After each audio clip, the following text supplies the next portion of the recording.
it to your settings from your video, common values, FPS values at 60 frames, and I think it runs it a little smoother too. Oh, now you tell me. Well, I mean, you can set it to 30. I just have mine cranked all the way up, as high as it can go.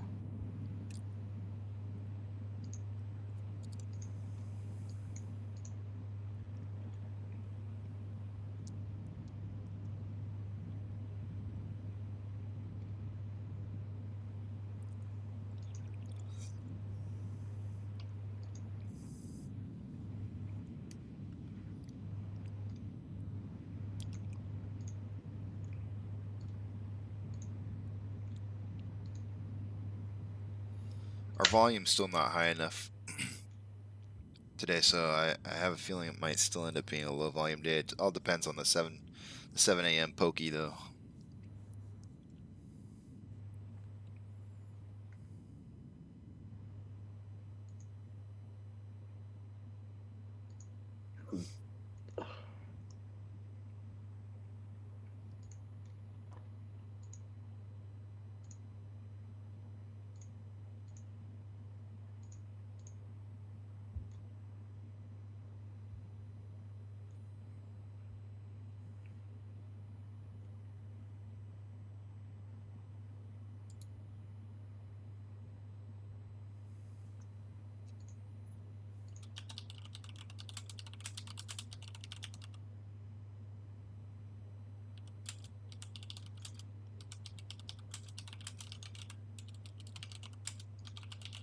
Oh, you can have like whenever you switch from scenes, like from screen 1 or screen 2, Mm, you can set different transition animation stuff. right.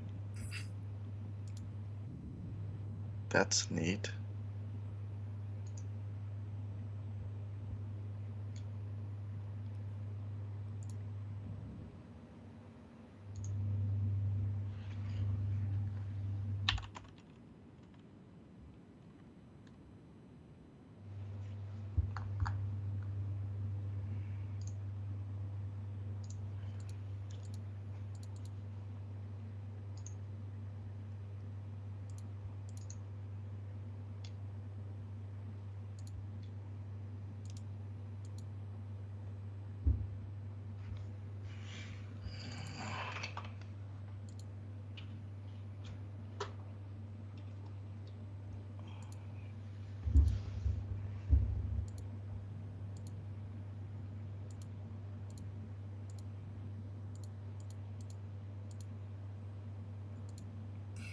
Excuse me.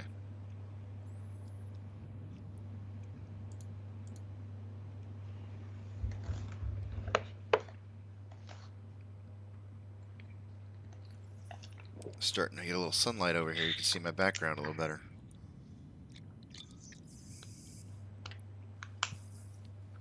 Yeah, it looks like you're streaming from a basement. My mom's.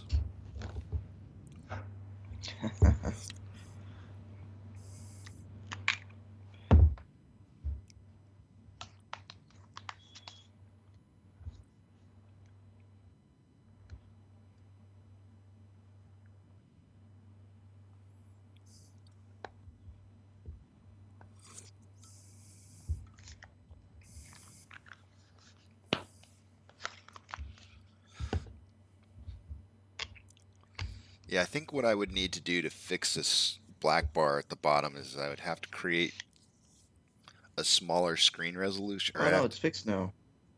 No, it's got a black bar at the It's bottom. fixed. I don't know what you did, but It's got a black bar at the bottom, but I've got the disclaimer well, down yeah, there. that's fine. That's fine. The black bar at the bottom right now, it's good. I don't. I'm not sure exactly what you changed, but let me show you what I show you on my screen.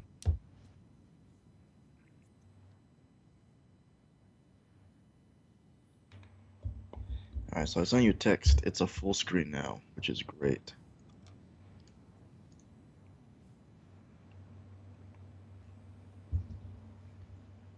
And on OBS,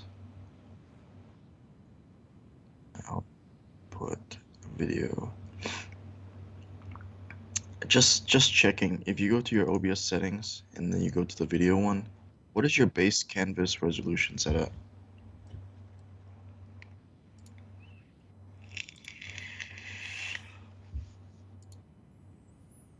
1280 by 720. And then what about your output scaled resolution? The same now. But can you max any of those? The Either output your base canvas the output resolution. is maxed. The reason that I had the black border before is because I maxed the base canvas, and the base canvas is why I had the black border around the entire edges because it was it was set to the largest scale possible. So once I matched Okay. the two numbers, it Yeah. caused the black border to go away. Okay. So yeah, that's what I see on my screen now. The text I sent you. Looks like we got a nice bullish flag pennant forming on the 1 minute Yeah. scale. You'd have to wait for the uptoot.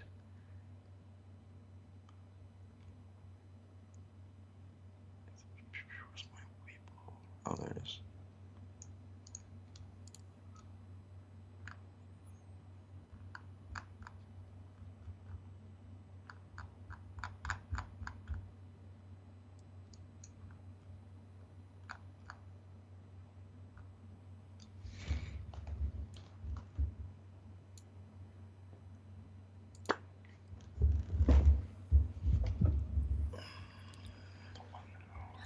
Got to get back up to that previous level high of 6110 would be really nice. Our level of previous level high.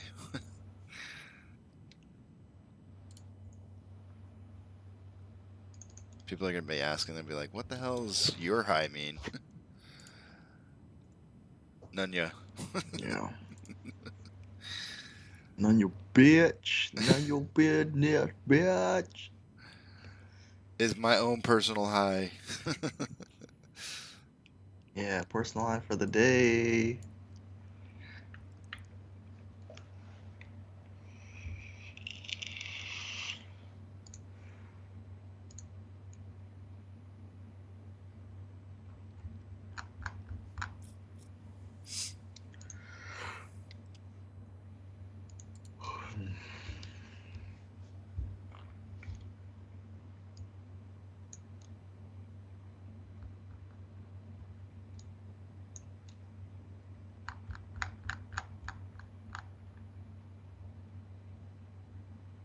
So far, the morning has started off with a lot of momentum, which is great.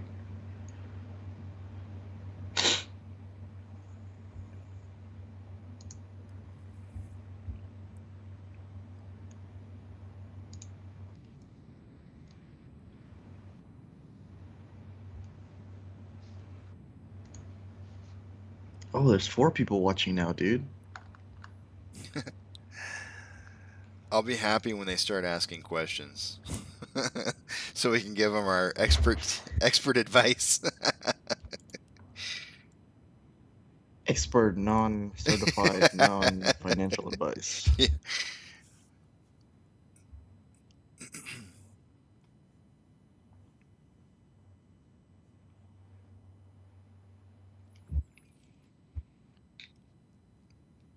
The very first time we get like a real technical question, I'll be like, yeah. About that. See this So I level guess 2? from here, See this order book level 2 over here? Yeah, that stuff, that's what we're looking at. That's our technical advice. There I it wonder is. if there's a way on OBS if you can zoom in like into it. I don't know Oh, if there's a way to do that on OBS. I So think it's like a magnified order book. like blow it up Is, like a is certain that under section. my desktop? I bet you could. Yeah, Yeah, I bet you yeah, there's a way to do that. yeah. Video. It's probably Display capture? probably.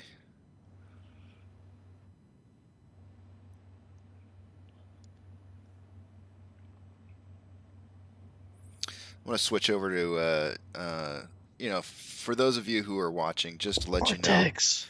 the reason oh yeah, no, wait, it updates it I think it updates 15 minutes ago. So, yeah, let's check that out. Vortex. I'm going to drag it over.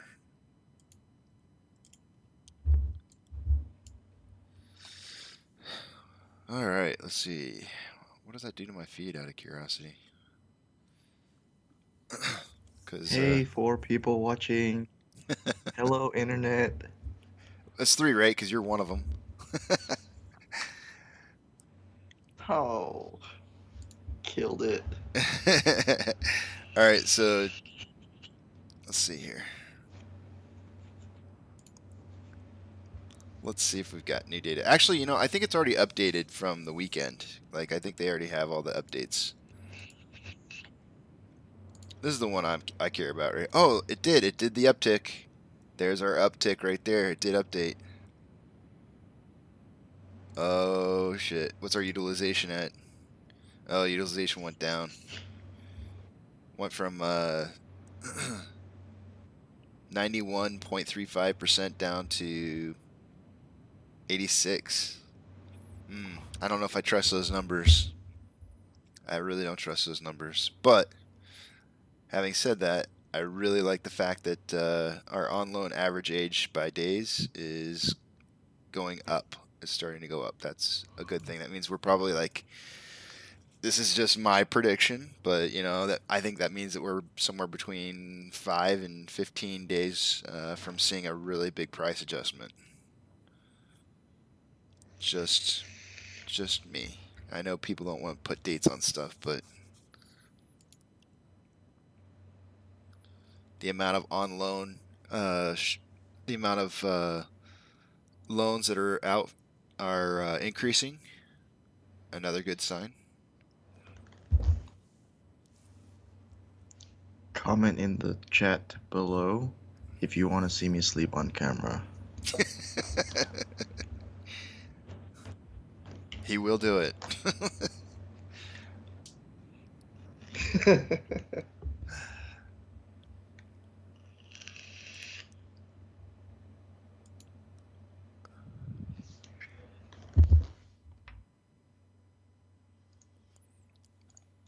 It's probably all 4 of our viewers are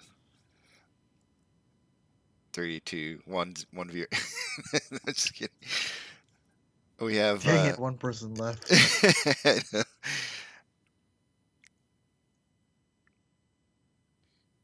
They're probably like family members.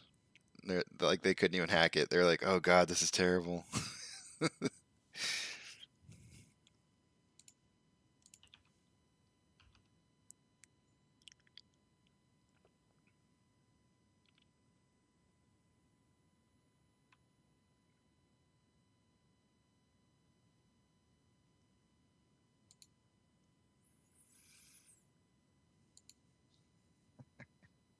Hey, look, I posted something to the chat. Diamond hands. Diamond hands. Yeah, I don't even. I mean, some of this data, like, I just don't know how we can even uh, trust it.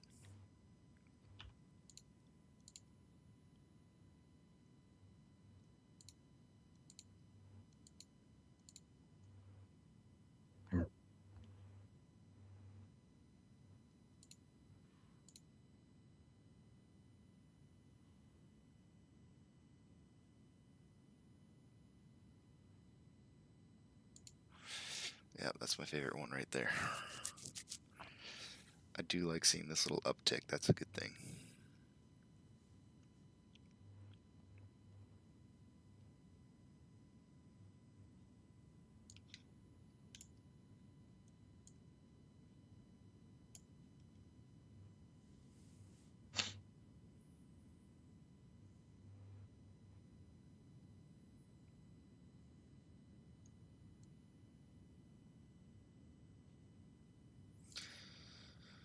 Let's see what Reddit has to say today.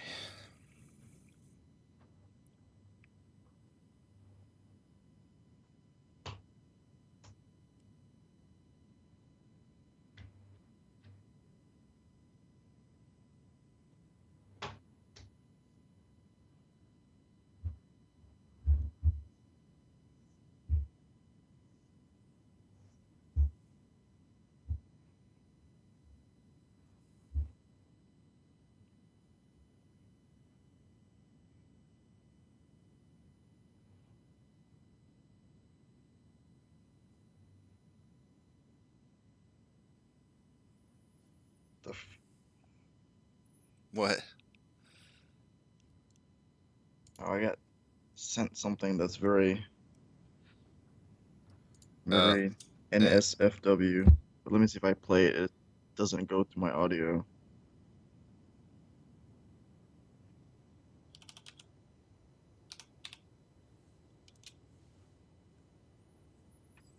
got our first question. What's the current price now? Oh, what? To That's Mr. what's up. Dugal, it's Keep using the chat there. this is 5406 is the price for the closing of last Friday, but under that you'll see right here the pre-market is at 55.69, which is up $1.63 and up 3%.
You got scarily quiet. I'm watching TikTok videos. I don't want to blow up the stream with my TikTok stuff.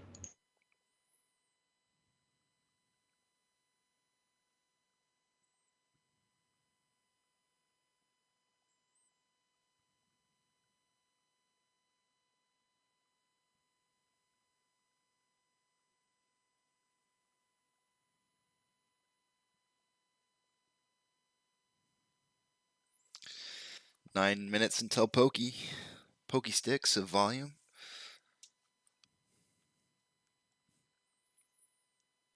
Get our 7 a.m. hedge fund purchases for shorting ammunition for the day.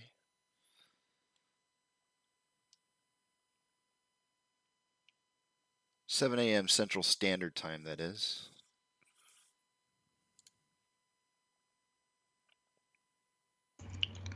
You want to do some data analysis, some TA? You want to zoom out to the daily? Mr. Dugal said, Diamond hands, "Let's go baby. Rockets."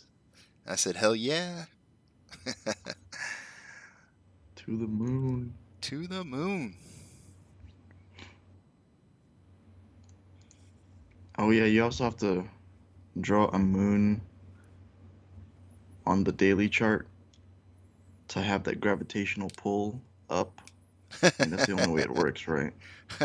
Draw moons on the on here. Let's see. Do we have oval shapes? Is that even a shape that we can draw? Uh, Isn't that rectangles. something you can inject in there? Maybe you can do Doesn't text. Weeble have like a something you can? I mean, you could do like a um,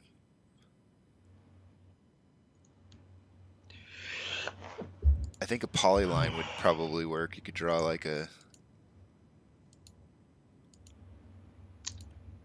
Ghetto.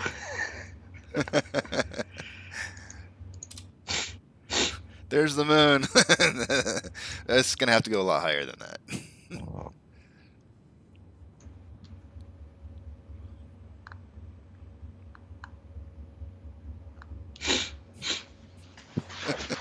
that looks like a UFO. That is Yeah, no moon. that's us trying to drive up into our UFO so we can go to the moon. We gotta get past that 56.54 level of resistance to get into the spaceship. This is technical analysis. Oh, dude, okay, I got it. I got it figured out. Yeah, let's do some TA. Let's do what do we want to? I feel like a lot of the TA for the weekend's already been done by like a lot of the really big guys. Trey and Mast Investor, Matt. I mean, They've all done sure. it. I mean, But you can always just do it as a point of reference, for somebody who doesn't watch these other guys. I guess that's true. Yeah.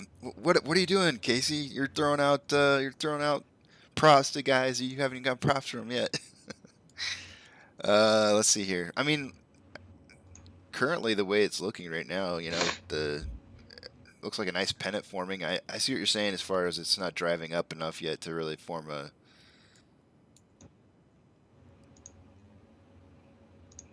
ideal pennant.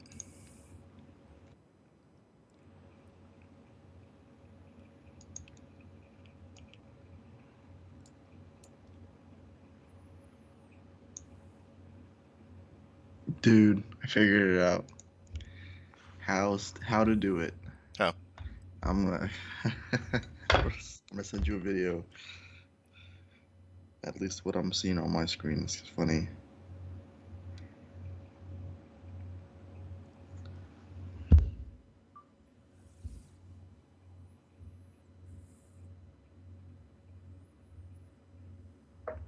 Alrighty. Well, first you need some kind of an icon. I mean, I could create one on Photoshop. You can use that if you want.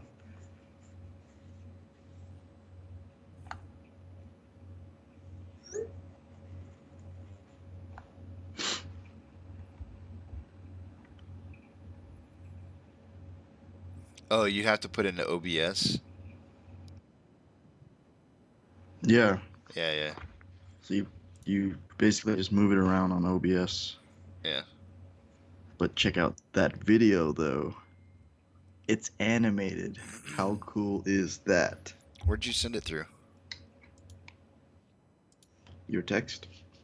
I didn't get it yet. Oh wait, there it is. It's downloading. In case anybody wants to blow up John, his phone number is. Just kidding.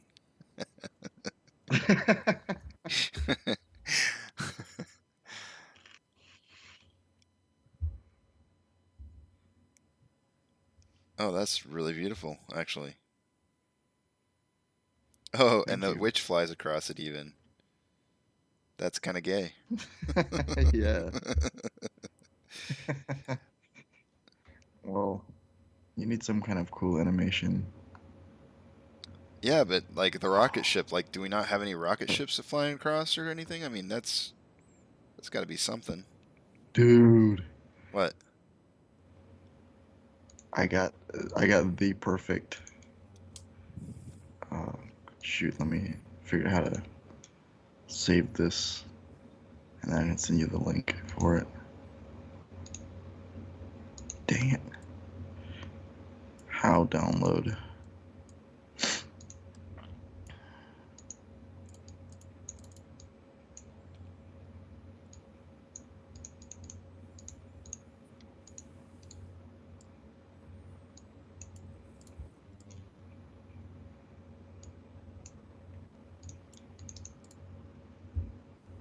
Oh, that's perfect.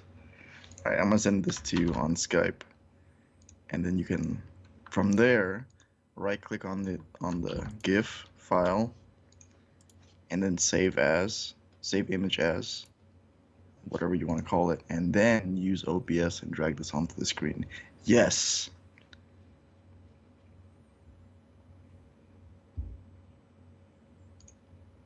I'm actually gonna do it right now. Oh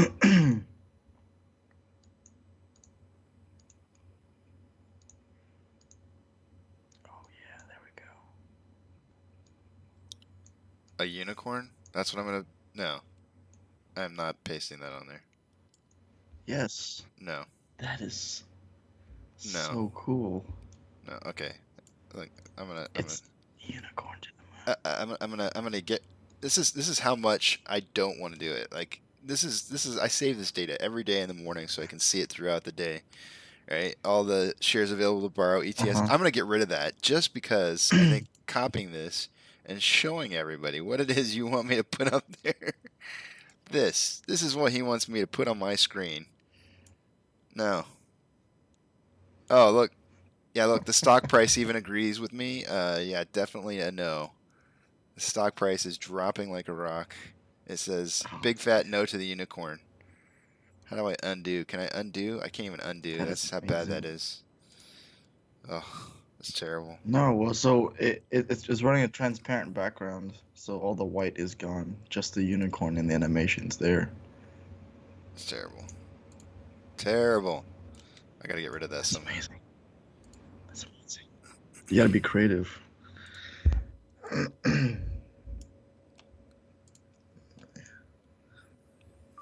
Hey, there's our 7 a.m. pokey. Didn't quite get us to 1 million. We needed about 1 million shares in volume in order to see a good volume day, but we're halfway there. 541,000.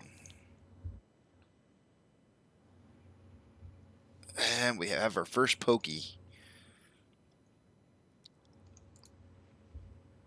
Oh wow, it's a real big down toot pokey. So I guess we're looking at a 54, 15, 54, 11, maybe average for the day. It's almost like they tested it out the gate.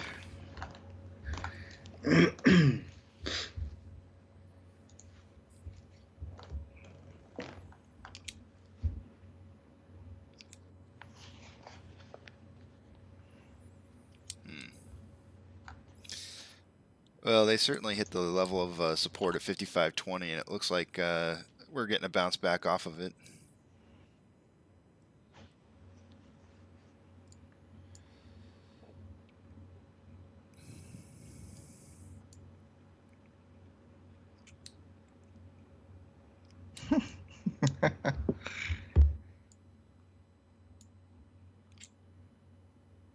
Are you gonna keep like an ape theme Hell for yeah, the man. stream? Hell yeah. We're apes. We eat crowns. If you want to give me a cobalt blue crown that I can put somewhere and I will eat it, I will put it in my mouth on the screen and eat the cobalt crown every time something great happens. It's my favorite color.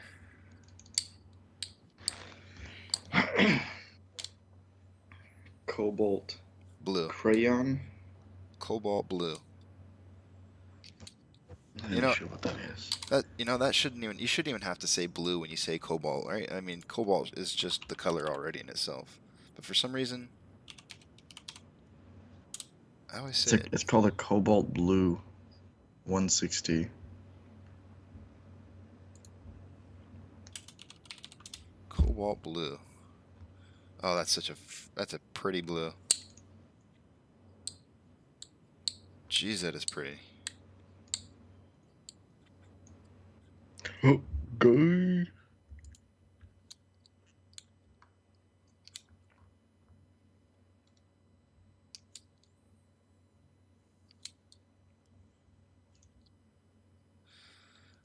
If I had to decide between like a matte versus shiny cobalt blue, I think I would probably go for the matte.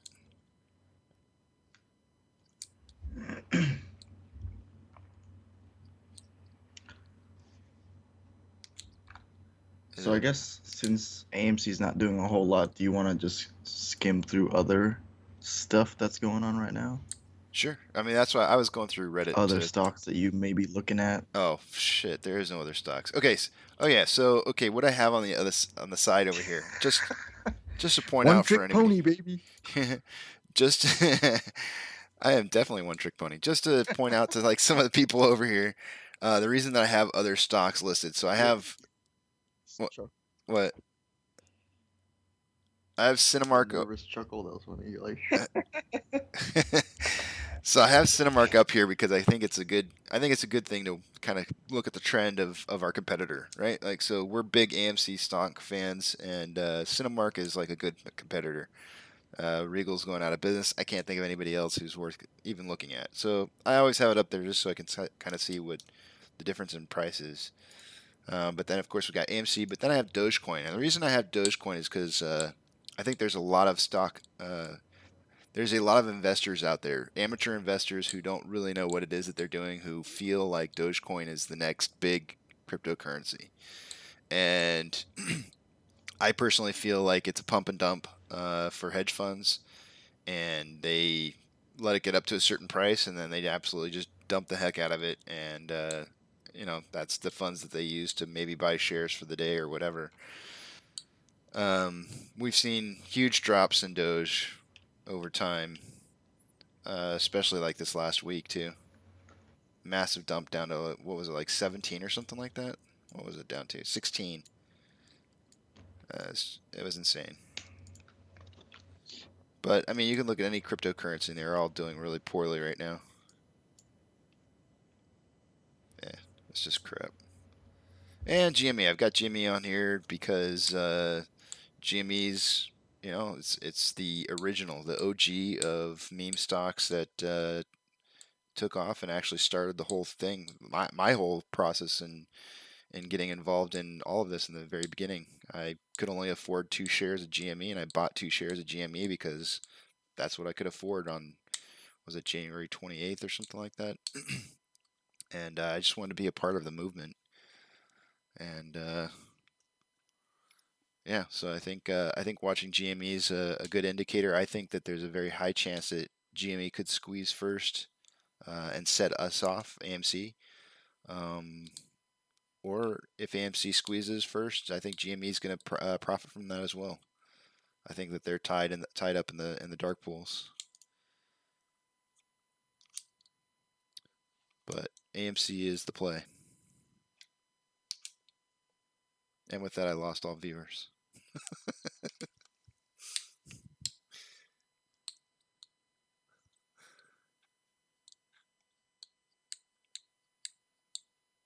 There.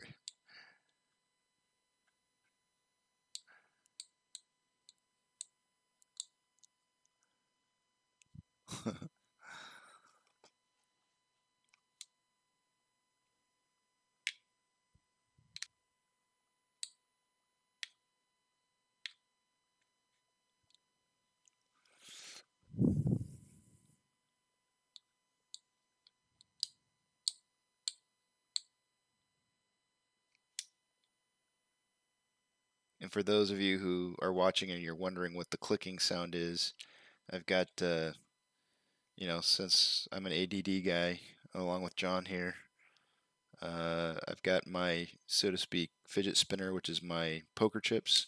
And it's hard to do at that angle, but, I'm constantly playing with them and flipping the chips in my hands just to try and keep me busy.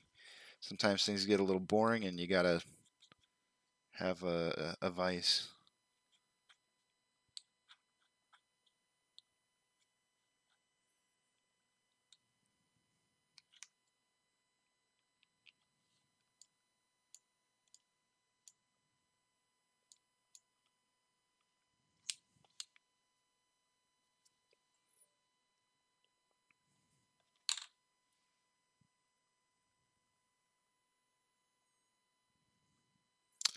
Webull just sent out their 100 ETF report.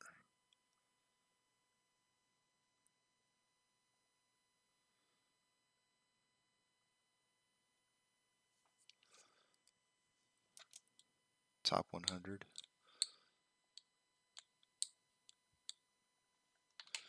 Let's ask a question. Let's see if Mr. Dugal is still on board here.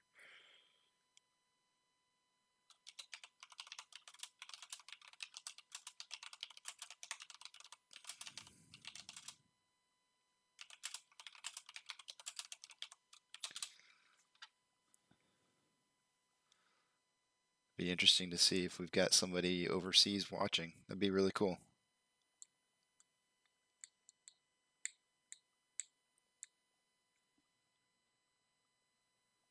Did you?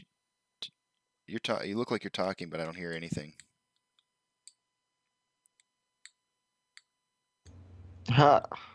I was for the past 5 minutes. My microphone was muted. Yeah, you need to. Yeah, I was What gonna a say. noob. I was gonna tell you earlier. I was gonna be like, dude, like when your microphone goes silent, it's kind of almost like it's like crickets, man. Because I'm used to your background drone noise.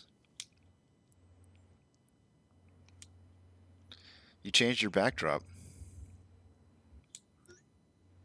I did, because it was like phasing in and out my hair, so it looked like I was just a Martian. Because I didn't even have a top part of my head, just it was just gone. I think it makes you look pretty cool when it does that. Yeah, and then I start drinking water, and then my face starts phasing out. Rajit is from Australia. That is freaking awesome. Man, that's so cool. That is super cool. Who knew two mooks on the internet streaming about AMC and some other basic stocks? We're gonna get international review. That's pretty cool. I think it's amazing the internet like these days where like people from across the world are getting in touch. It's like that drawing I was showing you that I have that I bought from somebody who had made it in India. It's it's a crazy world that we live in now that we can just talk to just anybody from anywhere. John and I have a friend, Logan. We're going to shout out to Logan. Maybe we shouldn't talk about people's names specifically, but Logan's got a girlfriend in Logan's got. Wait, we're not laughing We don't at want to use Logan. any names, but anyways, that guy Paul. Yeah, we have this friend Logan who's got a friend, girlfriend. She's in Indonesia. No, not Indonesia. Where's she at? She's in the Philippines. Is it the Philippines? Well, they've never met. Philippines. Yeah, they've never met at all, not in person, all online. And I think that's so super cool that I mean, so far it's working out for him. It's a long distance. Talk about a long distance relationship, but it's working out. I mean, it's not super cool, but Yeah. I mean, it'd be cooler if they met, but you know, that's what it is. Well, and that's his hopes. You know, his hopes is that once coronavirus is all gone, he's gonna head out there and you know hopefully get to go spend some time with her.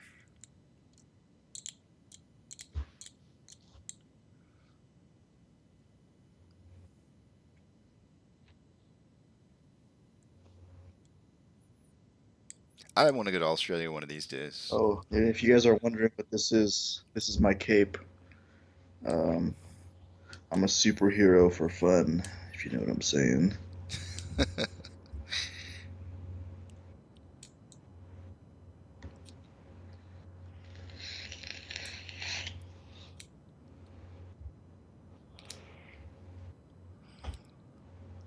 What are your projections for this week? What do you think? What do you think's going to happen?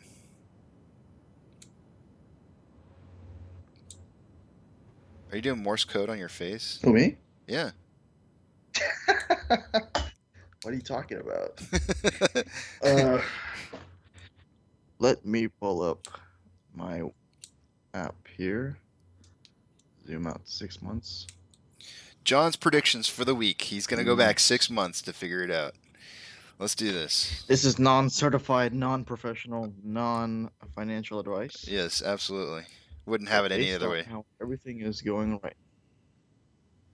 Since the price jumped from, let's say, about $11 up to $20, the RSI has been really strong throughout that time. It actually hasn't. It's averaged about 55, between 50 and 55 on average How far from that are you looking time. at the 1 hour chart or day? What are you looking at? Oh, okay. So on mine, I got the 3 month chart. So since I can't really zoom in, well, 1 month, see. Yeah, yeah, go to the 3 month, zoom in to just that little part in time where it starts at like $12 and it starts making its ascent up. And it's gonna be a 2 hour interval, Yeah. See, when you say and then from there you can kind of gauge the whenever you say RSI. something like I need interval first, I always go interval first and then pull it out from there. So what interval do you have? Heck, I have 2 hours. 2 hours. Well, Okay. when I select 3 month, it auto intervals into 2 hours. Okay. So let's start with 2 hours. That's much better. We'll look at that. Okay, so he's looking at 2 hours. I'm pulling back out Hey, to. Boomer, what are you doing? I'm assuming I've got a lot of extra lines on mine. I don't know if there's a way to make those invisible. Let me see if I can get rid of those. No, I can't. All right, so I have a lot of Yes. Fibonacci If you retracements. click So on it, if you click on those lines, it has an eyeball. not mine. It doesn't. No eyeball. You what? No eyeball. I Yeah, have well, okay, color. I well, have two no eyeball, lines. I but have a you lock can and set it a as trash can. transparent. Oh, Yeah, so you click on the color, you yeah. can set it to transparent Is or that? just transparent enough so that you still can find it later. Huh. Yeah, still a lot of. So yeah, just like 10% transparency should be okay. Just don't bring it all the way to 0 because it's gonna be hard to find later. Okay, I got you. The transparency thing, Yeah, the I got it. bottom. I got it. Okay.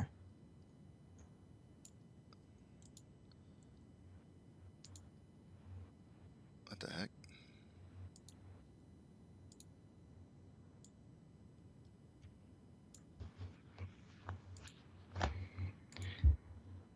All right, pay attention, ladies and gentlemen. This is the face that Casey makes when he's in focus. His eyes, you can tell, they're pinned out. His mouth is open. Mouth breather. All right. All right, I've got it set up. I've got it set up to where I'm looking at hopefully what it is that you're talking about. 2 hour trend interval. I got it pulled out from basically looks like beginning of June till now, and that's what you're looking at. Yeah. Okay. So when you look down at the RSI, the RSI doesn't really ever dip below the 30-point mark. It goes above the 70-point mark, which tells me like there's a hype driving it up, momentum driving it up. Excuse me. And on average, it's looking about between, if you were to compare the RSI from the $12 mark ish, which is like January, February, March, April, May, probably like mid-May, May 24th, from that day until present, average RSI is like looking at like 56, 55, something like that. I think it's doing pretty good. You're not seeing this RSI drop past that 30-point mark, so I would say that's pretty good. Ideally, you want it to stay between like around the $60 mark. I mean, sorry, 60-point mark. When it goes up past the 70-point line, I've noticed that there's a drastic dip of sorts. There's a price momentum pushing forward up, and then it stalls out. If it drops below that line is when you start seeing dips. Mm-hmm.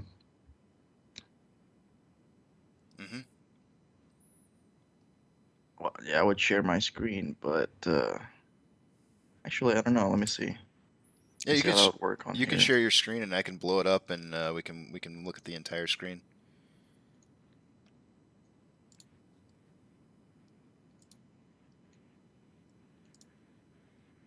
All right. I'm not seeing your screen though. There we go. I think you got to go into your. There, and we're looking at it. Your video feed's gone, but that's obvious. Yeah. So I think you got to drag it over onto your. Yeah, there you go. So what I was saying was the RSI between this time 2 hour interval, I set it to 3 months and I just kind of zoomed in right about right here, 12 to present. The RSI, if I were to average out the top and the bottom down here, between like 50, 48 points and 91, you look about like an average about like right here. Still pretty good. When it dips below 50, be a little concerned because then it's doing drops like this right here at 48. Jesus. Oh, let me turn this off. I think overall it's pretty good. I have the MACD open because I look at other stocks, but the MACD I don't think applies for this stock because there's a lot of manipulation in place that affects that moving average. So just ignore that. RSI is like a compilation of algorithms and math and science that measures a Science, lot of bitch. other things. I think it even measures how many people order or buy the stock as well. So yeah, that's a general analysis. The volume's kind of like dwindling down, it looks like, at least over this. Volume goes up, comes down, back up again, coming down. Volume's super low over here, at least on the start of the day. Yeah, that's it. That's it for my no nonsense, So what do you think's gonna happen, though? non-certified, non-professional, non-financial advice. We need your prediction on what's going to happen for the week. Let's just go out Oh, right. Monday through Friday. What do you think's going to happen? So when you guys Monday through Friday, well, we already experienced a breakout right here. So there was a pennant. I'll draw it for you guys. Polyline. So this was the. Come on. That's the original pennant. Oh, jeez, what is going on? Yeah, the original pennant was like right here. Yeah. So this was the original bullish pennant or flag, if you want to look at it like this. This the flagpole right here. Bullish pennant. There was a breakout, kind of like around right here actually. The breakout.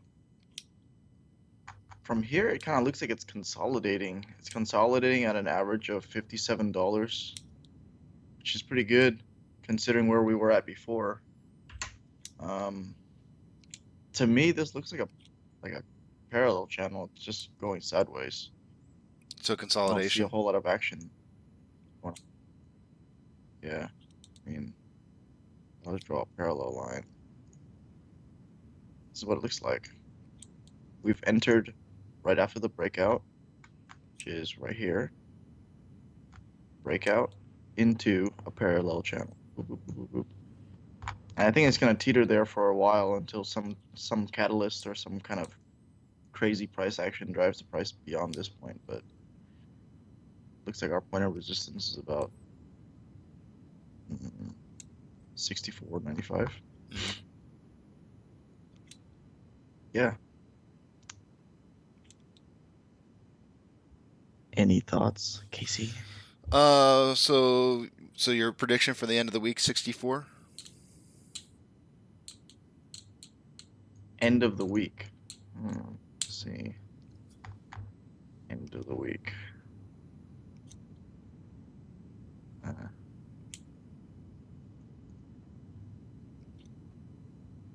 Just a second.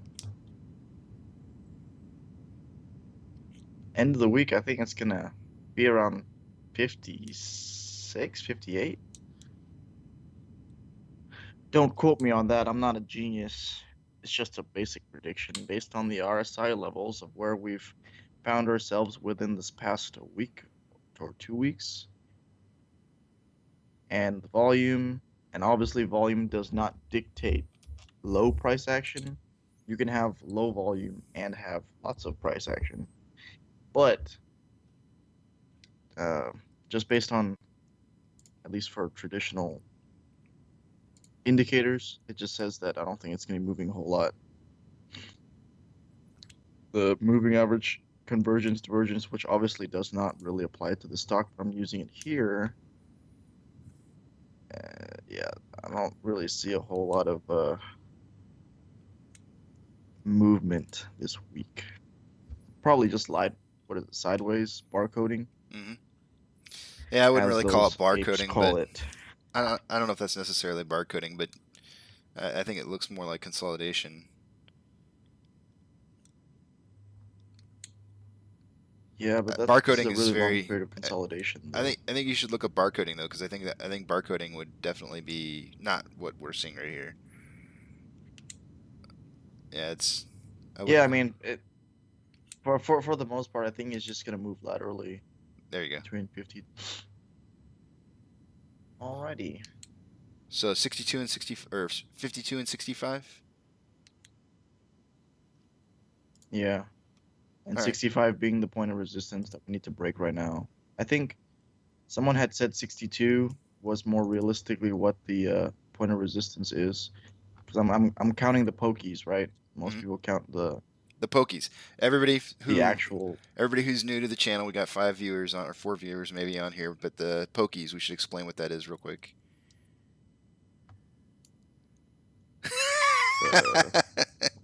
You should explain what that is since you came up with it. Are we talking about volume?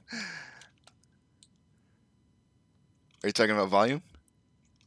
Yeah, I mean, Yeah. whatever. So Describe your so pokies. so at 7 a.m. every morning we started seeing these spikes in volume, and I call them pokies because I didn't really have any technical term for it.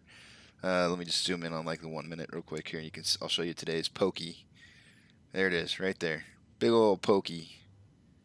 And basically, this is just my theory, but I think it's hedge funds loaning. That's when they make their loans for the day to short the stock. And so every morning at 7 a.m., you see this huge spike in volumes of shares. I don't understand quite how it works that they're able to cause the price to go down if they're buying shares. That doesn't make sense to me at all. But I don't know. I'm not really sure what causes that 7 a.m. spike every day.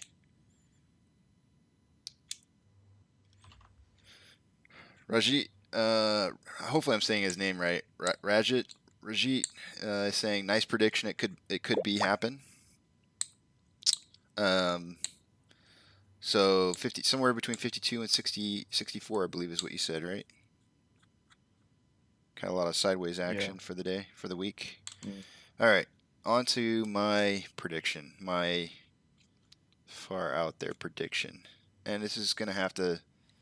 I'm gonna pull up AMC Entertainment. AMC Entertainment on Ortex. And we have on loan average age by days. And every time we've seen a major dip in this, we've seen a price increase since January, except for once. And it's starting to level out now, which, in my opinion, could possibly mean that we're going to see an increase in price here within somewhere in less than 15 days.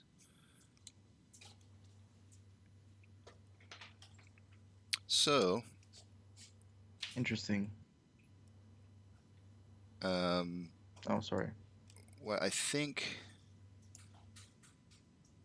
my prediction for the week. Let me just look at the days real quick here.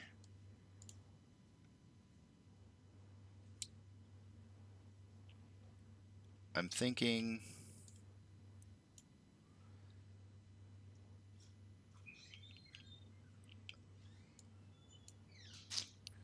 I think by the week it's gonna finish out its full pennant formation, and then to the moon.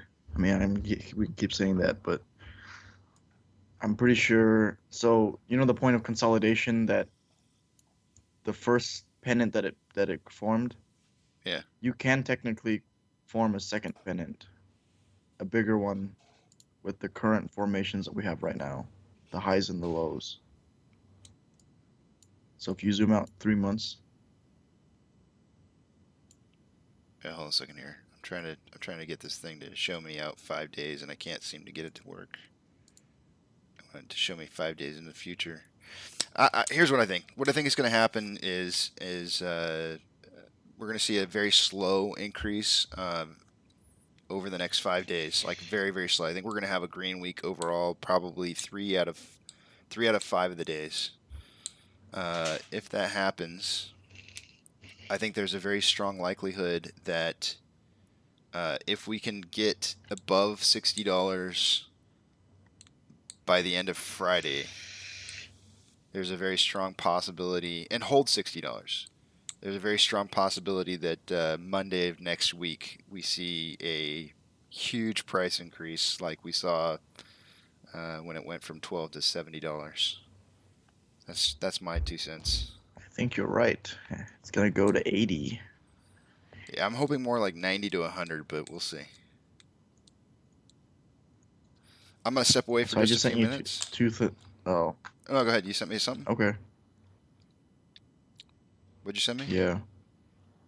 Um, on Skype, something to just ignore the first one that I sent you. Just I sent you a link. AMC has been consolidating for more than 3 weeks now. We found major support at the $50 level and continue to ride the waves. It's only a matter of time before this pennant breaks out. This isn't over just yet. We're priming up for something very big very soon. And it always happens when we least expect it. And this is what I was talking about, the second pennant.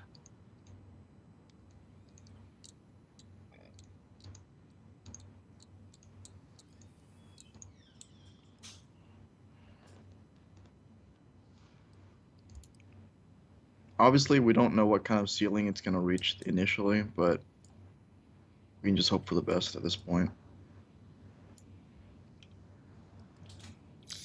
Yeah. All right, I'm gonna step away for a few minutes. Wife's home, and I gotta say hi. Sure. All right, I'll beatbox in the meantime.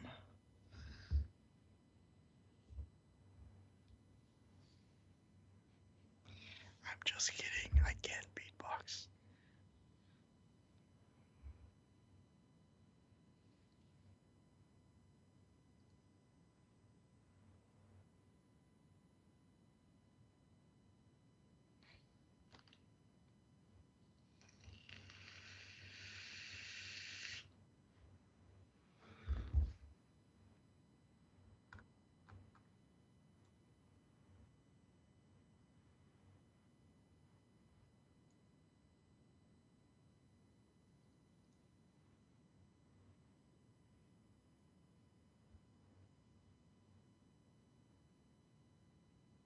So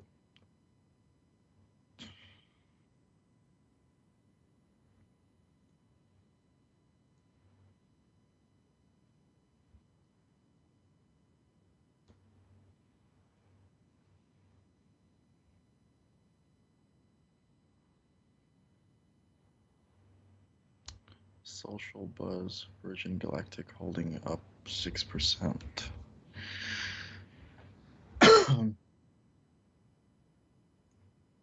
Let's see. Most actives today: SPCE, Wish, PLTR, GSAT, F for Ford. Most gainers and losers.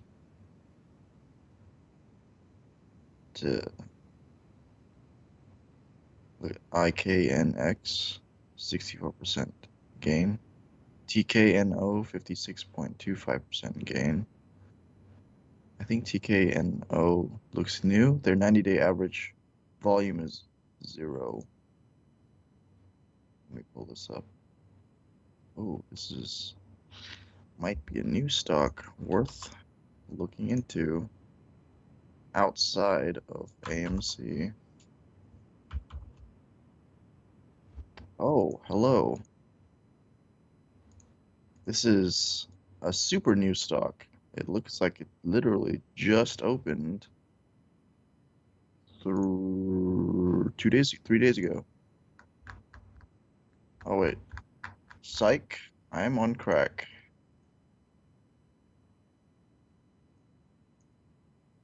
What is this? When did this start?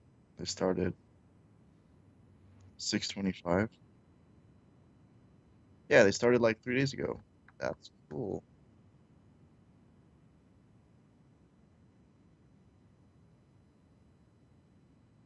Probably just throw 1,000 in here. Interesting.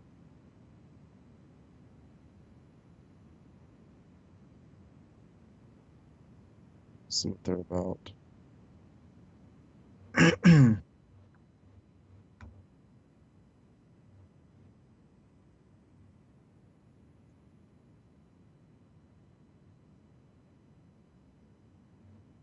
Biopharmaceutical products.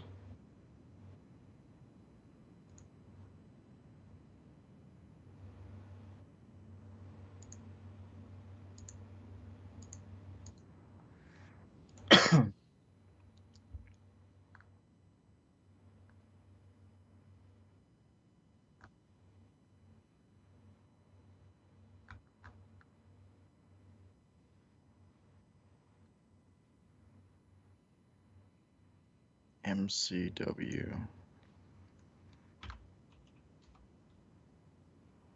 MCW also is new. Huh. Very cool.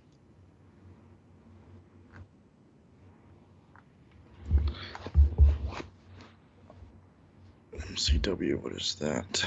MCW is offering express exterior and interior cleaning services to customers in approximately car wash locations. Huh. I don't know about that, guys. I did find another stock called Pool. They're doing really well.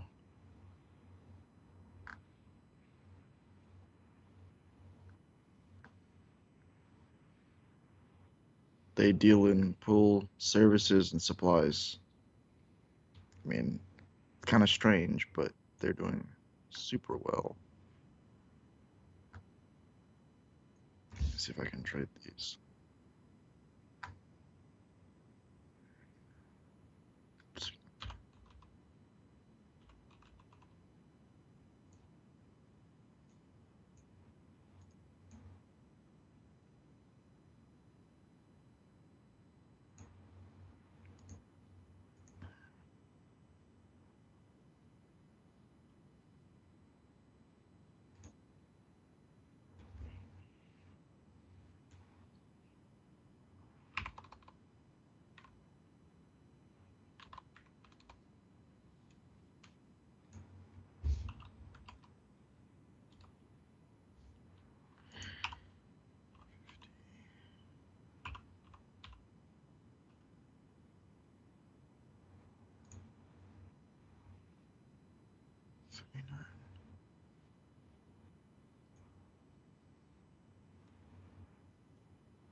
80.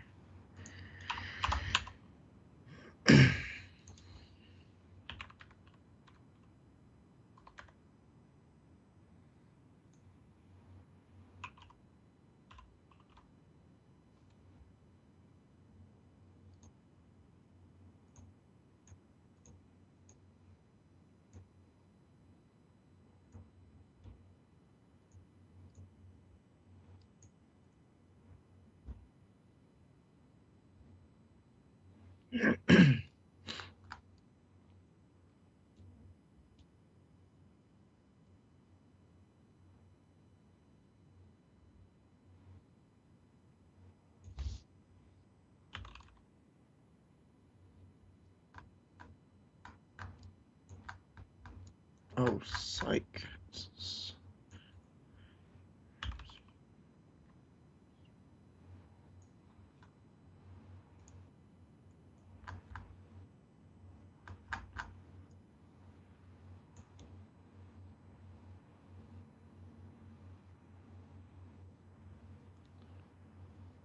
Parallel channel ascending.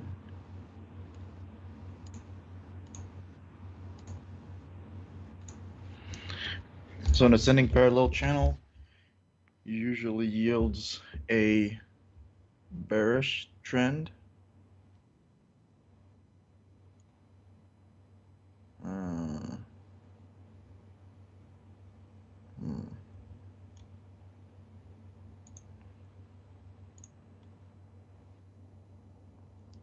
Let's see where that one goes.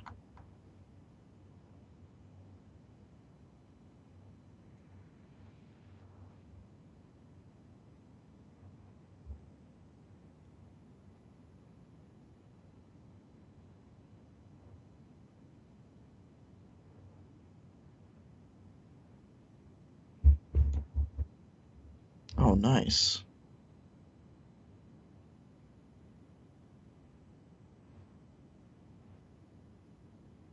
So I just picked up TKNO. I already made $23. Nice.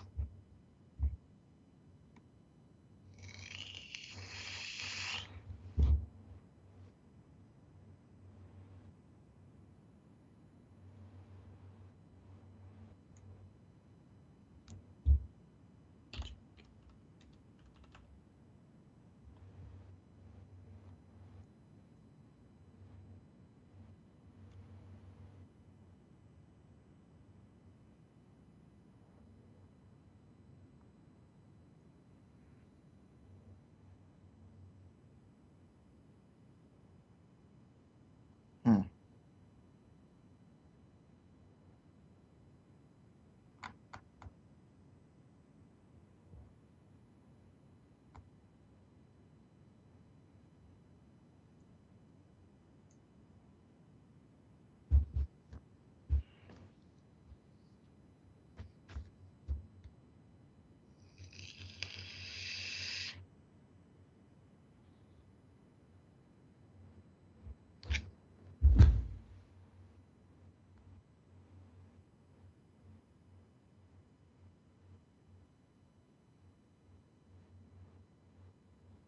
So outside of AMC, if you guys are looking for other stocks, for long term, I found one ASO.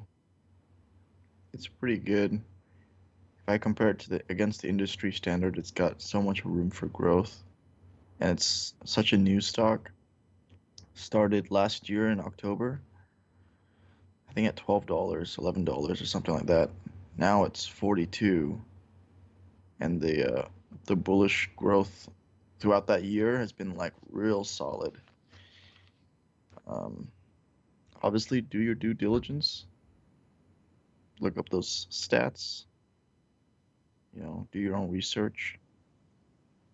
I've already made 11.61% on it. Sadly, I couldn't have gotten in earlier, but better late than never, I suppose. So I'm back.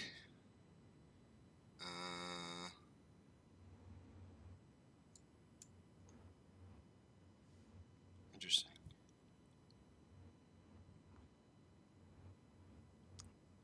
How's it going? Did you survive without me? It's good. I just bought, yeah, I bought 2 shares. Oh, sorry, 2 stocks.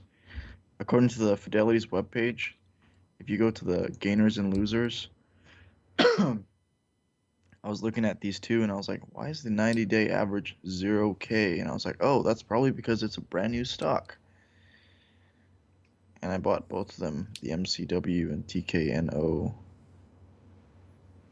I've already made money. 23 bucks. Let's stick to AMC. Let's just advertise AMC. Like, I think Yeah, you can advertise AMC, and I'll advertise the ADD part of it. I don't want to be a distractor. Don't worry, I will be.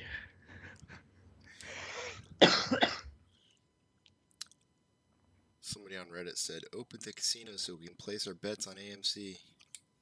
I wonder if a lot of people don't have pre-market and aftermarket hour trading abilities. I wonder what the ratio is. Oh, I'm pretty sure a lot of the ones like apps will tell you that, but they all have different times on when it's active for them. Because isn't Robinhood Like for Fidelity, we don't get it until I'm not advocating anybody get Robinhood. In fact, Robinhood is like 2 hours before. Oh, 2 hours before? So that's less than Fidelity then. By a half hour? Yes.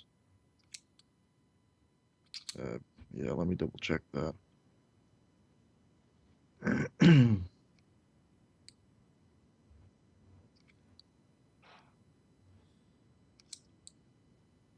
Trey's saying pennant break scenarios to watch for if today is 60, if Tuesday 58, 80 to 59. So essentially the pennant, what he's saying is the pennant drives downwards as time goes on, so like we don't have to hit as high to break the pennant the longer out it goes. Right, because we're pretty much coming to a point. The pennant will eventually come to a point, right? Yeah. Which will lower the ceiling for breakout. Right.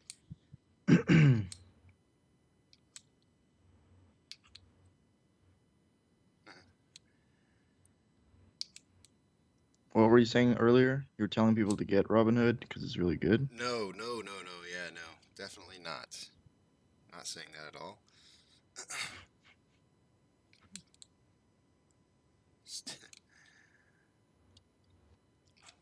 I don't know. Can you say bad things about something without getting in trouble? Like having some kind of lawsuit your direction? I have no idea. Can I say something like Yeah, if you Robinhood state it as a sucks? fact. If I say Robinhood sucks and then Yeah, you know. But if I've never actually been in Robinhood, would that be hearsay and like then be liable for saying something slanderous about a company? I mean it's an opinion. Okay. I mean I from somebody that I know personally, they had owned certain shares in Robinhood and Robinhood sold their positions without them ever agreeing to it. I mean maybe it's in the super fine print, but they had a margin account essentially. They sold their positions. I don't think so. It was like they had owned shares in a particular stock, and Robinhood sold their positions. Wow. Or closed their positions. Sorry. That's messed up.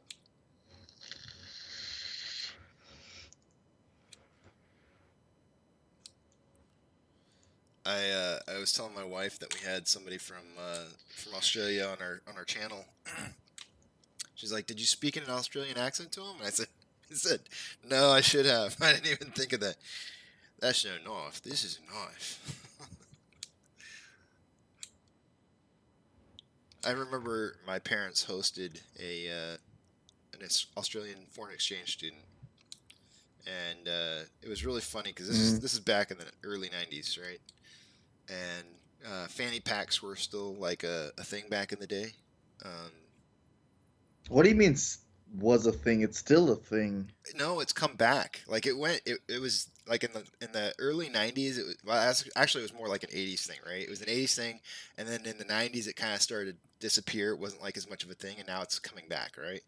So, but the thing is uh, apparently in Australia, to say fanny is like saying, I think it's like ass or something like that, or I forget exactly what it is, but yeah, it's like a bad word over there. You can't, like, you shouldn't say fanny. Like, so we said fanny pack, and so when we were saying, they thought we were saying ass pack, which was kind of funny.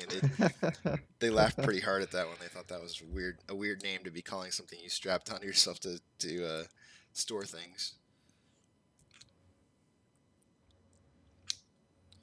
Fanny pack. I think essentially the translation for them would have been an ass packer.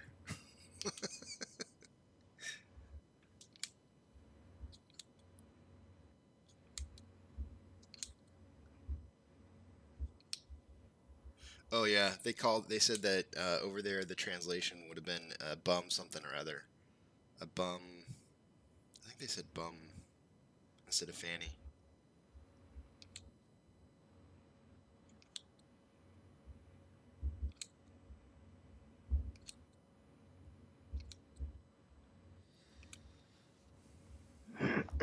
Honestly, I think this is going to be a. While I think this is going to be a green week overall, I believe that it's going to be kind of like a very slow going, slow progression upwards for this week. I hope I'm wrong. I would love to see it like shoot way the hell up. I'm going back to that Ortex data. I really think that we're looking at like Monday or Tuesday next week as the really high breakout to like a new brand new level.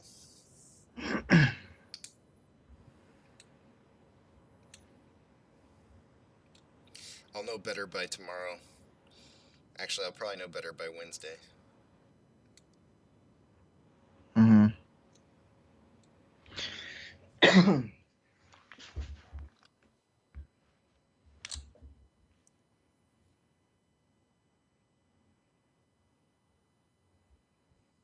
There's only one way to get where you're going, through rough terrain, uncrowded.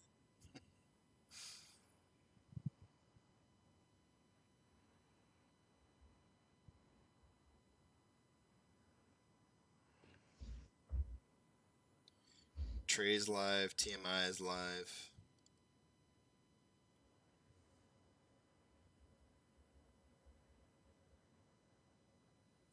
Trey's gonna start doing live feeds every morning for like I think he said like an hour or two.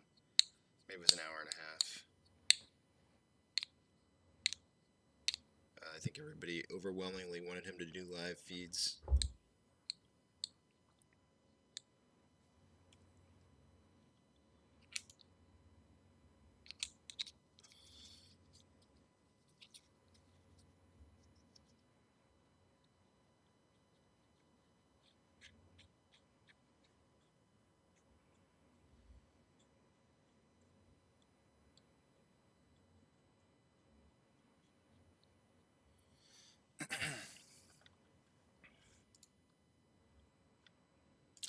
Out of curiosity, you bought during the pre-market? What? You bought during the pre-market? Those stocks? Yeah. Yes. Hmm.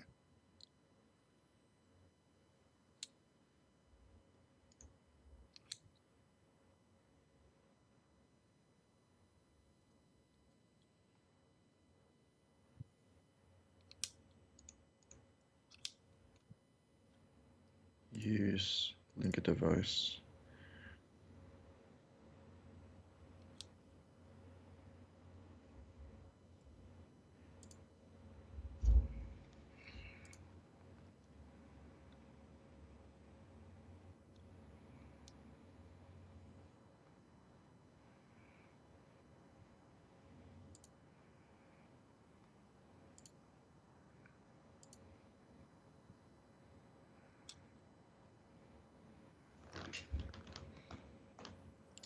So far, most of this morning has been above the VWAP.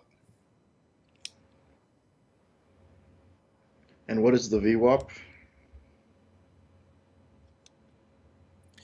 Weighted average. You're gonna make me look this up, aren't you?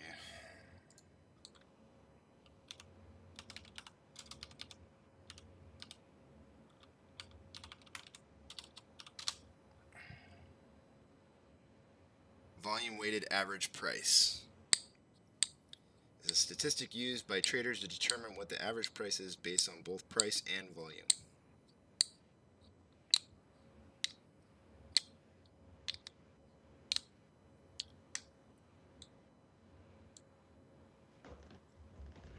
Sorry, I'm kind of doing something right now. Trying to figure out how to do something on WhatsApp. Did you get one of those, hey, contact me on WhatsApp so I can give you something? I feel like WhatsApp Yeah. is just like a place where people, I don't know. I can't, I haven't seen any instances where I would use WhatsApp other than to get owned by somebody from some other country that wants to steal my money.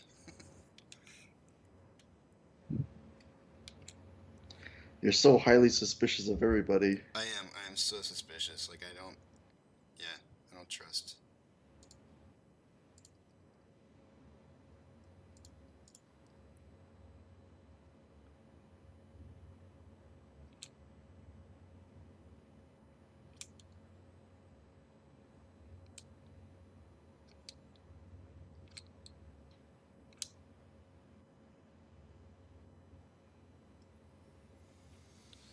Let's see. What are we looking at? I gotta change all my lines back now. I forgot that the transparency was down.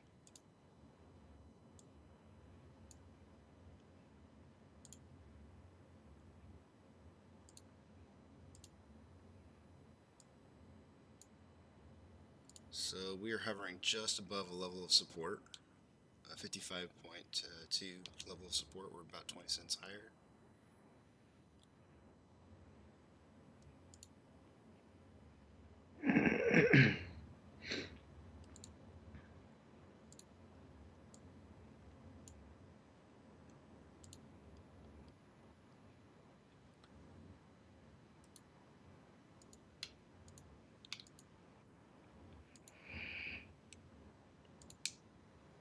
I think it's sleepy time, dude. You gonna go to bed? No, I'm gonna stay awake for a little bit to see how the market's doing. Are you setting 5 minutes before and 5 minutes after of opening, and then hit the sack, huh? You got about Yep. one more hour. Well, the first 30 minutes, because you know how that's gonna go. Yeah.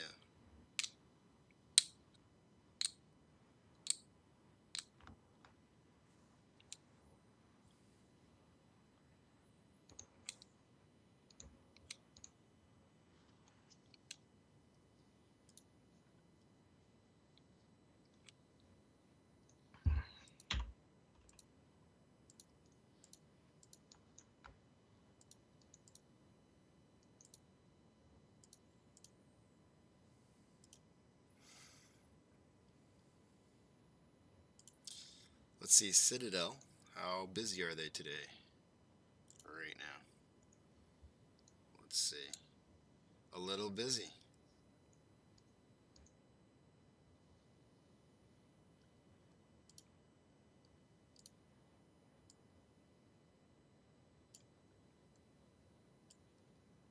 There it is right there.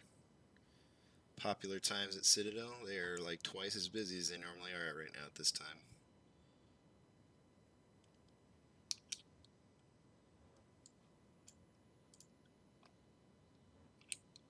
Wow. How are they logging that? Like how busy they are? Like what kind of work are they doing that stuff is updated? Because you know, like if you go like look at a restaurant, right? They're like, oh yeah, 7 p.m. dinner times are super busy. So it says No. it says right down there, like there's a How question do mark they? next to popular times, and it says based on visits to this place. So my guess is that somehow Google's tracking people's phones, and they are locating them in the particular building, and they're basing it off of the amount of traffic they're receiving at the site based on phone location services. Interesting. Should look up something like that for Samsung. You can do that, but I mean, I don't know if you can do it by site, but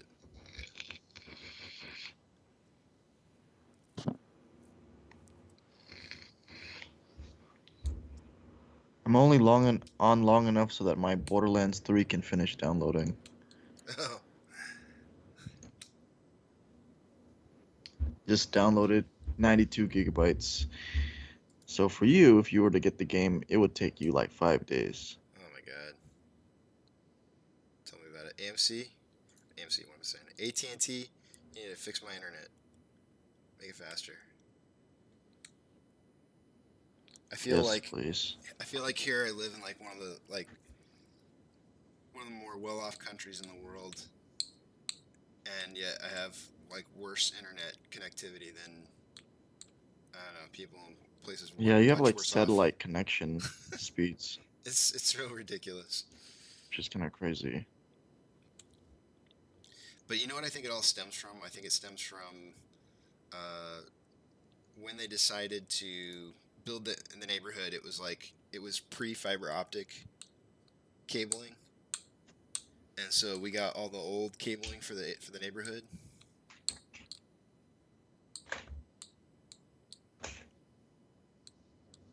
Mhm. So that's what I'm stuck with. You know, like every time I call them up, they're like, "Oh yeah, well, you know, we haven't upgraded you guys to fiber yet. So the speeds you have are the best speeds you can get." And I'm like, "Wow, this is nuts."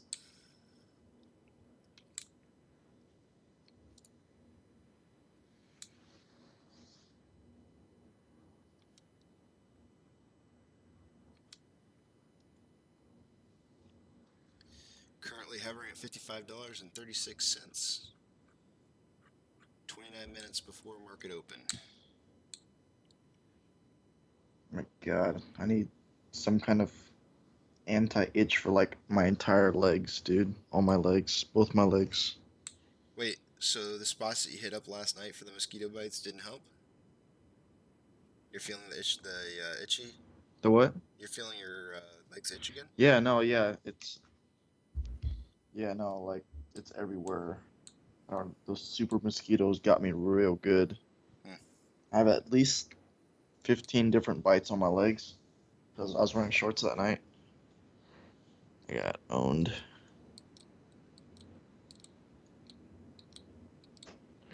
Guess I'll play a little bit of Borderlands while I wait for the market to open. It's a rough life, right? It is, man. It is. I would be asleep right now.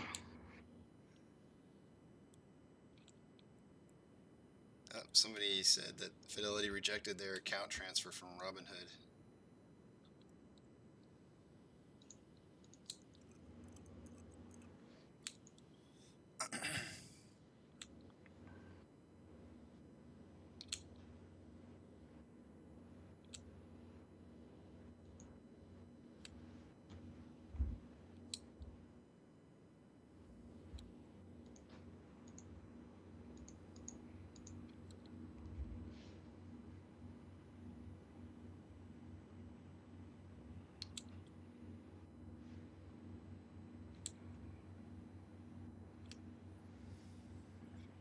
Somebody posted a picture saying, "Remember why we hodl?"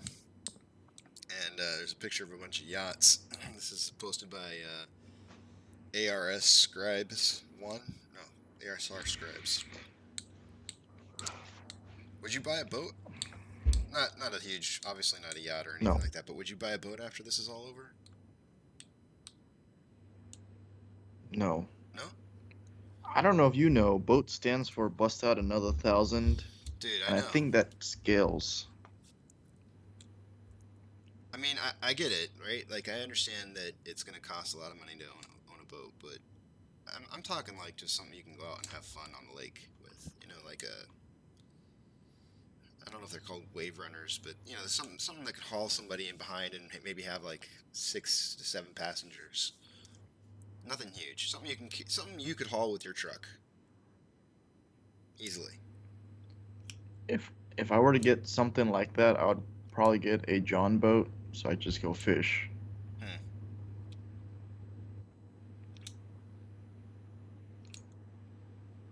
Yeah, because I mean, I hardly go out with too many people, and if I do go out, it's normally for fishing, at least on the lake. So All right, we're starting to see a little bit of action here.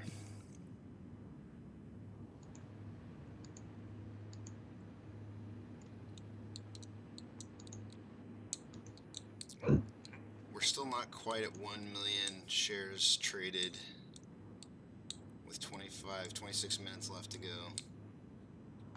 Like I said before, I like to see 1 million shares traded before 7 a.m. It's usually a good indicator of a high volume day.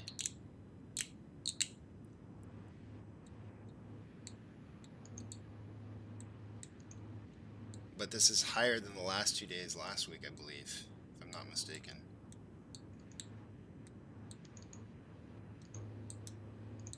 it's been pretty sad the last 2 weeks. So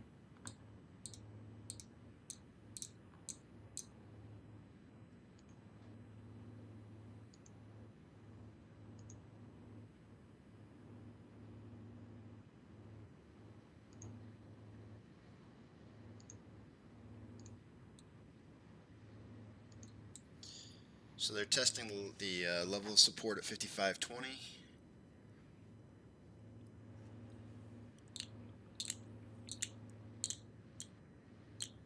For those of you who are watching, I have some extra lines on my screen. Those are Fibonacci retracements.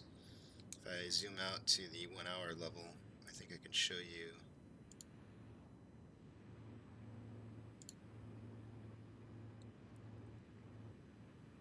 So essentially what I've done is I have 3 different Fibonacci retracements for a couple different periods of time to try and kind of cover like all the different levels of support and levels of resistance that we've fallen under since the beginning of June. And that's all this mess that you're seeing. Taken down to a 1 minute scale.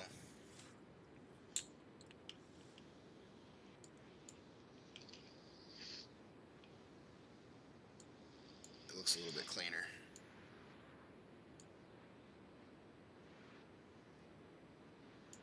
But here's a level of support. This is back from the Fibonacci retracement from when we hit up to $77. We hit that level of resistance earlier this morning at 56.60 and immediately dropped back down. I don't know that I would call that a bull trap, but it was just we had a nice healthy drive up and it hit that wall and went back down. Now we're currently testing this level of support at 55.20, and it looks like we're breaking past it.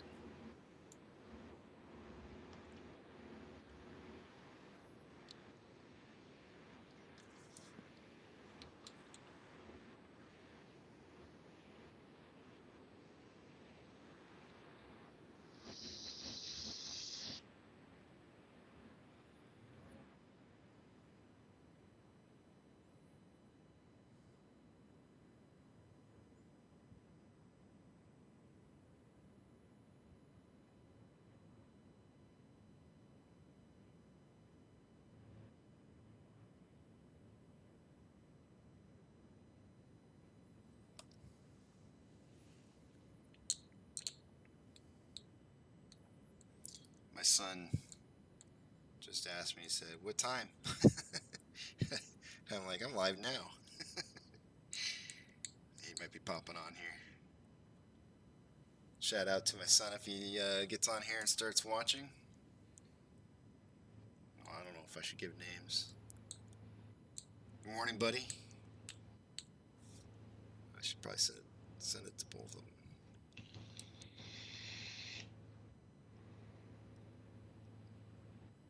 So for those of you who are wondering at all, I have a son in the Air Force, and he also is part of this AMC movement, and I'm really proud of him. He's a good kid. He might be watching here in a little while too.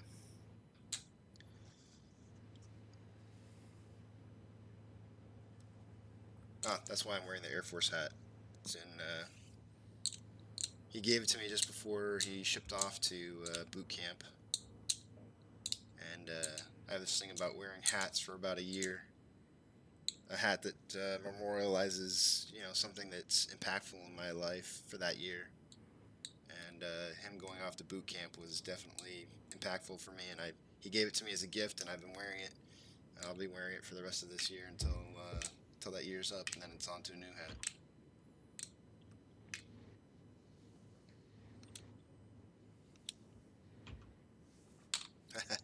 Hunter said thanks for the shout out. Oh, I said his name. Oh well, everybody knows now, Hunter. Not good about secrets.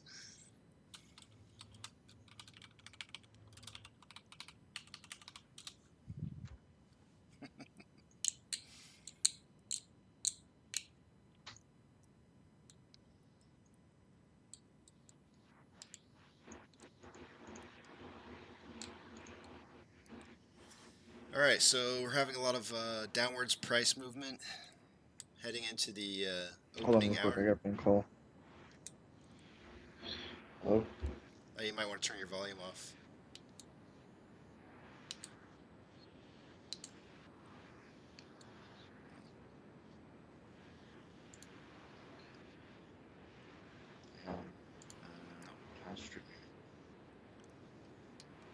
I can't shut them off. Shut your Today? volume. Yeah. we get to Hey, we get to hear gotta his, get off. his phone call.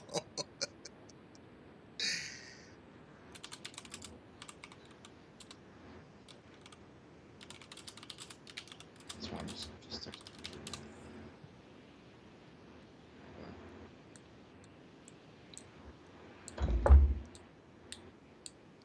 You didn't turn your sound off. What? You didn't turn your sound off. You didn't mute your mic. Why? What? Did I say something that was... No, but I mean, it was just kind of funny to listen to you take a phone call. Oh. Yeah, I don't think there was anything that was said that was, you know. So how do you set moderators in your chat, dude? That's a good question. I don't even know if I've ever even tried to do something like that before.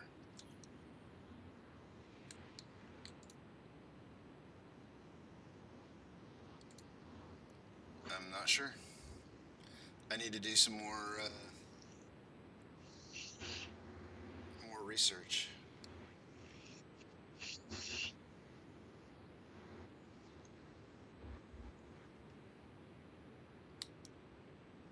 That's a great question. I really don't know. Stream settings? No.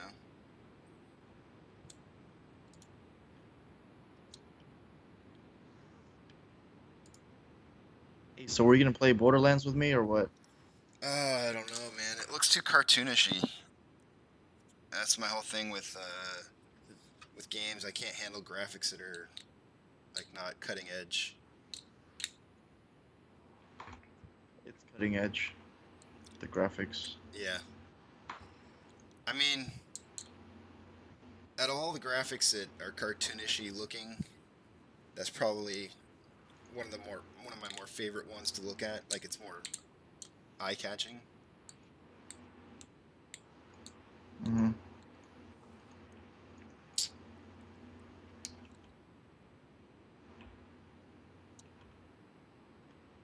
Ah, my wife says, "Did you know the stock market's more than 400 years old?"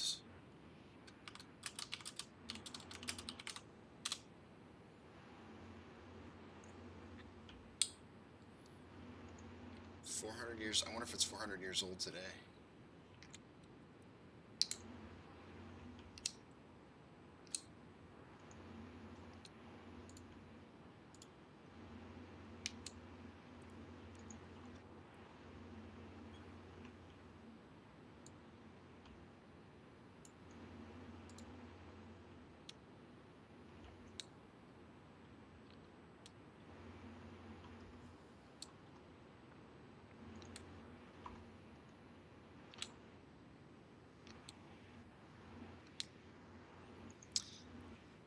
Should you vote yes or no for AMC to be able to issue 25 million shares?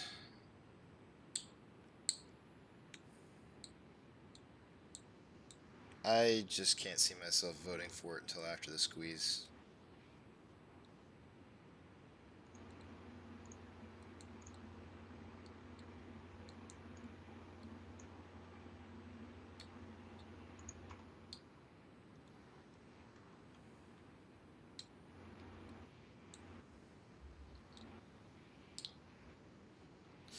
Yeah, I don't know. How do you feel about it? Who, me? Yeah. No, no. Oh, well, sorry, I wasn't sure if you were replying to the message in chat. Is there a message?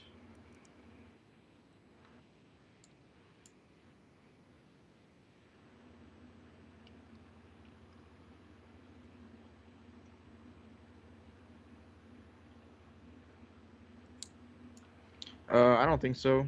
I would vote no, just because up until now they haven't really had retail investors in mind when they've been releasing millions of shares. And now that they need something, they're just blowing up our phones to get it, you know? Hmm.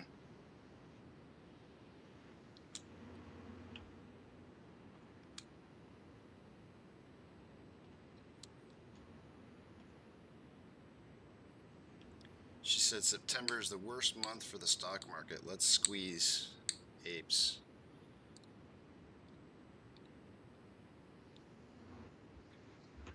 I don't. I think realistically, there's. I mean, I know we're not supposed to put dates on any of this, but I just don't. I know, John, that you have a lot. Uh, I think you do feel like this can go a little bit longer, like 2 months. Yep. But would that, in your opinion, would that mean the beginning of September or the end of August, or do you think that that means September included? Um, I think isn't September a month that is always low for all stocks though? Yeah, that's what she was saying.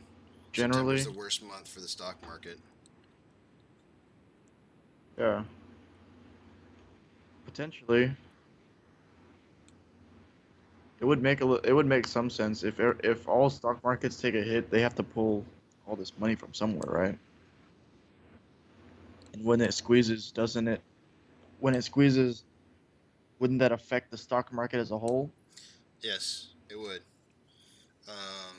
So I think somebody said that we have like a delta, like it's either positive or negative delta. I can't remember which it is, but when the stock market as a whole goes down, we go up, which is a very unusual delta to have. Um, so if we were still in this in September, if the stock market did go down, that could possibly be gains for us. I don't. I honestly just don't think it's going to last that long.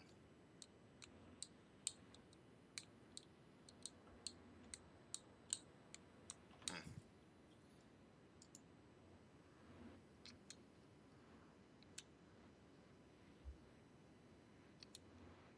Did you get my text?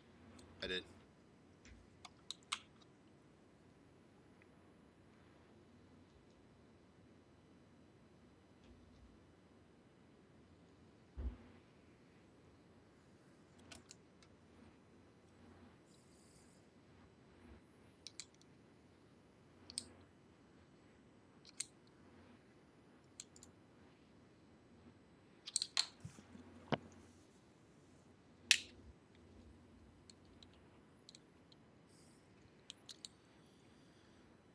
here we come. Yeah, I think you would like Borderlands.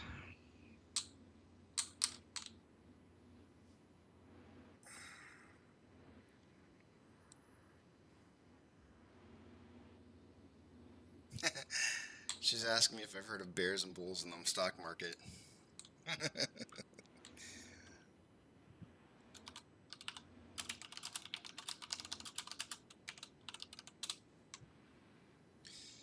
I said, yep, and now there's apes.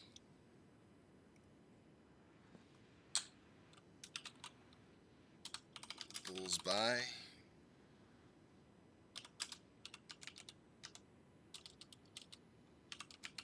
Bears sell. Apes hold.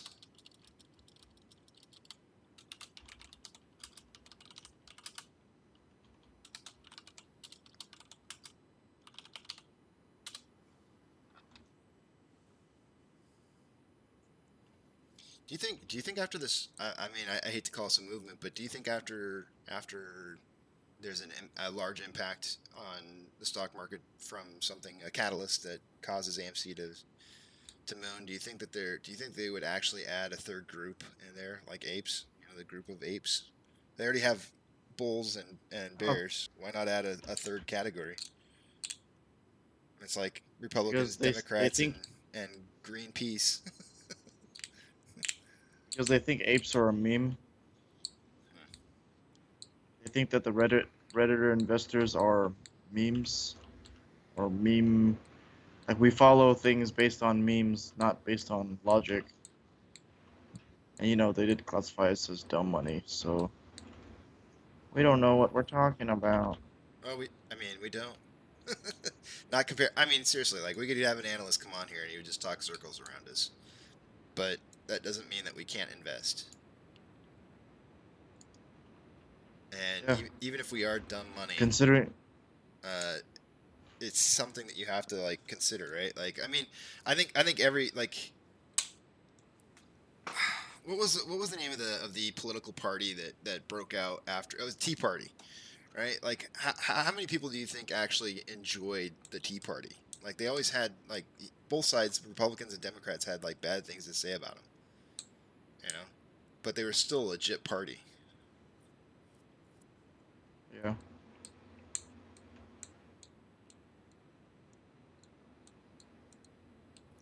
Nice little breakout there. Ooh. We tested the old level of support, which became a level of resistance. We tested it, but we didn't break it. Here comes the sell-off.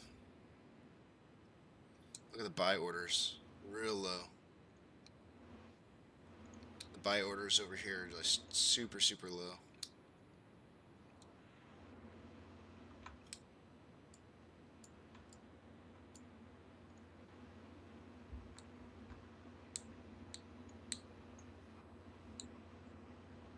Oh, yep. Driving the price down. Yummy.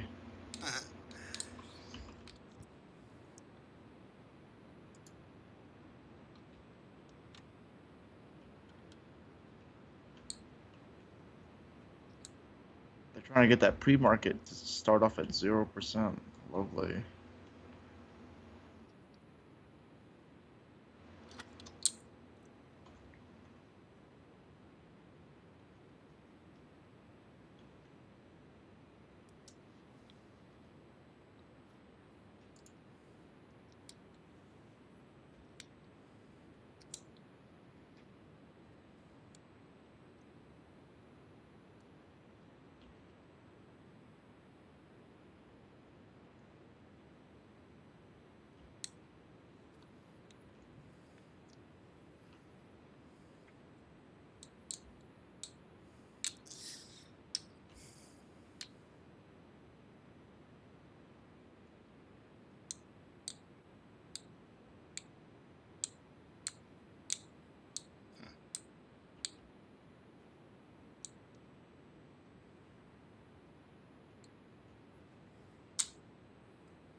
So we're struggling to get back up here. Looks like we got a little bit more positive movement now.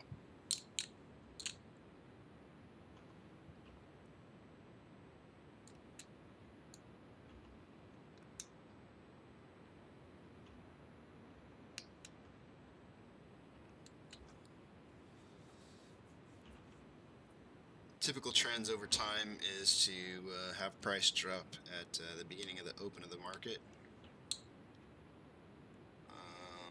Question is how far will we drop, or could we possibly have a very bullish run? Guess we'll find out soon enough.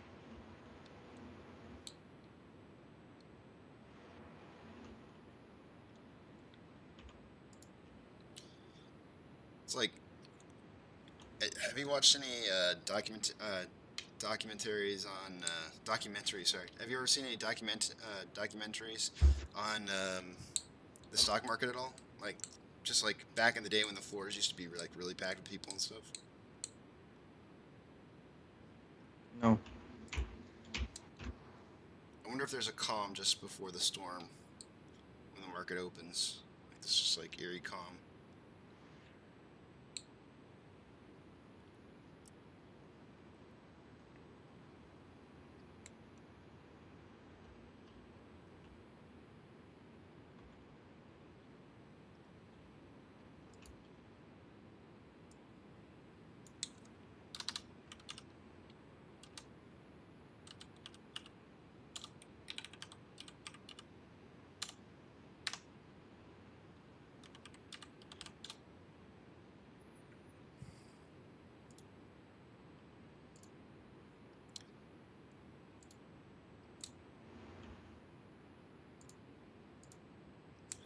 Might buy some more shares here.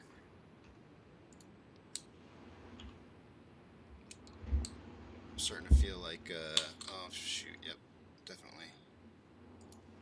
Might be too late.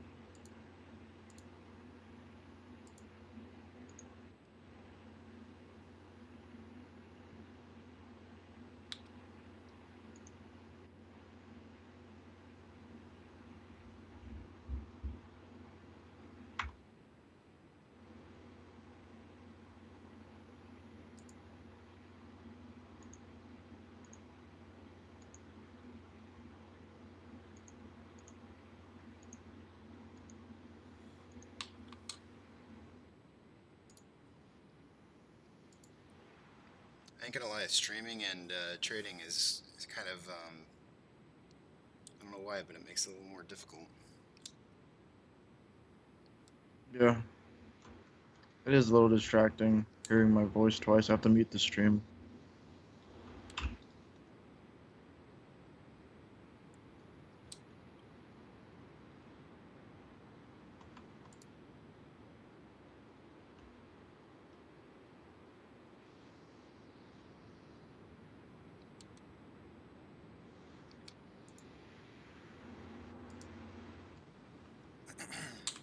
Do you have, I'm surprised you have the stream up.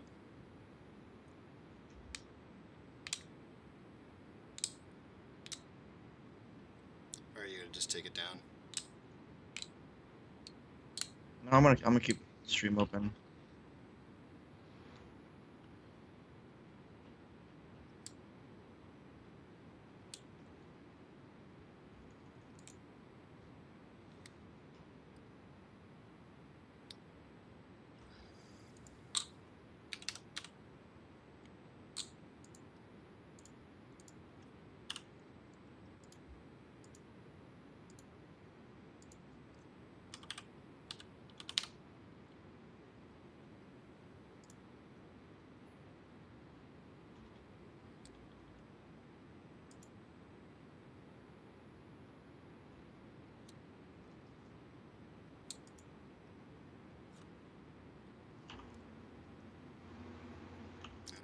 My watch is officially dead. Forgot to charge it last night. Alrighty, here we go.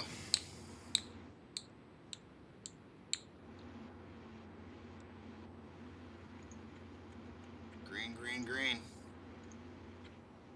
I wonder if our Australian buddy's still watching.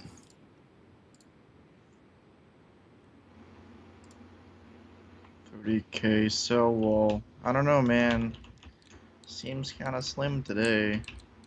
Starting out. Have hope, friends. High volume right in the beginning, not bad. Got our volume pokey.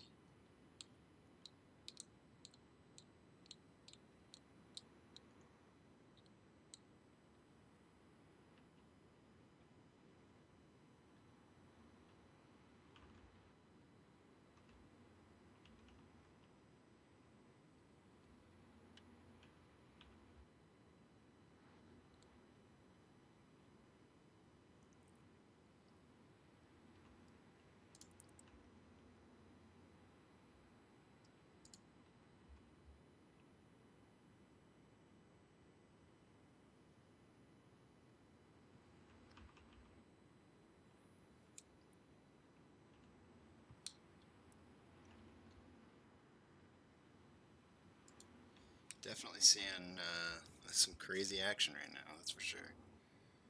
Strong movement upwards. Yeah, normally it drops. That's great.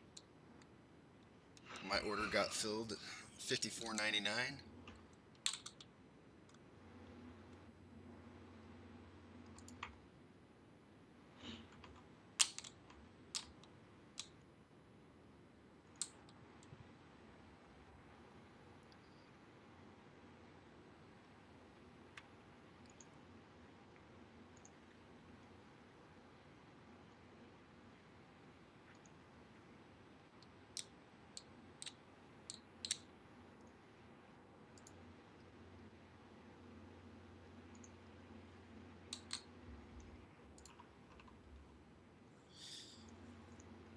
And here come the ladder attacks. So we hit that level of resistance at 55.20.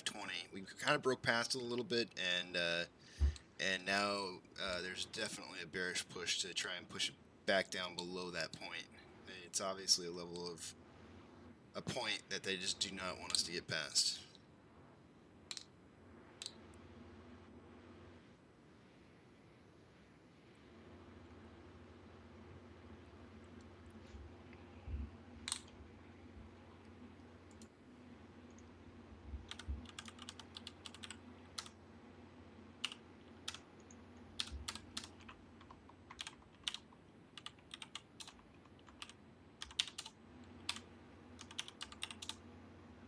So the conversation that we had yesterday, I think I'm gonna try to inject get back some of those shares that I frivolously lost earlier. 55.14.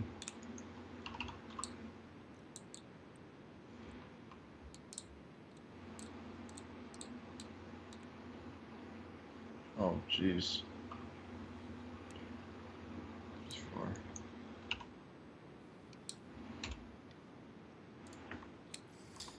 For those of you who are watching, let's see how many we got here. All three of you. 4 of you. All 4 of you who are watching, we are currently live streaming. I think there might be a 15 or so second delay, but we're trying to show you the level 2 book orders, which is right here, just so everybody kind of gets a general idea of what's happening in the market. You can see right now, as an example, is 26,000 shares at $54.50. It's floating around. You'll see a lot of that kind of stuff, and as soon as they, typically speaking, as soon as they get hit and they start, in this case, buying, it'll disappear. You'll see this number disappear, and it'll break out into maybe several groups of thousands. I'm not sure if I want to call them like fake walls of support and resistance, but it's what they kind of end up being usually. Not always.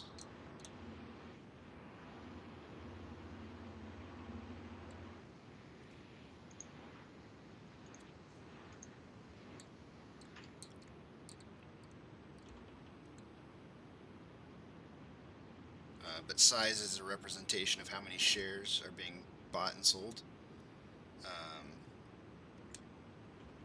And then you have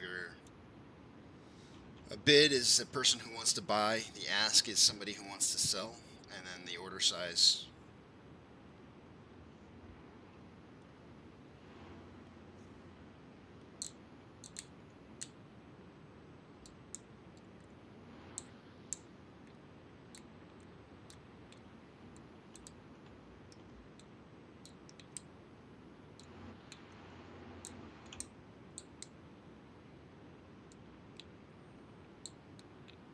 If the price can start to swing back up a little bit, we might have like a little bit of a kind of funky looking W going on the 1 minute scale.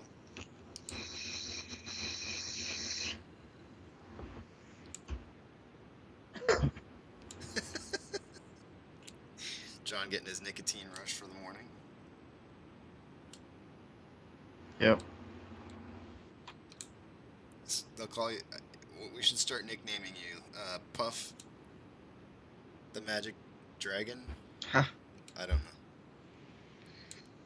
But it's not anything special.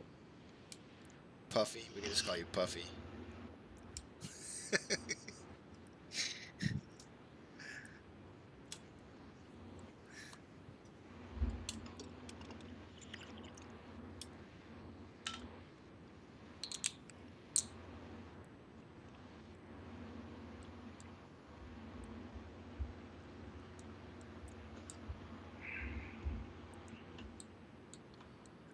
I really feel like there's a lot of strength right now in what's happening. Like I see them trying to push the stock down, and it's just not dropping like a rock, which is good. Let's see, our SSR trigger price for today is $48.65. It's pretty low. I really honestly don't see it breaking 50. But if we did break 50 and hit 48.65, so be it. More shares to buy. Averaging up.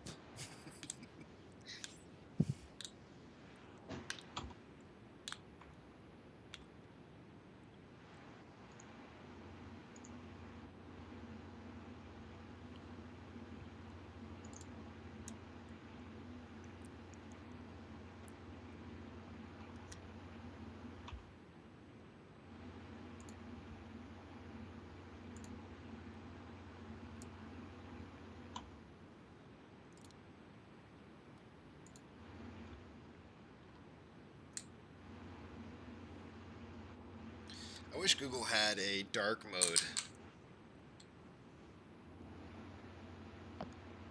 Say what now? I wish Google had a dark mode. Google. Google Chrome.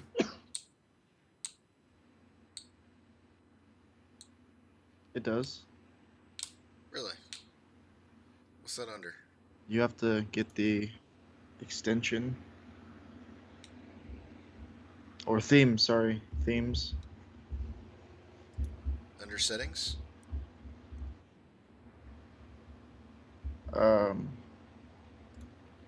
I don't use Google Chrome anymore, No. but it's under their themes. Just type in Google themes. It'll pull up a bunch of them that you can, I guess, kind of like install.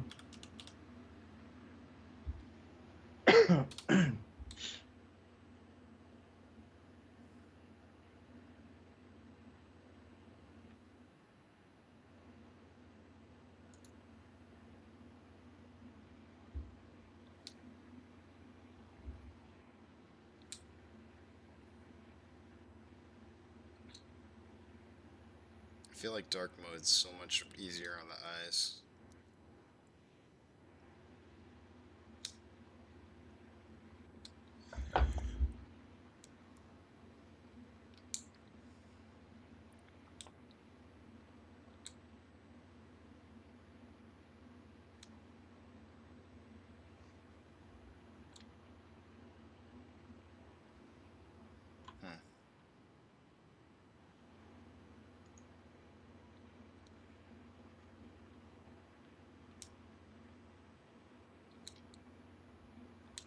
There's a lot of themes.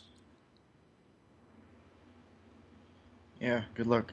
I just want a dark mode theme. I don't want all this other junk. Dark mode.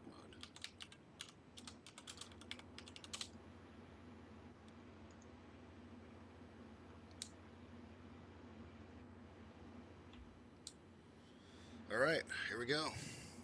That nasty W is forming.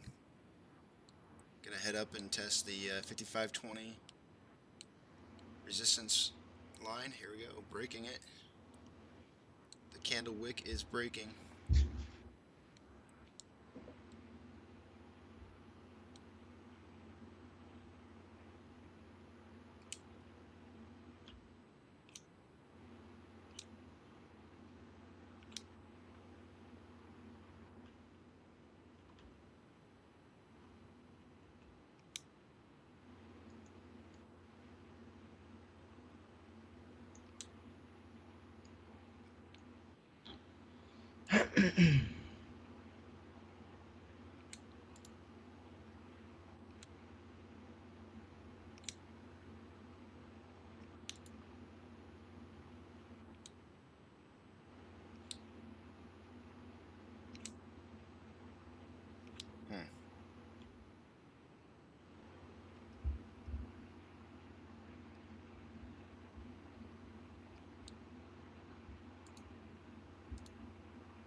$60K sell wall. It's gonna halt that at 55.50. Yep. We broke past the 5520 resistance line, so they're definitely gonna put up a fight now. They don't want to see us get up to that 56.50.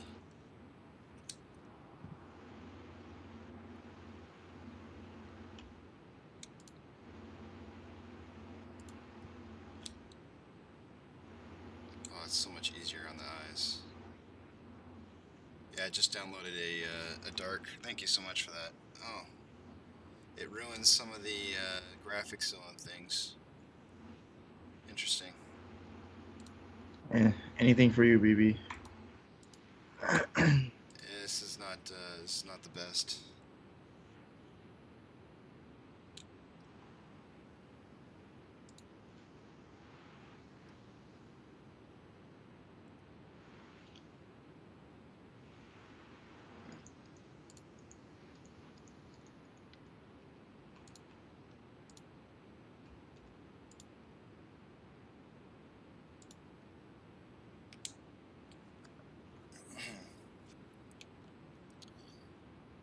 All right, here we go. Driving up.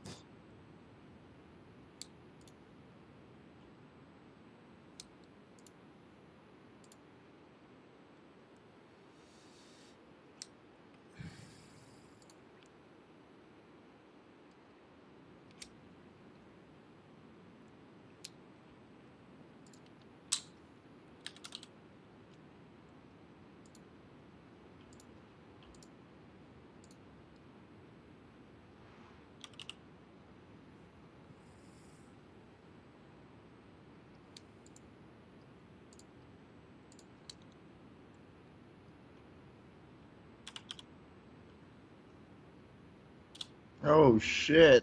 It's going, dude. Mm-hmm.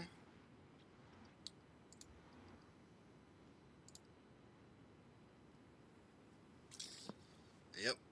Okay, so we're testing the 5654 level of resistance. We just broke it. Possibly heading up into new territory for the day.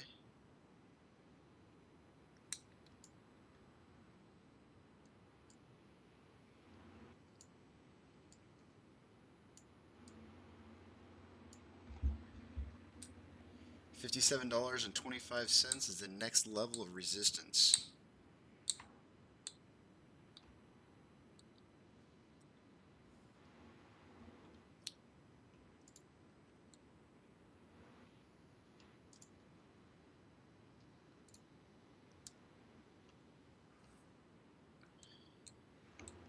looking to test it.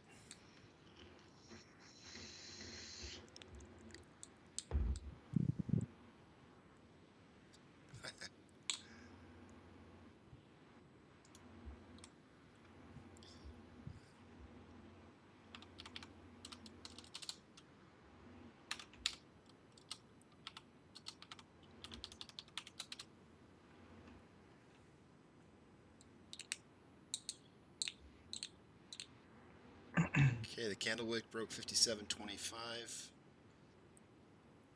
But the actual candlestick has not. It's trying to get there.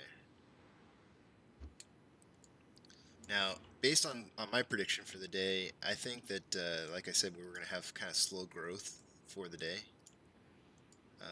or for the week, each day. But I thought we were going to have green days, day over day, with some just kind of nice, healthy, slow growth. So, if I had to guess, I'd say we bounced somewhere between 57.25 and 59 for the day. Not financial advice.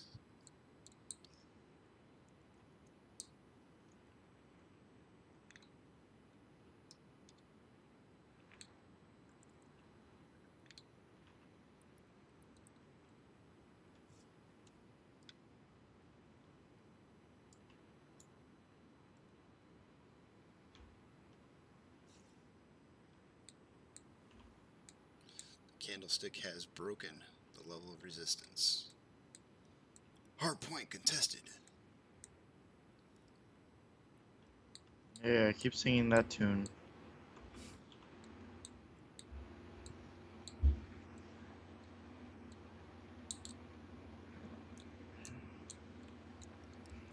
Ugh, I gotta close Borderlands, man. I don't have the attention span to do both. Yeah.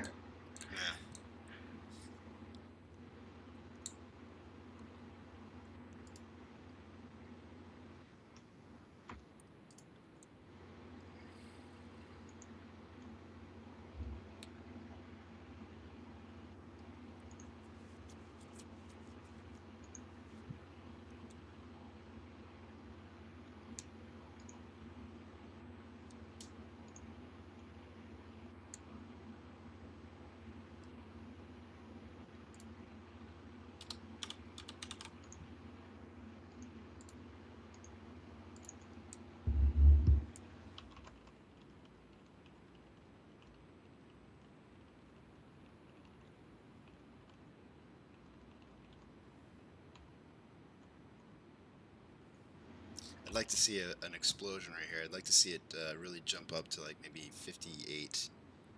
Would be nice. Just kind of sit at 58 for a little bit. It'd be a nice consolidation point. $58 Yeah. would be cool. Build the pennant right there at 58 bucks, and then prove me wrong and bust up past $60. That'd be great. I'd love to see that.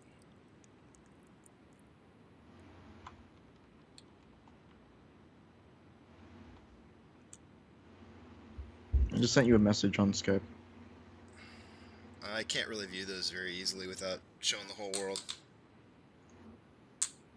Oh, okay, never mind. Oh, there we go. I took you off.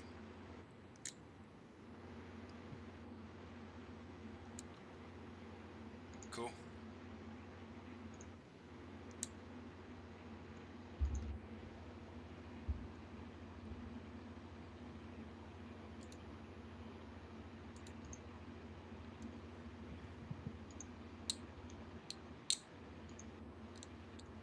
Looks like we got to 57.99, then retracted a little bit to 57.70.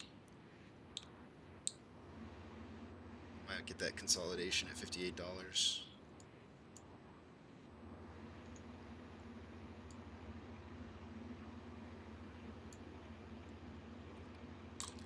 RSI is a little bit high. Not a little bit, it's very high. Yeah, we could see it drop back down below 57.25 for sure. With RSI being as high as it is. Yeah, but it just needs to cool off for a little bit. It'll drop down. I mean, it can still go higher than 57 where it's at right now. beyond that, it just can't. It doesn't stay up there very long. And Yeah, on the 30-minute chart, RSI just hit the peak, 68.63. So yeah, it needs to just kind of settle off at 57.5 or so. Of course, it's dropping lower than that.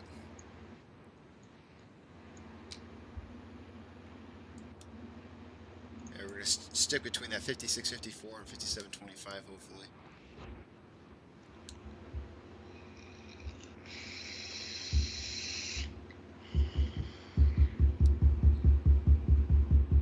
Don't hit your desk. Your ADD, stop. Oh. Sorry, am I trembling the desk? Yes. That's my fault. You're thumping people.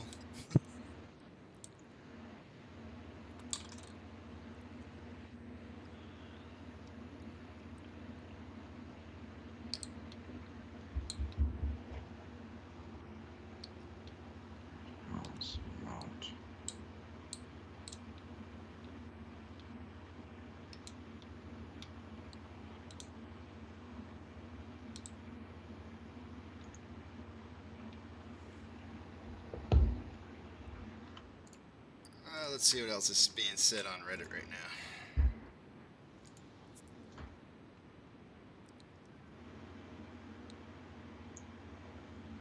Oh, and I remember I just pulled up what I sold at. So it was at 51.76. 51.76 was that massive loss in shares. Yeah. The accident. Yeah. I don't like to think about it. I don't want to think about it anymore.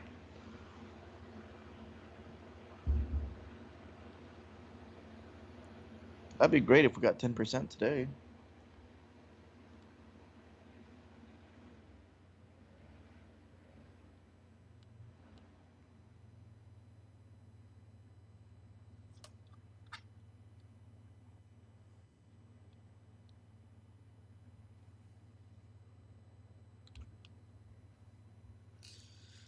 Okay, we're breaking back up above the level of resistance at 57.25.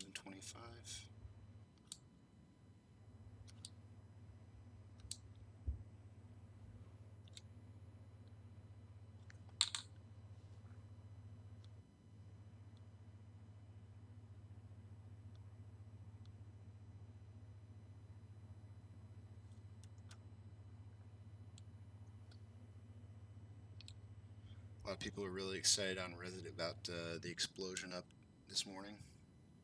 Really happy. A lot of positive vibes. Yeah.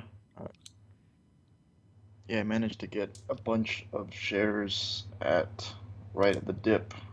So that is great. This says I think I actually got it right at the 54.61. Yeah, that's what 5 cents from the bottom today. yeah, I chose 54.99, so you got in a little bit better than I did. I don't know. I don't know why. 54.99 was slightly lower than the. I guess I was trying to help the level of resistance that was at 55.20 that I had marked. So somebody posted. Let's see. This is Grand Marsupial 5291 posted on Reddit. Someone just grabbed 10 million shares. That's over $500 million with an oh my face. Oops, I hit my mic. Sorry. A George Takei, oh my. Yeah. Oh my. That's I wonder if that's got to be an institutional investor. Why? Why can't it be a 10 regular person? 10 million shares, really? $500 million? I don't think that's anything else other than a whale. Oh, there are some really, really rich people out there, man. Yeah, I don't know. That's kind of a sick amount of money to be putting on a meme stock. I mean, I'm okay with it. I'm not upset that somebody would do that, but Maybe they're low key an ape too.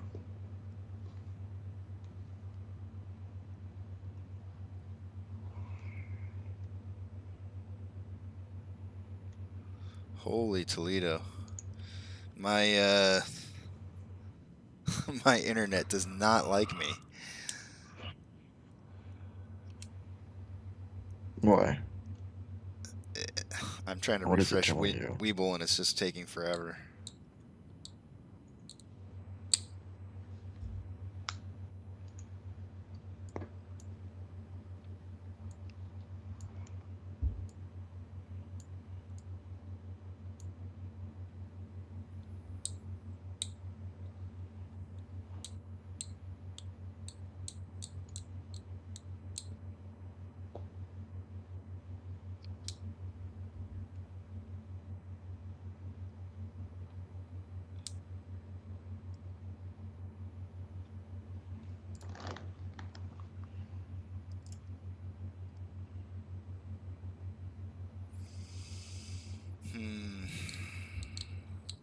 I'm trying to decide whether we're going to push back up over 57.25 for the day or not.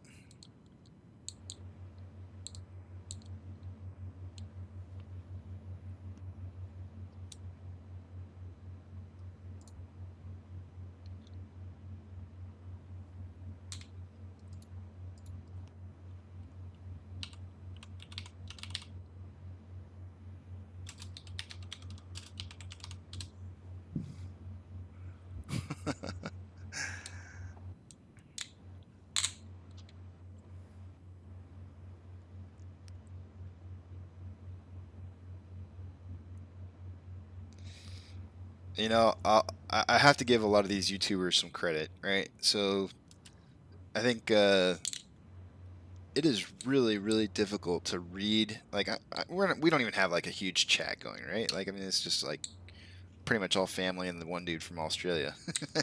But I think it is extremely difficult to like view like the messages that are coming in while doing everything else that you're doing at the same time. Man, mad props to those everybody that does this. This is like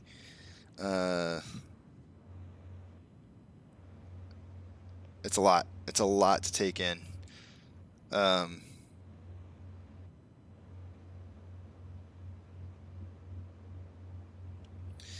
So way back in the day, when internet poker was more of a thing than it is now currently, I used to multi-table. Typically speaking, I think the most that I ever did was 6 tables at a time. And it's crazy insane because you're just going from one table to the next. Every time a table has an action that has to be completed, it pops up and lets you know that there's some kind of action that has to be taken on your part, and you're just flying through each one of them. You're trying to make judgment calls as quick as you possibly can between tables. This kind of reminds me of that. It reminds me a lot of that because you're multitasking crazy amounts of things at once. You know, you're trying to make buys, you're trying to watch views of what's happening, you're trying to analyze the stocks, which is like analyzing a poker player. It's a lot to take in. Yeah.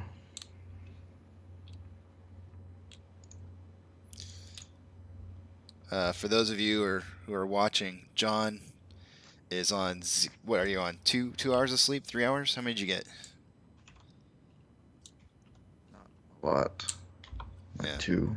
So you're a little out of it today. Yeah, a little low energy, and I'm also not just monitoring AMC, but also other stocks. What is it? A multifaceted investor, sorts, I guess. John is the traditional investor that diversifies. I am the true one-trick pony. True one-trick pony. I am the smoothest of smooth brain ponies, apes. You're not. I have AMC. Well, actually, so I had don't lie to your fans like that.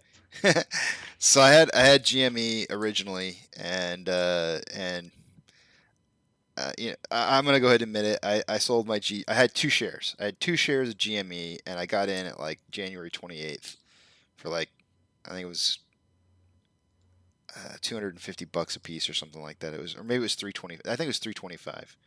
I got in for $325 a piece on like January 28th or 29th, and but I also got into AMC as well. So I kind of split my money up a little bit. I put some of it into GME, and then I saw that, you know, everybody on Wall Street Bets was talking about AMC as being the kind of the secondary movement, and so when I looked at AMC, the thing that really intrigued me the most about AMC was that it was trading at like, I'm trying to remember at the time. I think it was $14 was my initial price that I got in at, and it might have been 15. Anyways, the thing was is that I was sitting there looking at it. I was going like, Cinemark is like in the 20s, and I'm sitting there going like, okay, you know, where was AMC trading at before? And AMC was trading at over $20, you know, a couple years back, and I was like, okay, so AMC is going to recover from the pandemic, and worst case scenario, I'll close to double my money on the stock. And it seems much more profitable to do that on a stock where you're getting in at $15 versus a stock where you're getting in at $325. So I put a lot of shares into AMC, or a lot of money in. I think I split it between the two, but I got a lot more shares out of AMC. And then the price tanked from that $15 down to, gosh, I can't remember. I want to say it was like $8, and my heart sank. It reminded me a lot of my original Facebook IPO. Man, I bought Facebook IPO on the very first day, and that thing tanked like crazy, down from, oh boy, it was like 30 something dollars, and it just tanked and tanked and tanked, and I had to hold on to that thing for like, I think it was a full year before I actually broke even. And I didn't sell because I still had faith in Facebook. It was just taking a really long time. And after, I think, holding the stock for 2 years, I ended up doubling my money on Facebook, but it took 2 years. But I think any analyst would tell you that a gain of doubling your money in 2 years' time is not a bad deal. I think it's a pretty good deal. So I made out on Facebook. I wish I'd kept it. Unfortunately, I had life events that required me to tap into that and withdraw it. So I never got more than that. I could have gotten a lot more out of it. And I always wish I had kind of stayed in it, but you know, life happens, and you have to make changes. But AMC is a really strong stock, and I really think that the company can. I think they have a lot of opportunity. A lot of opportunity to be able to grow.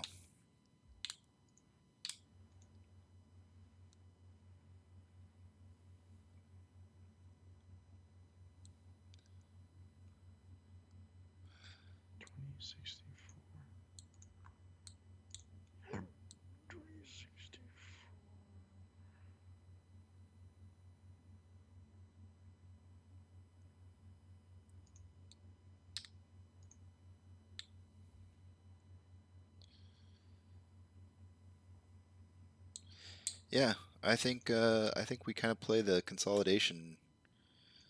Man, I'd hate to see it consolidate for the rest of the day in between 56 and 57, but it'd be nice to see it break out at some point. But I think it might just kind of hover around here for the rest of the day. Maybe have a little bit of a down spike at the end of the day. You know, like they usually do. They like to attack it. I figured it was gonna be around 56. That's what I said earlier, right? 56 something. Yeah.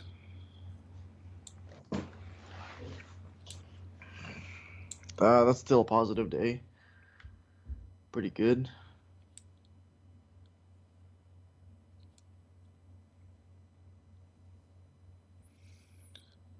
So is this a bullish pennant we're forming? Let me check. Looks like one.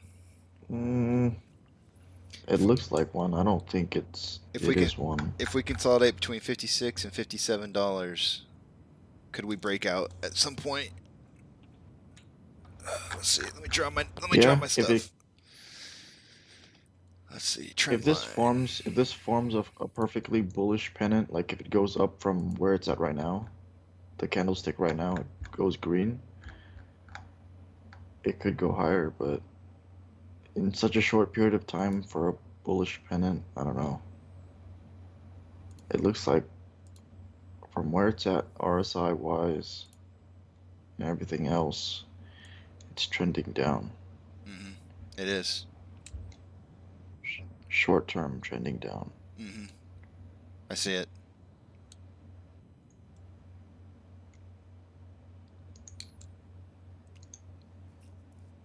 It's a sideways pennant, which is like a wedge, right?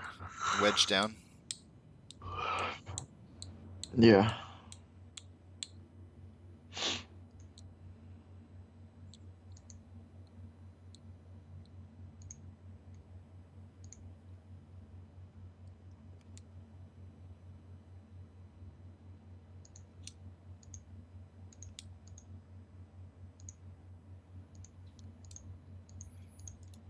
So my wife, I promised, well, she made me promise to wake her up if we hit 90.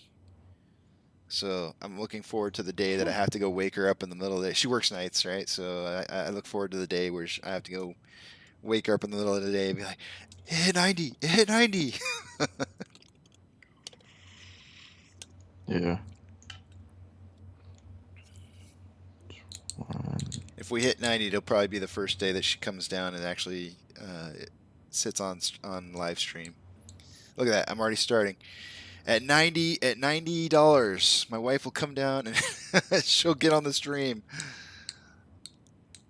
Have you seen some of the stuff people are saying they'll do if we hit certain prices? No. Somebody was talking about eating reverse tendies. Wow. With hot sauce or something like that. That was crazy.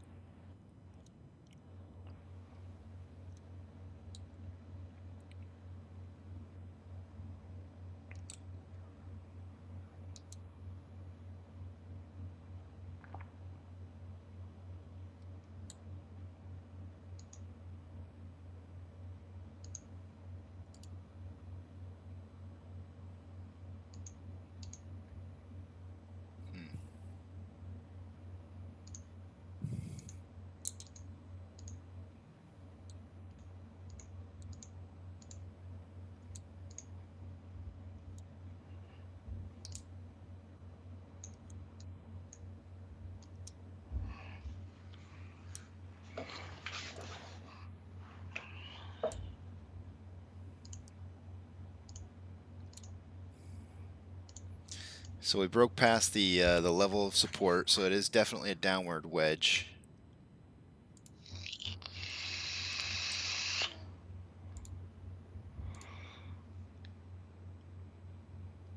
New high.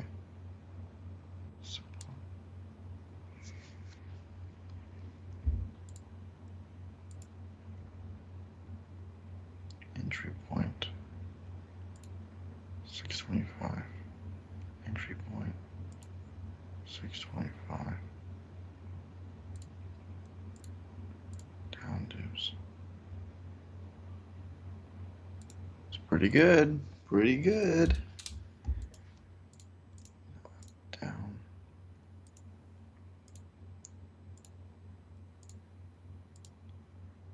That is pretty good. Those are pretty good entry points.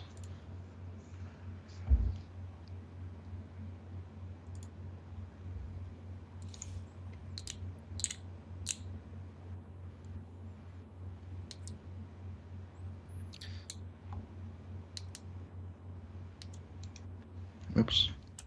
So I just set up a downwards channel. Am I saying that right? Is it a channel? Am I saying that right? Descending channel? Yeah. Kind of. Yeah, kinda. I think it's gotta at least touch 2 points on the bottom line and the top line for you Yeah. to start drawing a channel. Yeah.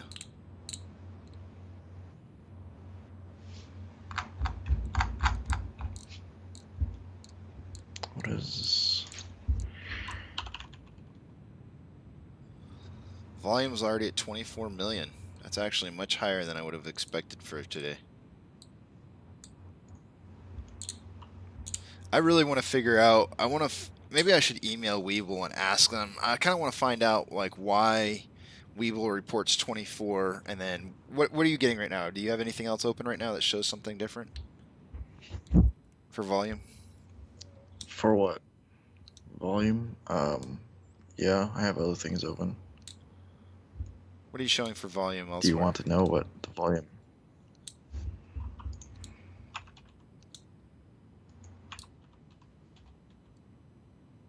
Volume right now. 24.599. Okay, that's pretty close to what I'm showing. So, yeah.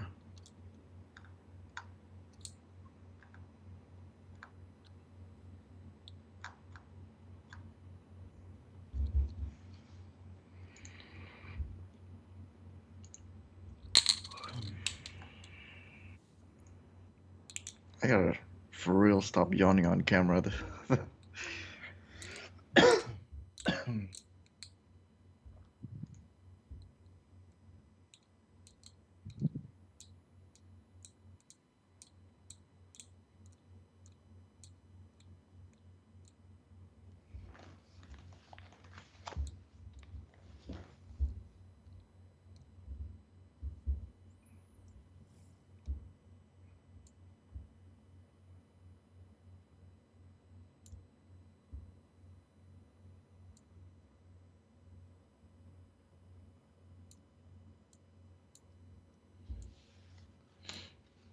All right. I was like, what the hell was I looking at?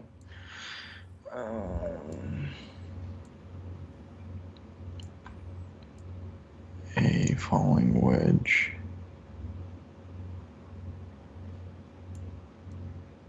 So up and down. So a falling wedge means it's a bullish.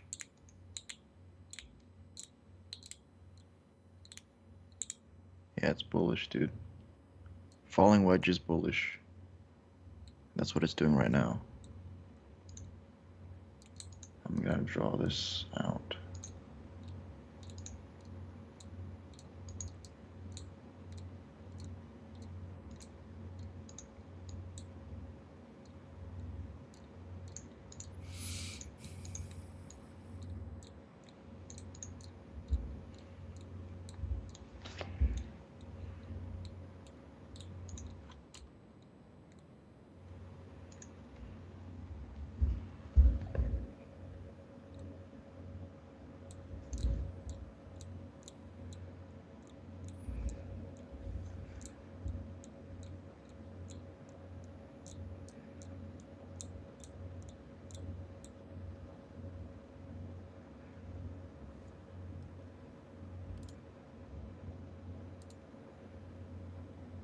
All right, send you a picture on your phone.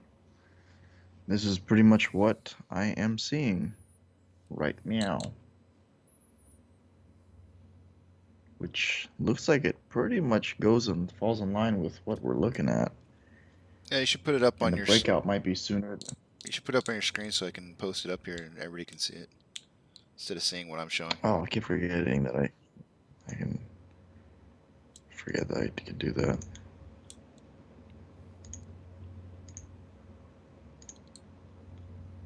So this right here, oh Jesus, how do I not share every? It's bedtime. Time for you to go to sleep. Yeah, I need to figure out.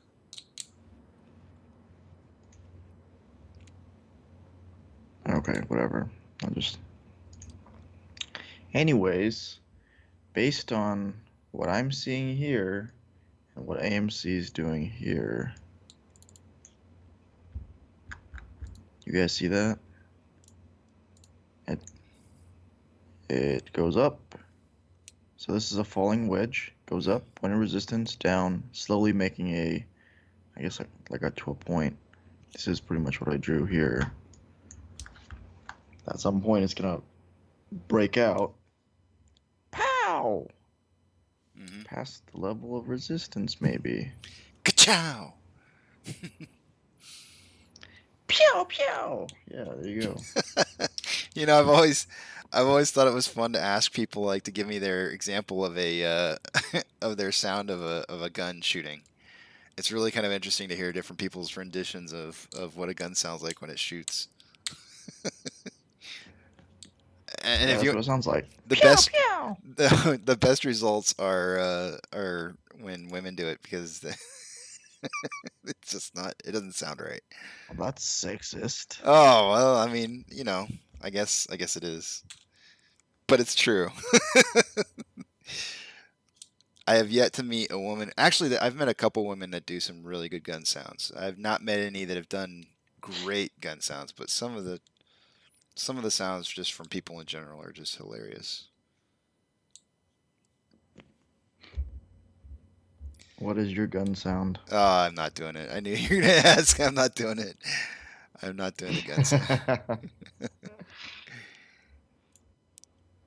So, what's the difference between Mine a is from Star Wars. Star Wars?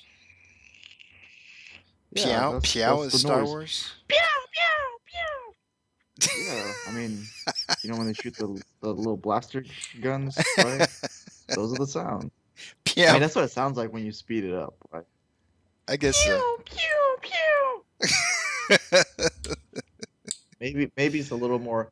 Pew pew pew. I don't want to do it too loud. My roommate is probably like, "What the fuck is that noise?"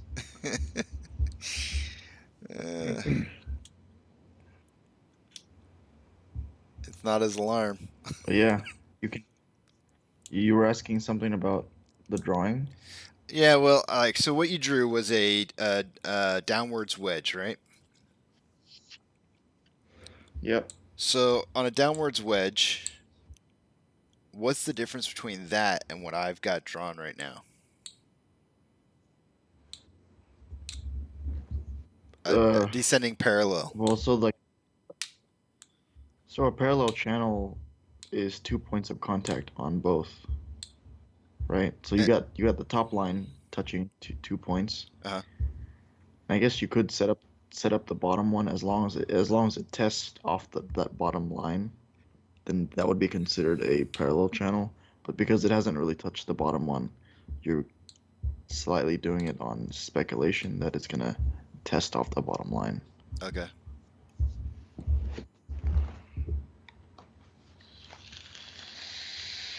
And would you consider this to be short laddering? I don't know. I don't know what laddering is. I'm a noob. Is laddering something that's like specific to price manipulation or something? Yeah, it's when they basically short the stock down and it looks like a stair-stepping ladder down. Oh. Since AMC is the only one that I've seen it from there, I can't really speak to that. Hey, we can't speak to anything. Non-certified, non-financial advice, of course. But I mean from just personal experience, right? Yeah.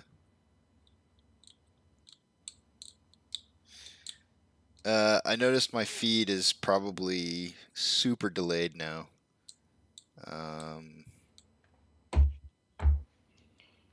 Well, that's what happens when you're broadcasting from the moon. All right, let's see how far we're off here. I'm going to do a test to see. On 30 seconds. Here we go. There it is. There's a chip at 30 seconds. Let's just see how far off we're here. I might have to stop the feed and restart it. Let's see how long we're I mean, it depends on how much latency you want. Unless people are trading on their own stuff, they're probably already looking at something live. there's probably about. I mean, I don't know how much of a delay there is. You'd have to clock that. I mean, I'm clocking it right now. Oh, right now it's over 30 seconds.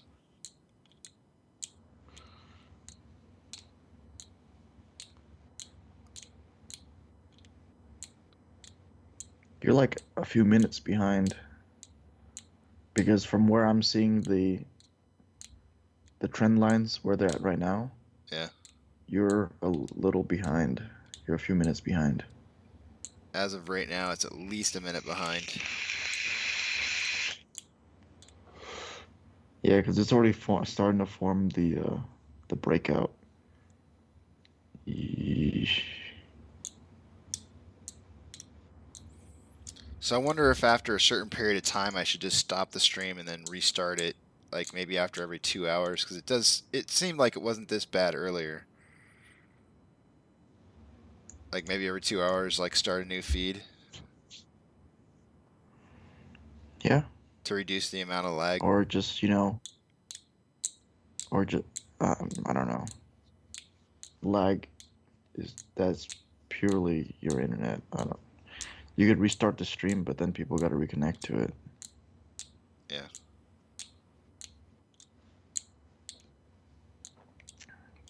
Okay, here comes. We're looking at almost like a 2-minute lag. Yep, 2 minutes on the dot. Wow.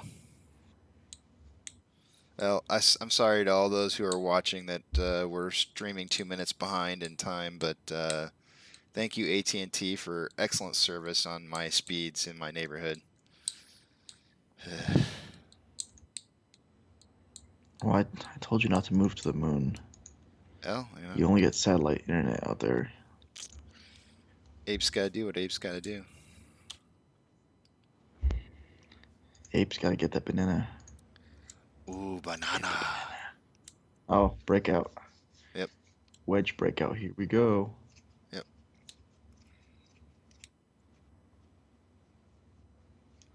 I'm So liking for it. those that want to see what's on my screen, I will share my screen. Is that sharing on your stream? My screen? It is. I can make it bigger if you want. Unless, I mean, you can see what it Yeah, I looks mean like. just big enough. Yeah. So this is the falling wedge. I guess that's a technical term for it.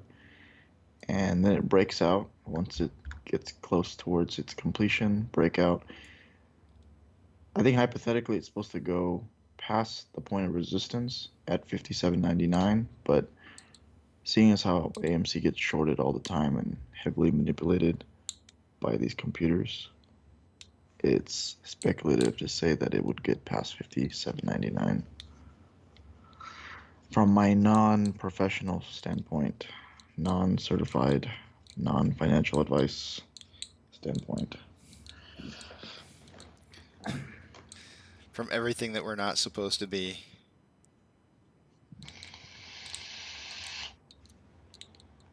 But we're doing. Right.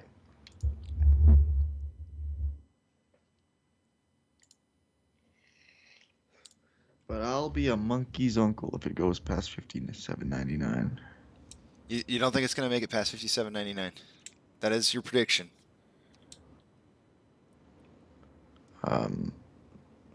Based on how a falling wedge works, it should.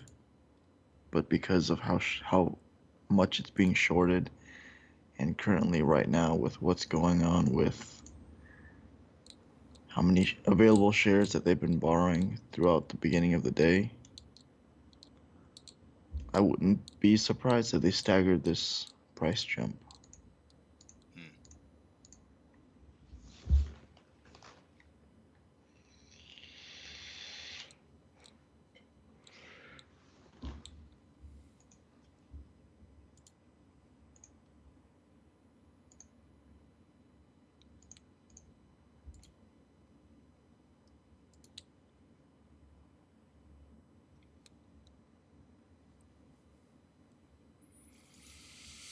Hmm.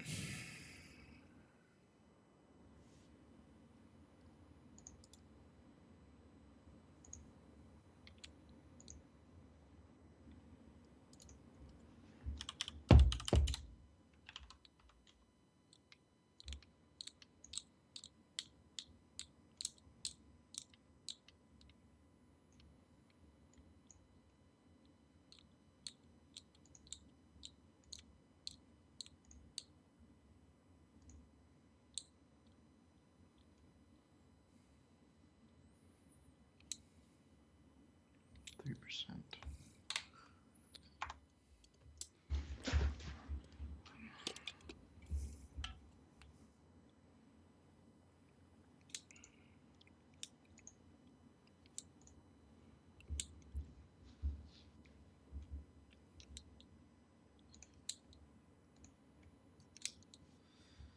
If anybody's watching and you guys have questions, feel free to ask. Yeah. We definitely have the Any worst. one of We have the worst any advice. one of our millions of viewers. One. Two. Three.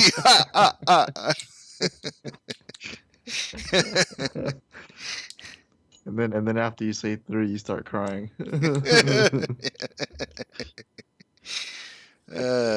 I mean, I didn't do any kind of advertising for this at all. You know, like I didn't tell any. I'm actually been surprised. I think our highest amount of viewers was up to 6 at one point.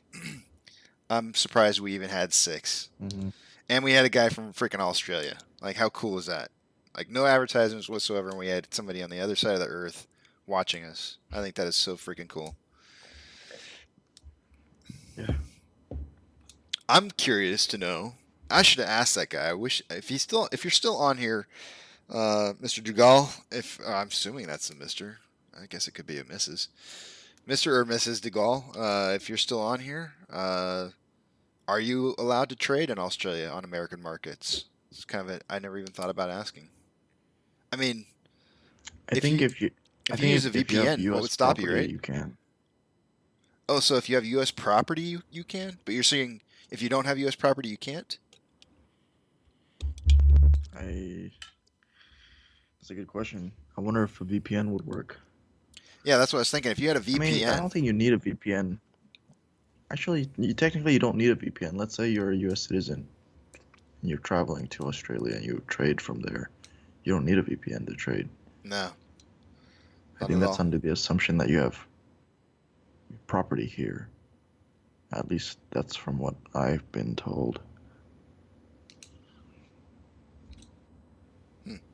Unless one of our viewers knows the answer to this, feel free to just liberally speak in the chat, because we're just a bunch of dum-dums. We don't know anything. ADD.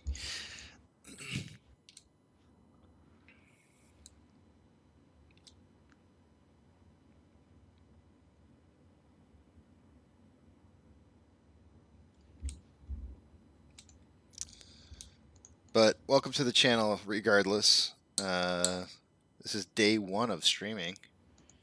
We've got kinks to work out, where we've got things to learn. This is a new process for us. John and I are both here watching AMC intently. I'm only watching AMC. John's watching a couple other stocks as well. He's actually watching the whole market, but you know, we kind of wanted to create a stream where we could stream level 2 action book orders so people could see it. I couldn't find any like live streaming guys who constantly did it on a daily basis for like the entire day of the market, and that's what I kind of want to bring to the community. I think seeing the stock market, watching it move as it moves, being, I guess, the nerd that I am, is incredibly cool to watch. I don't know. There's something about it. It's hypnotizing.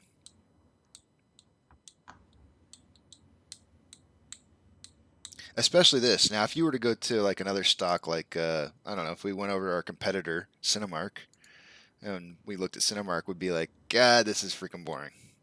Very, very boring. Doesn't move nearly as fast. We got 374,000 in volume for the day, whereas AMC's at 29 million shares traded so far. Yeah. We have a inflow of 352 versus an outflow of 337. So we have a positive gain for the day, which is showing in the price, which is unusual. A lot lately we've been seeing a higher inflow than outflow of shares being traded, and a lower price, which is unusual across the market, which shows how the stock is being manipulated. But today the stock is acting the way that it's supposed to act, which is, who knows if that's due to some of the rules that they've put into place recently. But it's good to have a green day. We had some down days last week that was kind of depressing.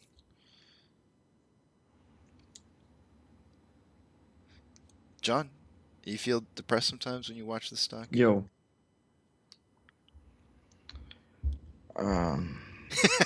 Yeah, probably the first month was real bad. The first month I just had all kinds of FUD. And then when it went from like 11 or 8 to 15 to 18, then there was hope. And I think at the end of the day, you just kind of have to, you know, that saying, when in doubt, zoom out, right? On the down days, just zoom out to the daily chart and look at how far we've come, especially for the people that have put in money before it, got to where it is now. And even if you had bought in around the $50 range, $50 a share range, the ceiling is pretty high. So who's to say that you bought in late, right? I want to give hope to people who bought in at maybe $70 or $77. Like, anybody who bought in those ranges, I want to give hope to them, because when I initially bought into this, I bought in at 14 and it almost instantly dropped down to almost half the price, and that was difficult to watch, very difficult to watch. I mean, that was also before he sold his car and put it all into this stock. I did. I sold my car, my dream car. Nonetheless, I sold my dream car and put it into this stock.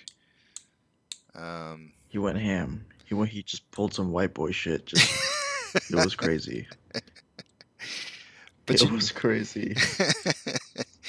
I had faith though, and I really felt like averaging down was the best thing to do. At that point, I had so much conviction and faith in the DD that I had done, that I felt like it was worth selling something that I love to get something more. I felt like I could get something more out of that, and averaging down was the only thing that I could do. So I'm not suggesting anybody should average down now who did buy in at 70. If that's something you want to do, that's on you. But I have conviction in this stock, and in the fact that it's going to pay out for even those who bought in at such a high level.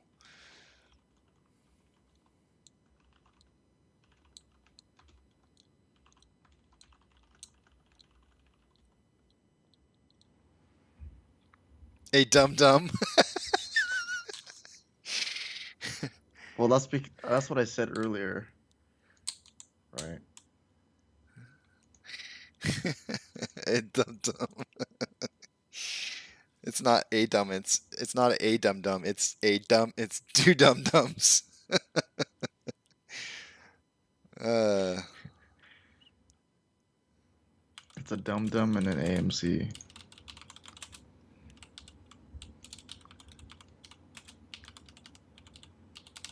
Like, I'm gonna type this. Oh shit. Okay. Thank you very much, Google or whoever did this, but I couldn't spell, and I was trying to put in what what it stood for, and I couldn't spell disorder.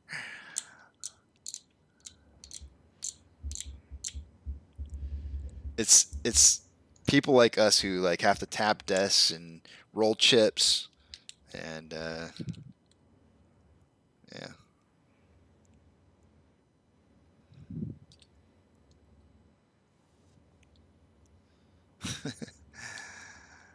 All right, let's see it break the 57.25 level of resistance. We're coming back for it. Come on, 57.25. Hard point contested.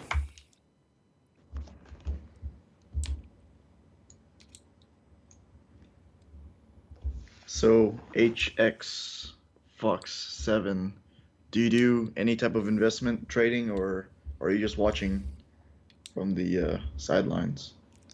Don't forget there's a AMC? 2-minute delay on here, so it'd be faster to type it out. He'll get the type message quicker.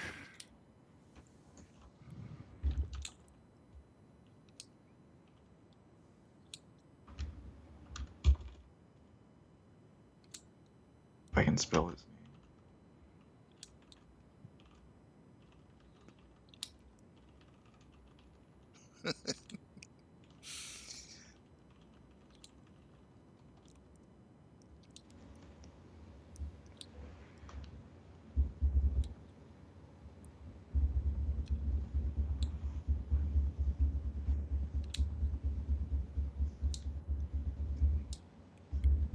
John, you're giving a drum roll. Sorry, I gotta. Just because I'm tired. You should take a nap. I'll take the helm for a while and just I don't know. I might stop the stream for a little bit It's and then okay. restart it. It's fine. I'm expecting somebody, so Okay. it's not like I can go to sleep anyways. Dang, bro. There we go. I got into those 2 stocks at the beginning. What? Oh, we're moving up on AMC. Oh. Look at that. See, Very you're nice. trying to take away from the movement already. See, you're trying to talk about other stocks, No, and it's here just we are moving on up. this is Ignore AMC. this is AMC. This is AMC and ADD, right? So my ADD says, hey guys, if you guys are interested, here are some very new stocks. Do a little due diligence. Look into it and see if you want to, That's Get so into it. anti-ape though. That's so anti-ape. Like, I don't know. Yeah, but this isn't a full ape channel. Yeah. Okay, I'll be right back. All right. I have to get the door.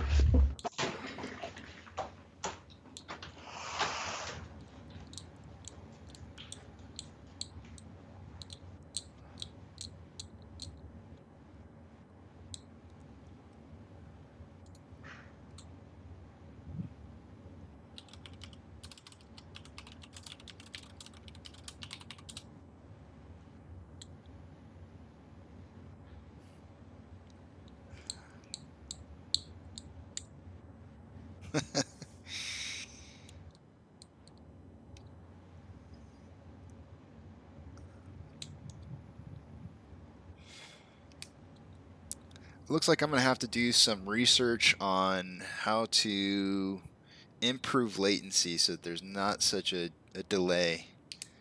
I owe it to my viewers to make sure that there's as minimal of a delay as possible. So I do apologize. It's going to be something that I will try to improve for tomorrow.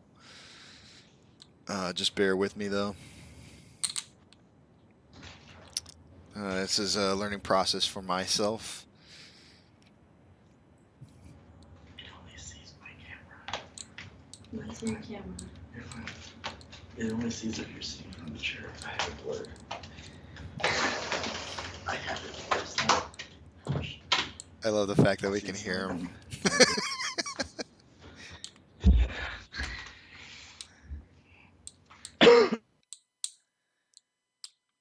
Oh, not now.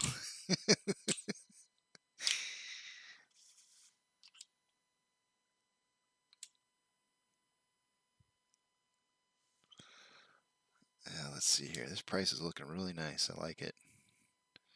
Got above the point of resistance at 57.25. It's kind of hovering right about that point. It looks like they're trying to drive it back down, which they're actually succeeding in doing quite well.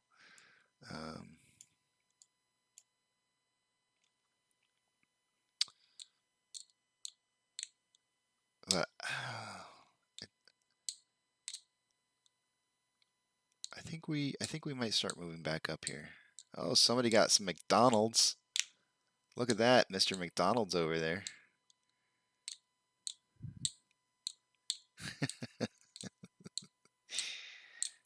Oh man, that is making me hungry. I think I'm gonna have to go eat. Look, I'm eating on camera.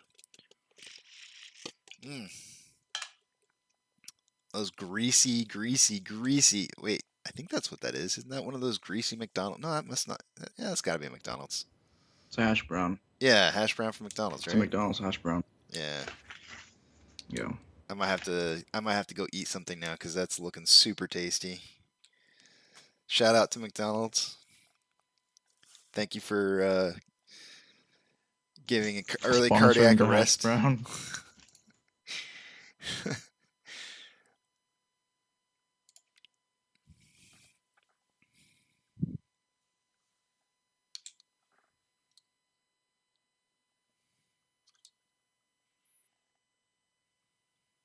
And we're really having a hard time staying up past that 57.25 level. It just doesn't want to stay there.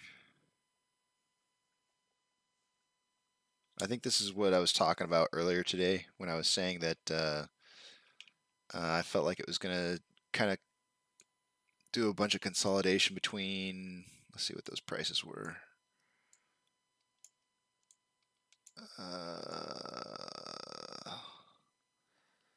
I think initially, I believe initially I was saying 57.25 and another number, but I don't see the other number on here now. Let me zoom out a little bit.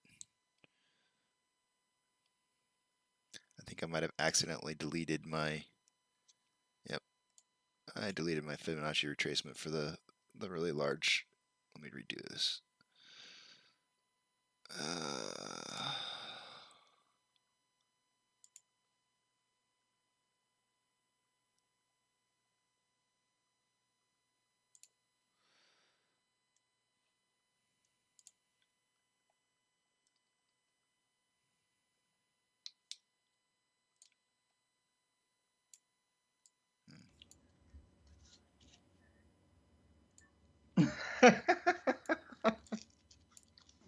What?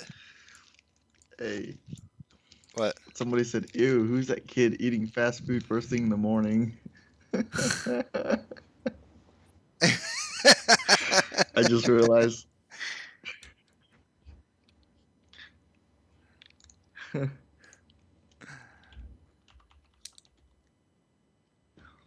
They said it's a $1 taco from Jack in the Box. The sucky part is that they're commenting on shit that we talked about 2 minutes ago.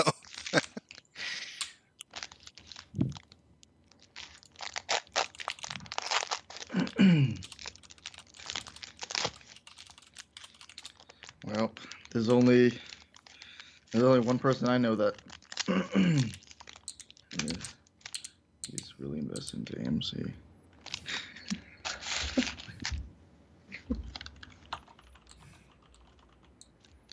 Oh shoot. Akira357 says their dad runs a hedge fund. Oh geez. Sucks to be your dad, man. I feel bad for him.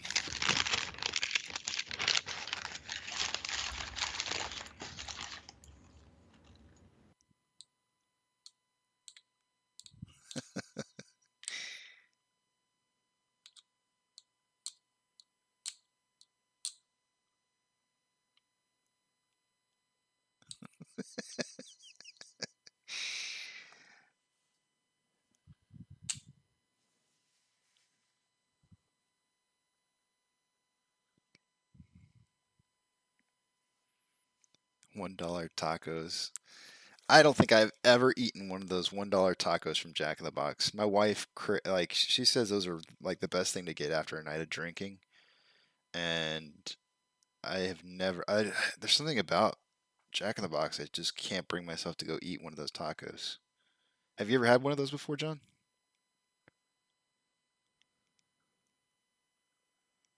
No, your mic's muted, man. I can't hear you.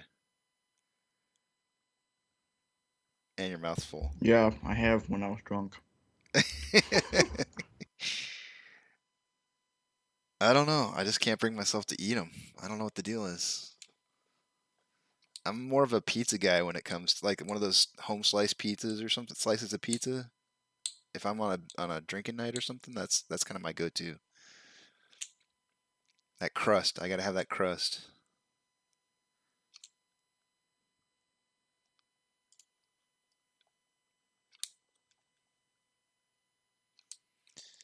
Man, these hedge funds, man, they really don't want to see it above 57.25. That is so crazy. Super pushback. Taking the dip.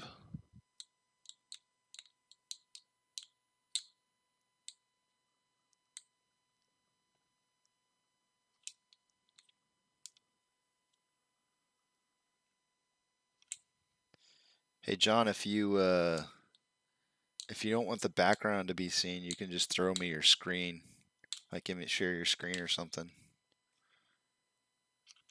And your mic is muted, just so you know. It's okay. I don't mind eating on camera for everybody to see me stuff my face. Yeah. Get hungry. This is like every time I watch one of those I don't know, like Trey. Trey's got sub. Oh my god! All right, so I got to tell you this story. So I went to go do my wife's oil change on her Jeep yesterday, right? And so I took it into the shop, did the Jeep. They had like no wait time, so I'm like, cool. I'm gonna bring my truck in and get my truck done too. So I bring my truck in. I'm getting it done. I'm watching Trey's video, one of his videos from yesterday, and he starts talking about damn Subway. And I was like, oh my god, I gotta get Subway now. God, that it kills me when he subliminally gets me like that. Just absolutely kills me. I of course went and got Subway.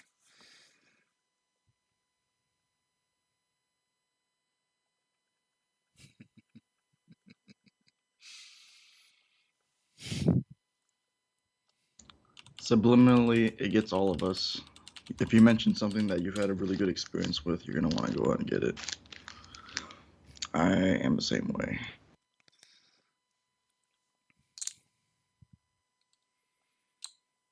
But I haven't gone out and got the Kraken yet. I mean, he drinks Kraken all the time. I don't even know what that is. It's probably a rum or something, a spiced rum.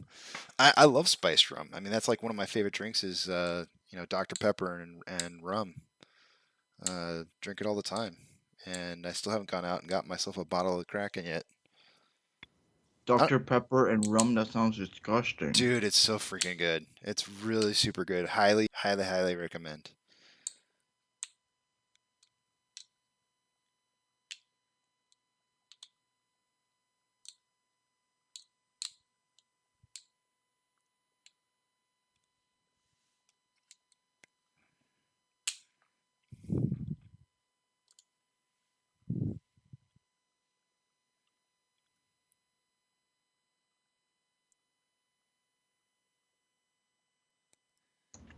So how far off was that analysis that said that it wasn't gonna reach 57.99 So far, pretty good. based on the shorts? So far, pretty good. So Akira's357 has asked me if I'm Vicar Tactical on the weekend. I have no idea who that is. I am gonna have to look him up. Why are you laughing so much? You must know who that is. You must know. Is that funny because of something? Well, I'm missing it. I gotta check it out now. Well, no, I mean I know who that is, so that's why it's funny. But yeah, you should look him up. Do I sound like him? Do I look you, like you him? moonlight as Victor. All All right. I'm gonna say is that by day you moonlight as a dude that's you're doing nods training. Nods training.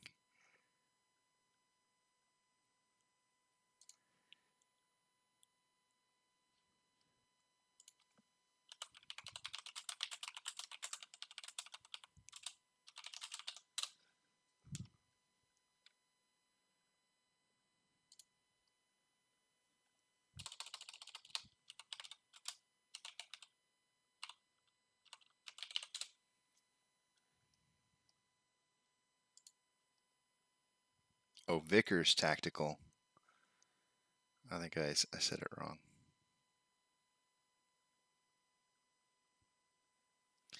He wants me to play a video of. Well, he is a fob after all. Let me pull it up here real quick. Victor's Tactical.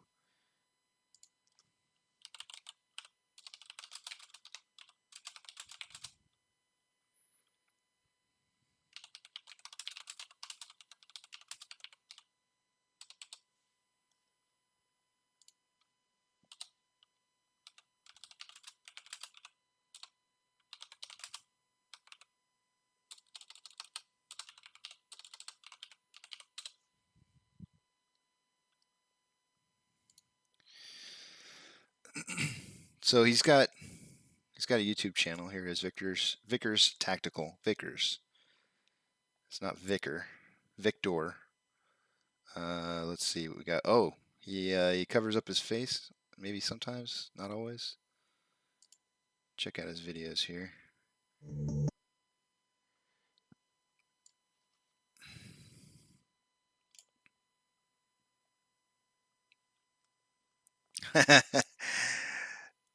Damn, I don't think I look anything like him. He looks pretty old. Holy shit, he looks really old.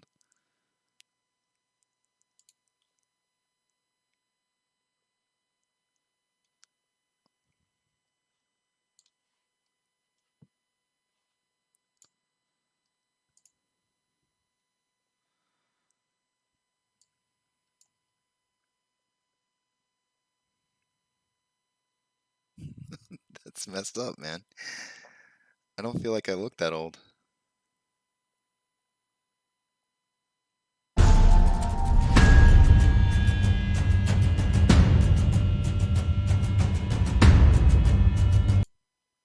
This is gonna like kill my stream. Me trying to. New level. Think of the fire control unit like the receiver on an AR-15, where you have the standard low receiver and then you can bolt different uppers on it, butt stocks, pistol grips. You can kind of set it up however you want. And it's the serial numbered item. All this other stuff, you have no issues with it at all. No, that is not me. That guy knows way too much shit about guns.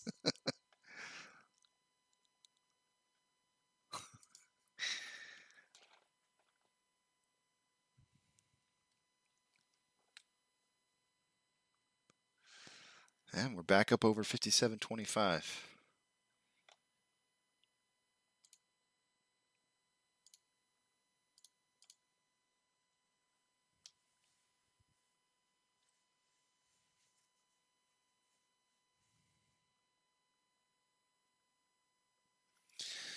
Speaking of guns,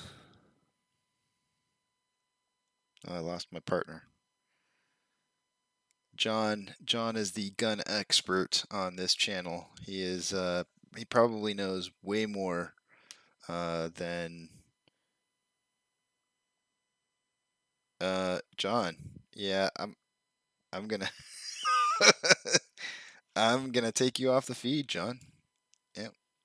That's getting almost X-rated.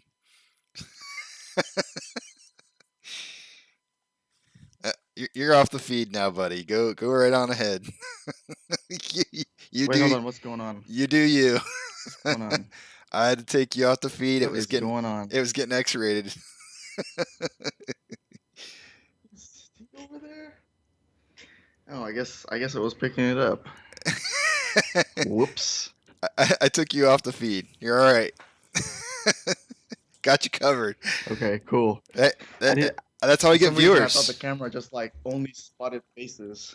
Well, apparently the back of your head looks like a face. Faces, but I guess that's amazing. Awkward. I'll just turn off my camera next time. No. That's how we get viewers, man.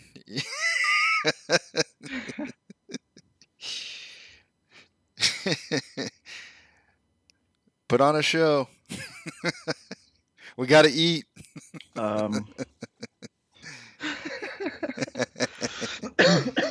Sorry, man. I took you off the page. You're good. You can just turn your mic off and have a great time. See you later. It's okay. I'm still here. Just monitoring stocks like regular people.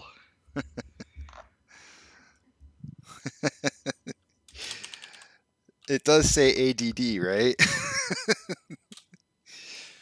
Oh, I got it. I just position my camera this way. That's better. Now it points away from the money maker.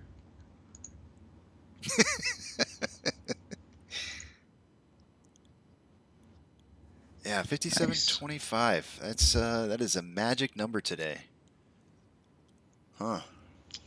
Well, I told you it wasn't gonna, based on the high for today, I don't think it's gonna be basically bouncing near it, and from what it's doing right now, it's pretty much consolidating once it's made its jump up. Mm-hmm. It's pretty much creating, if it touches down again, we can draw a parallel channel.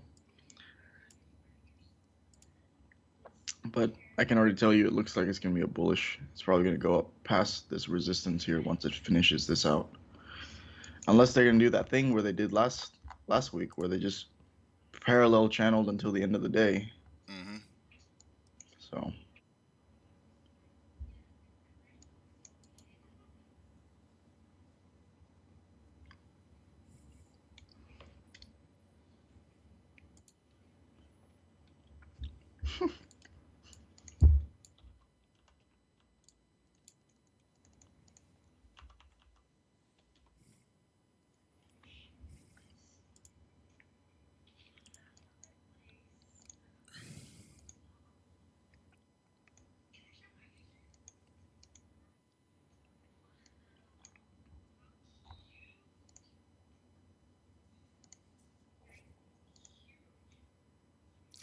You know, I'm only gonna say this in reference to talking about it. There's one thing. There's one thing that I never want to do on this channel, and I'm just telling. I'm talking about this out loud just because I want John to hear this, and because I didn't talk to him about this beforehand.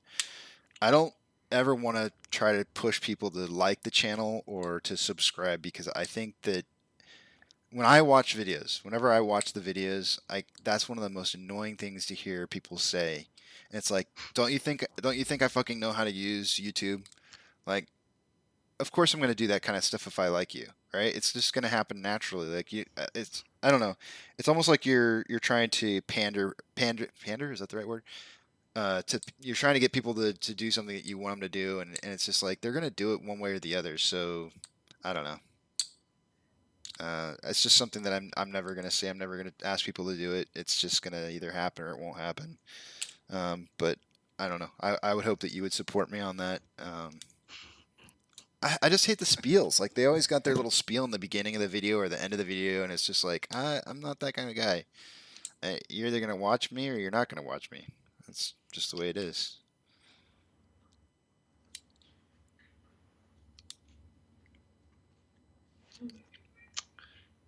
So I see that I'm off the stream now. But the Yeah. camera's facing a safe direction now, Casey. Okay, I'll put you back on.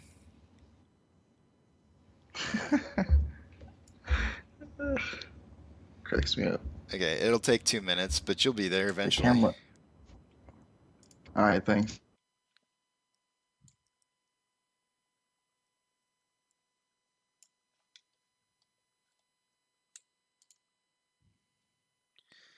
There's no mistaking. There's no mistaking your status, maybe, right now.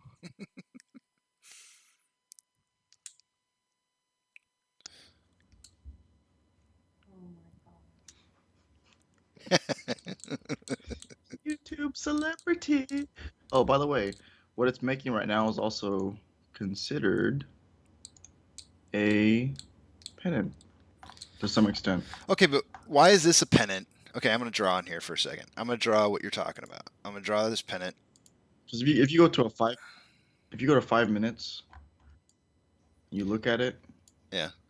The 5-minute trend is a pennant. The 1 minute isn't. The 1 minute's like made up of two formations, a falling wedge and what appear to be a parallel channel. But in the 5-minute interval, you can kind of tell that it drives up, and then it goes down, and then up, and kind of like a flag, I guess. I mean, yeah, like a flag.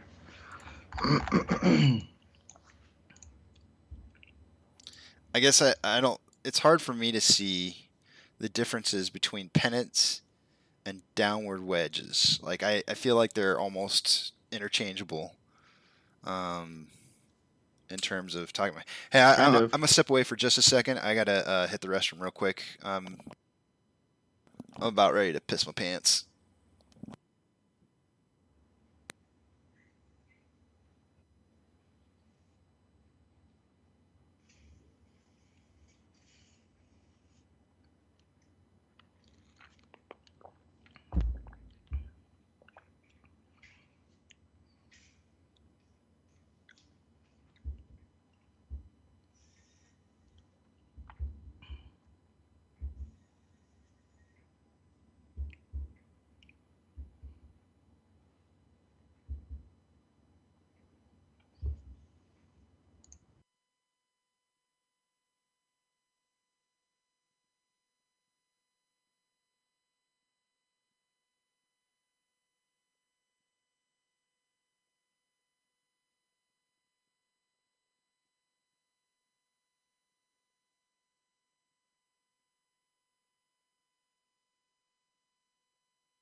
Yeah, that's kind of weird. Come back and see that you're still on the stream.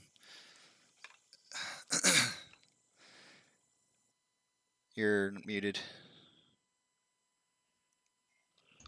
Yeah, I know. I was trying to explain how to find the stream since you didn't have any SEO taglines or anything when you set it up, right? Wait, say that again? So like in your descriptions when you start up a stream, Yeah. you can put certain keywords, and that's how if people are looking up like streams for whatever, type in certain things, it can pull up faster. Oh. I put in description live streaming of AMC stock data with two guys who try to make funnies. Ah, you boomer. It's not like that. It's like uh trading, stocks, AMC, entertainment, um I don't know, technical analysis, whatever you want. You just put a bunch of keywords in so people whenever somebody searches it on YouTube, like for instance, somebody wants to find out technical analysis of AMC and they type it in, because it doesn't have technical analysis inside your description, it's probably not going to show up, populate on the search engine, whatever. You find it?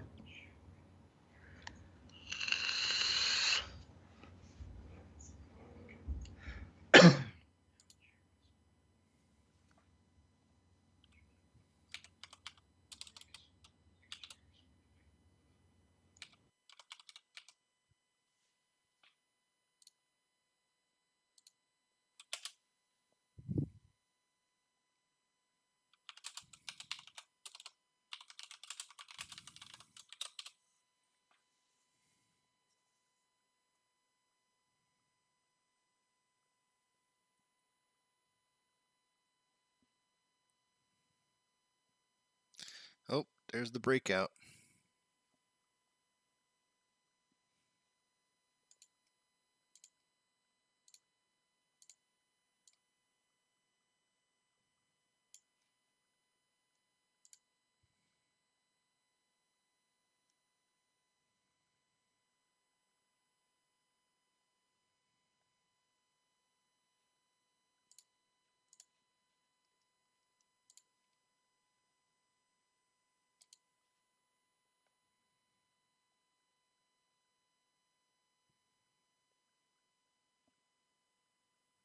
Nice breakout. Your mic's off.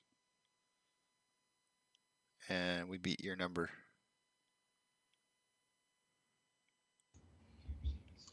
Oh, really? Well, I did say that it was making a parallel channel, right? Yep. And it was descending, so that means breakout. And I did say breakout past the resistance. Yes. Hey, that's awesome. Yes. Prediction, great. Hey, man, I'm hardly ever right. So when I'm right, I want to just say that I am. That's great.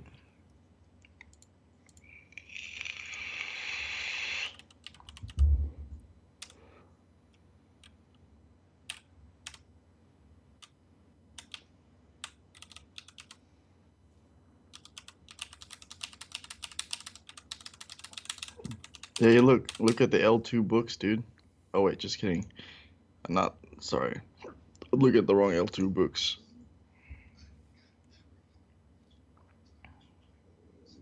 Sorry, I'm doing some quick math here. It's cool. Me too. Fast math. Holy shit.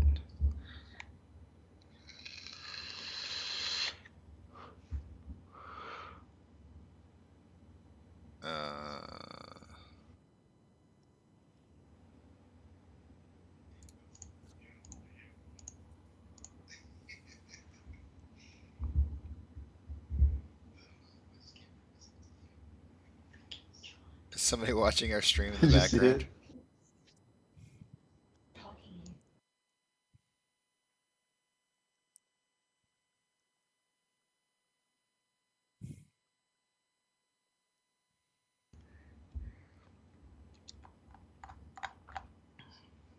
16 to 22.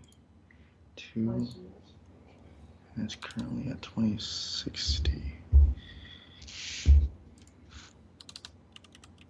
2060.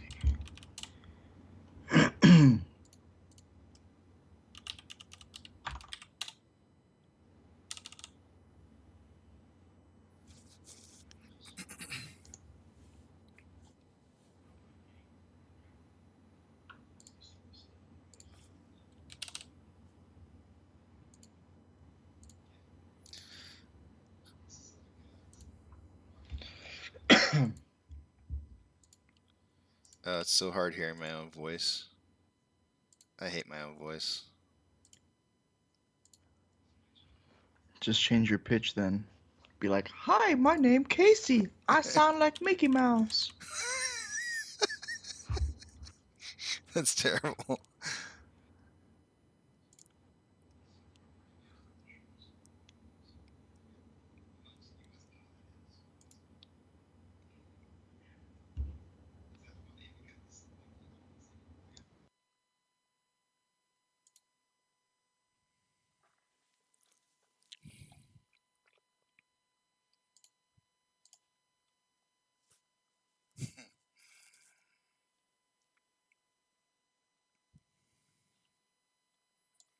Okay, so we went upwards in price, and it looks like we've got some more consolidation going on.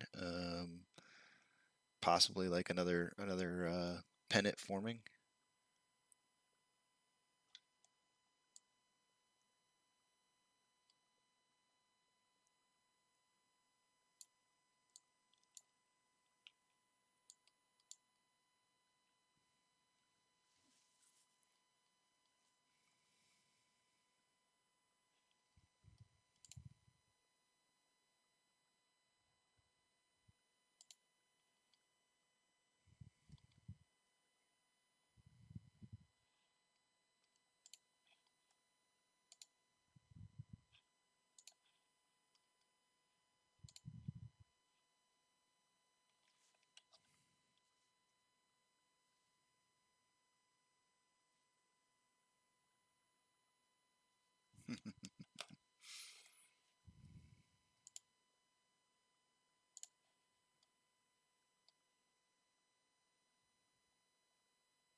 FYI, your mic's off. I don't know if you.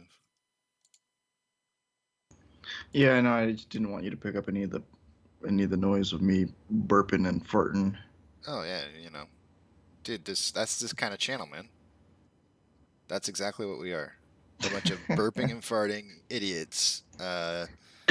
This is the people that when the hedge fund guys come in and they go like, "Who are we losing money to?" and they come in and they see our channel, and we're here sitting here burping and farting. Yeah, that's who I want them to see is taking their money. It's exactly what I want them to see. Yeah, that's us. That is definitely us.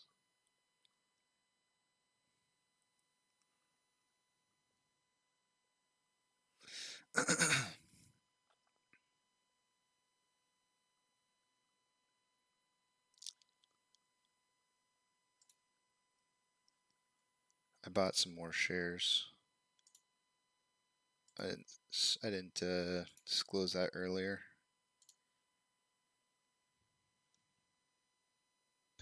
Yeah, I think I bought it at a pretty good right before the price hike. I bought around 54 something. So it making that 7.5% increase for the day is looking pretty good. Nice. And here comes a 65K sell wall. I mean buy wall. So it's probably gonna drive the price up to 60. GG baby, $60 for the day.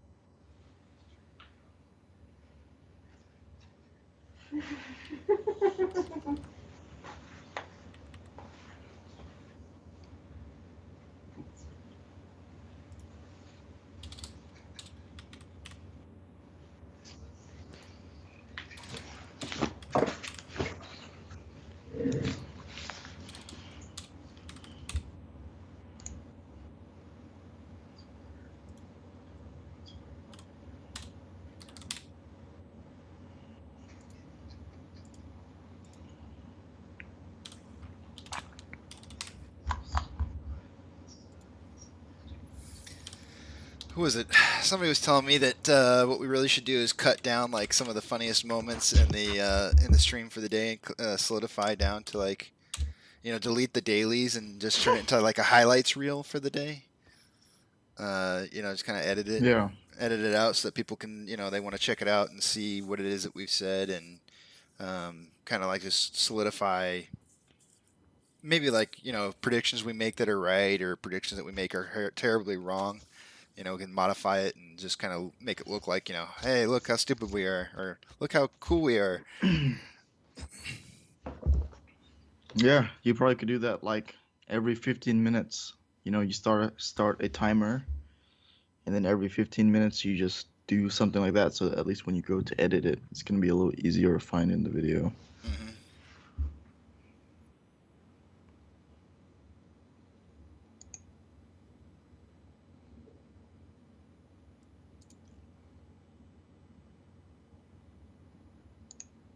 Damn, dude.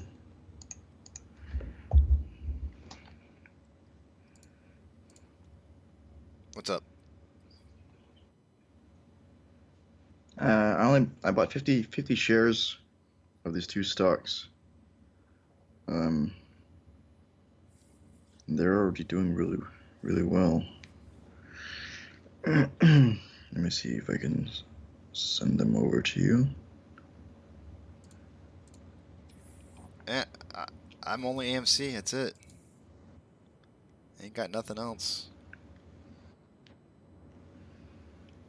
Well, you might be only AMC, but doesn't hurt. Over $1,145 strike call options expiring Monday. They were just bought 1 hour ago.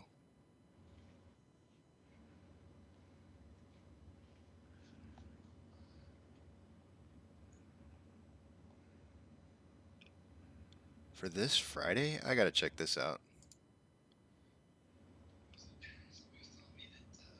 Holy shit, I should have bought more. Sad face. Real sad face.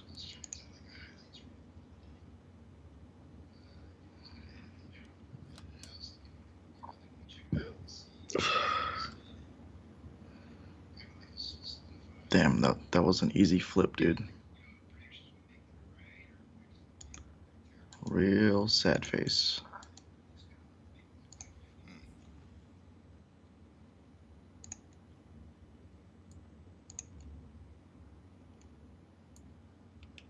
Oh, what? It filled? Oh no, that's a partial order. No, hold on real quick. Hello? What's up, man? Hey, you might want to mute your mic. What's happening?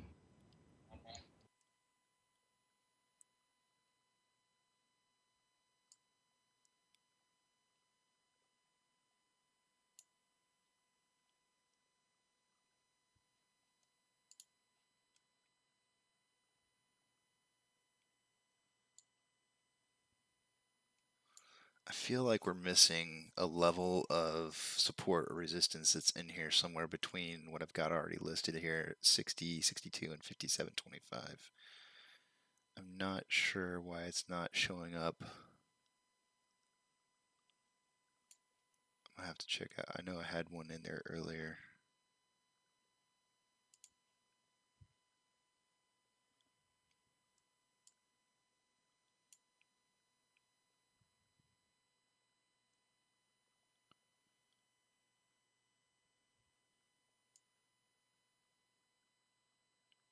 to drop it down.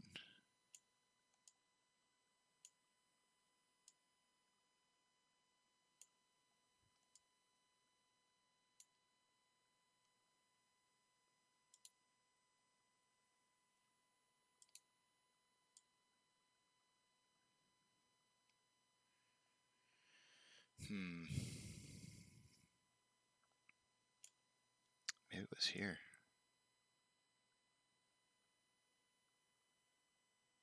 Oh. Yep, that's gotta be it. Let's see if that's it.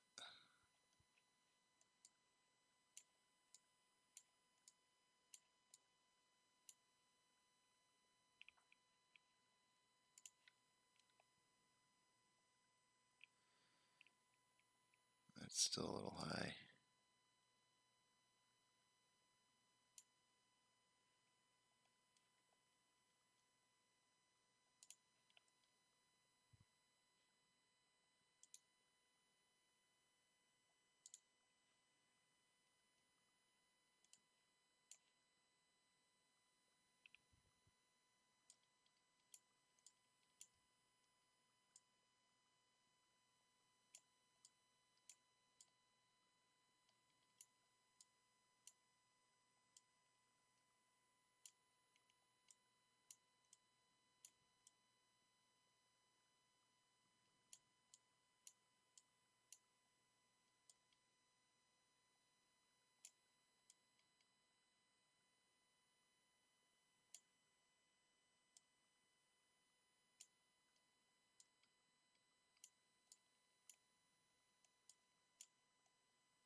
Yeah, that's gotta be the top of the, that's gotta be the top of the Fibonacci. It's gonna be the bottom that I'm gonna have to bring up.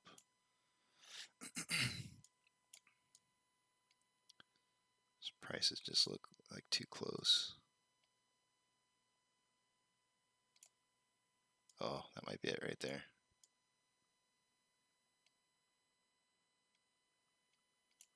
Let's see what that does to the 1 minute.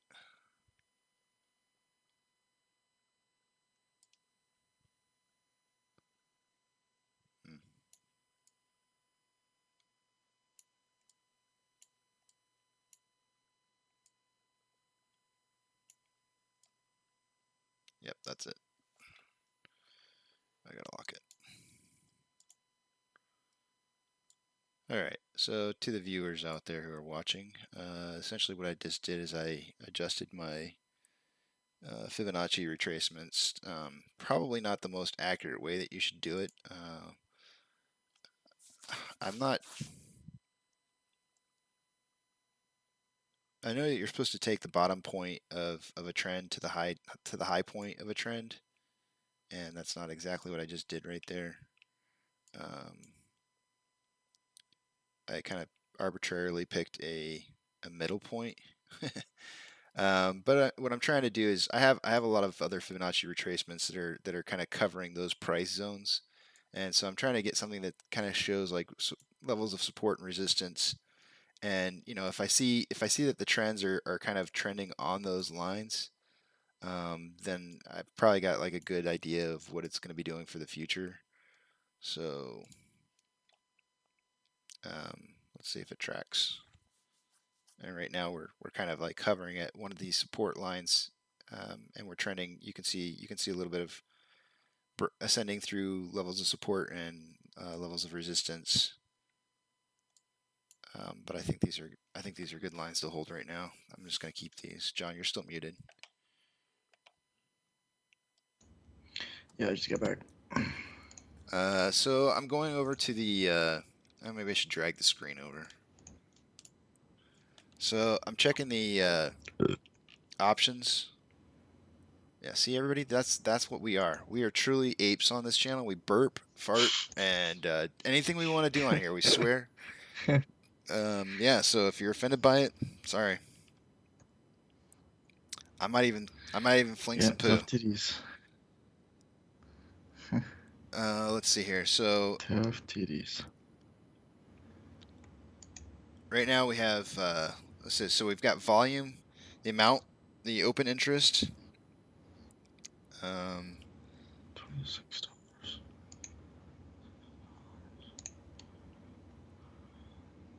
We have a lot of volumes right now, currently at $145 for this Friday. We have 8,000 options.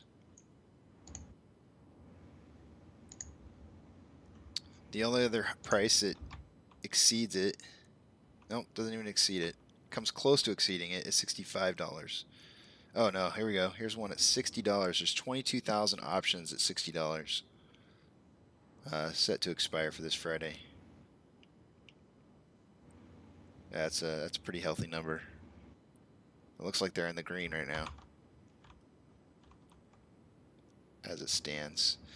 One thing I don't understand about options is I thought it had to be over the price to be in the money. Like if you sold it, if they sold it right now, or correct me if I'm wrong, but could they sell it right now? Like if they had a $60 option that's in the money rate, could it be in the money right now even though we're not over $60?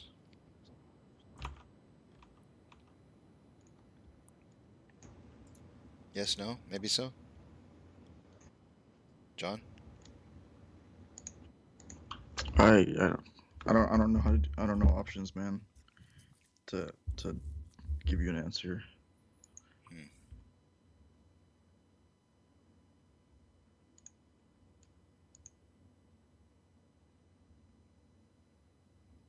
I'm just a basic trader, dude.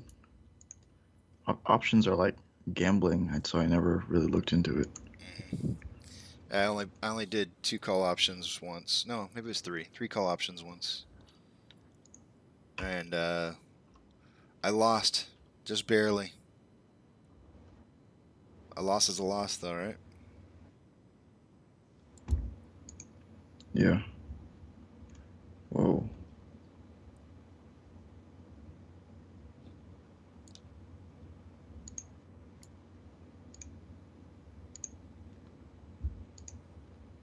So we broke out past the $58.61 level of resistance and holding.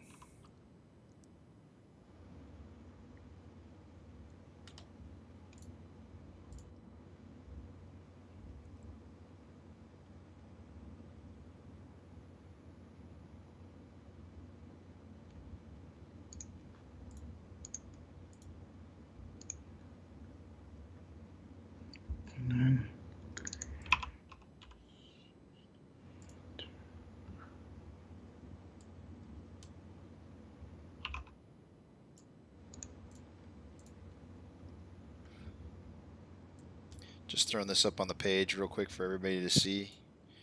We have 2.2 million shares to borrow, so that's dramatically increased from earlier this morning.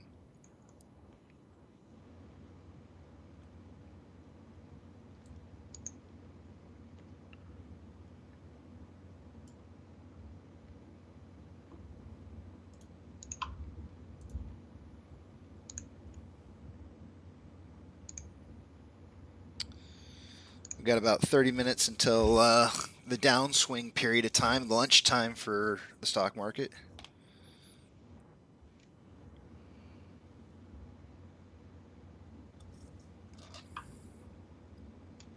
$29.61.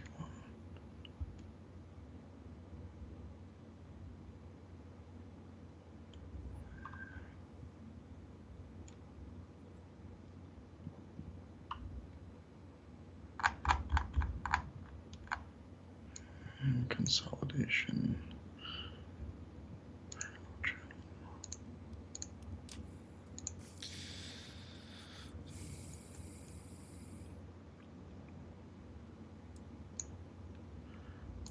Parallel channel down.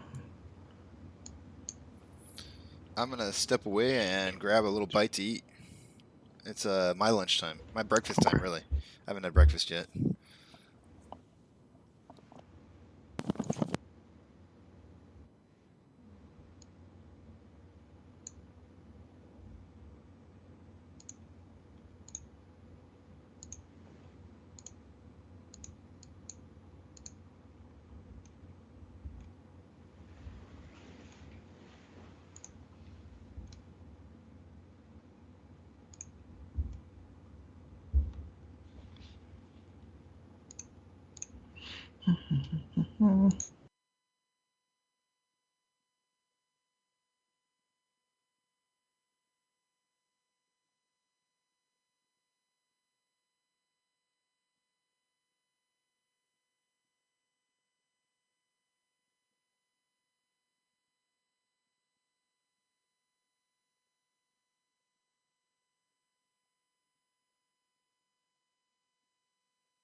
I just wanted to get back on here real quick and say that part of the reason why I like to eat around 10:30 Central Standard Time is that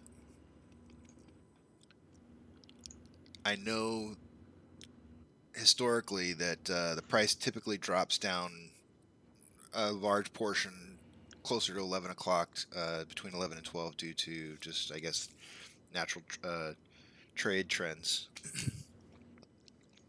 What they consider to be, I guess, the lunch hour. So I like to be available to be able to buy dips. It looks like we have a dip forming right now. Well, it broke out. There was an ascending parallel channel, and it just broke out, going down. Yeah. Probably back to the point of resistance of 57.84. I'm looking at 57.25, but yeah.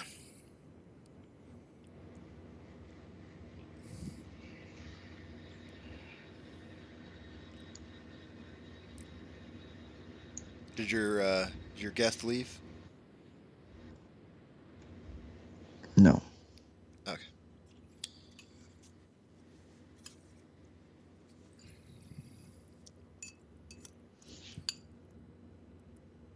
Anyways, just wanted to say why I'm eating now, so I'll sign back off so nobody has to hear me chewing.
read the comments in the YouTube.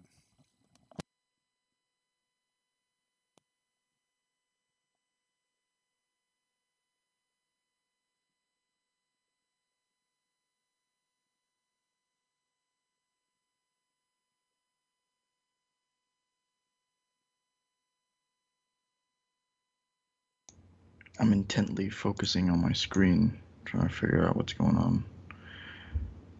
So I figured out how the wash sale works in terms of long-term and short-term. You get less gains when you sell stocks at a negative, which creates a wash sale, which increases your cost basis per share, in turn reducing the amount of percentage gain for that stock for the day, which sucks.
Okay, I'm back, and now I'm going to smack on some gum while I'm sitting here.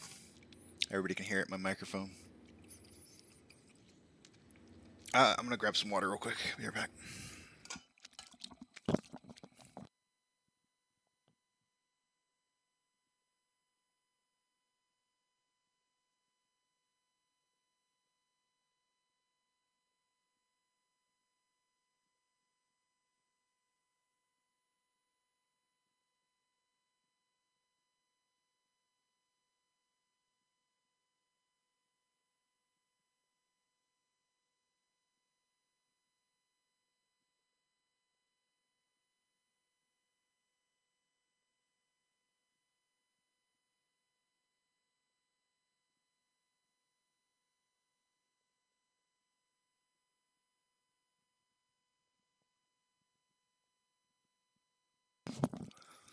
Okay. I'm ready for the power. What's the opposite of a power hour?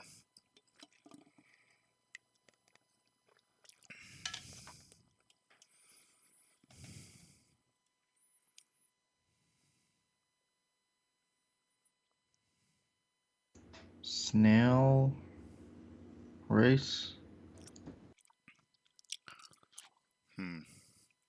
We need to have a term for the lunch hour when it dips.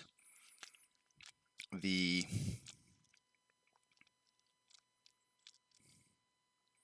dipsy doozy hour. My wife would have a good one. She's really good with stuff like that.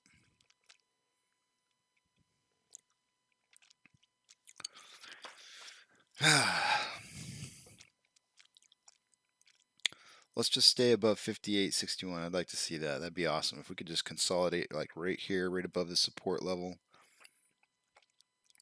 and hold that through that hour, that would be amazing.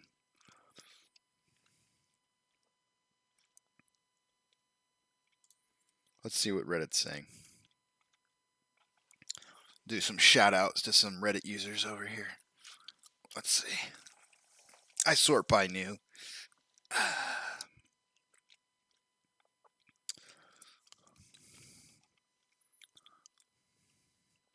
Posted by JSawman. JSaw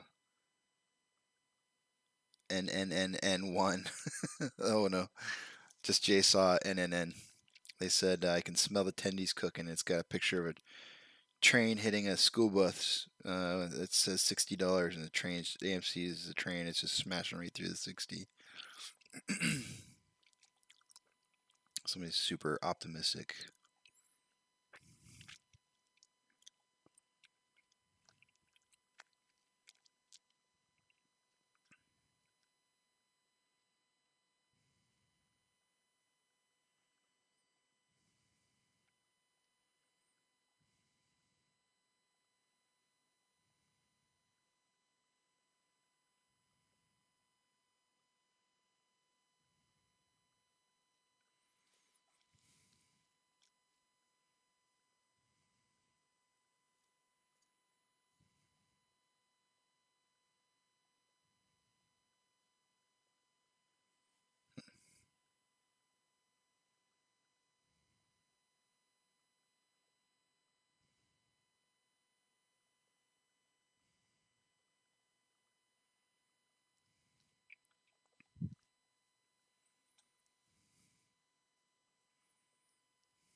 Here you go, John. Here's a question for you, and this is a shout out to Yeet Cruel UWU.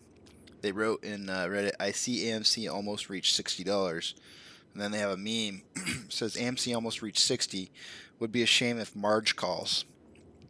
What do you think the chances are that the wall for margin call is $60? I mean, we've already hit 77 once, and we've held 60 as far as I know at least 3 times in closing hours. So, what do you think the chances are that the margin calls happen at 60?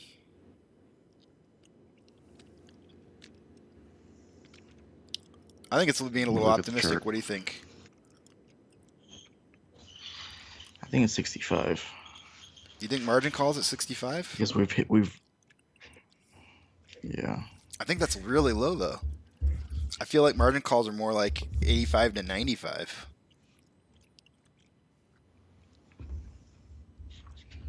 Yeah, but we've bounced off of it 4 times now. I'm pretty sure more than that. I think 4 at least. Hmm. 20. You're talking about bouncing up or bouncing down? Bouncing off of it and then going down. It's got to be more than 4.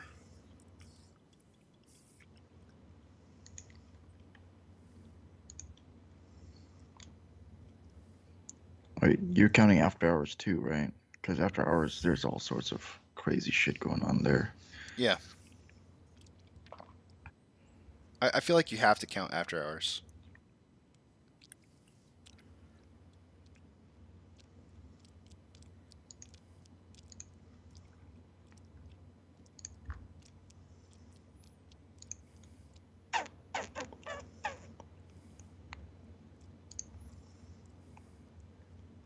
I can feel my brain getting to the limit of sleepy times. Shut down. Yeah, I'm just like, I guess I gotta have a coffee right here, but I'm getting to that point where I feel like I'm getting really sleepy. Maybe if I put on some music, it'll help.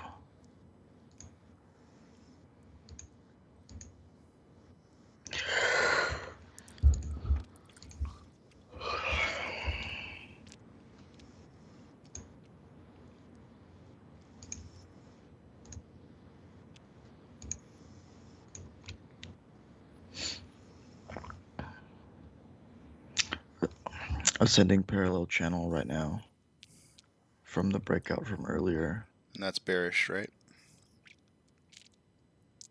Yes.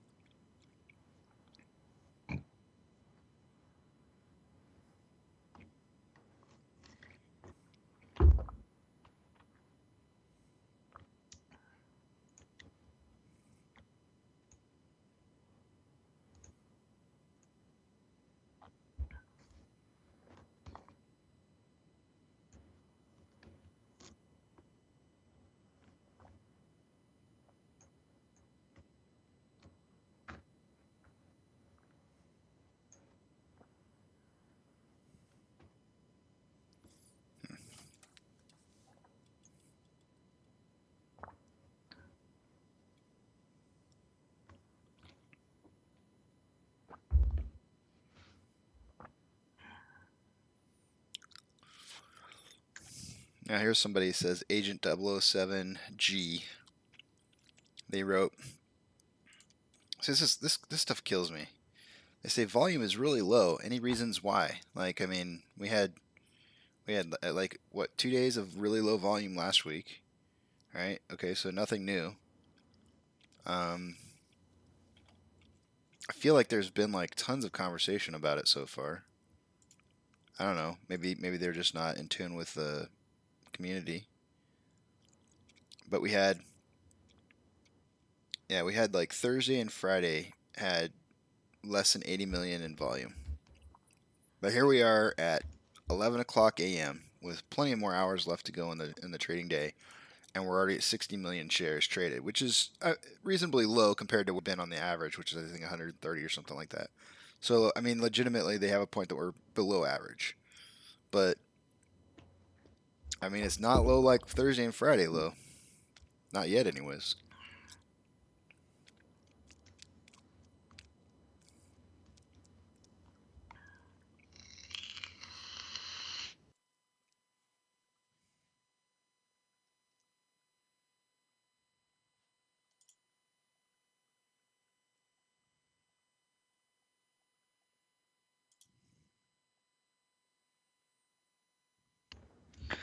I mean, we're up 8.7% today, which is pretty damn good.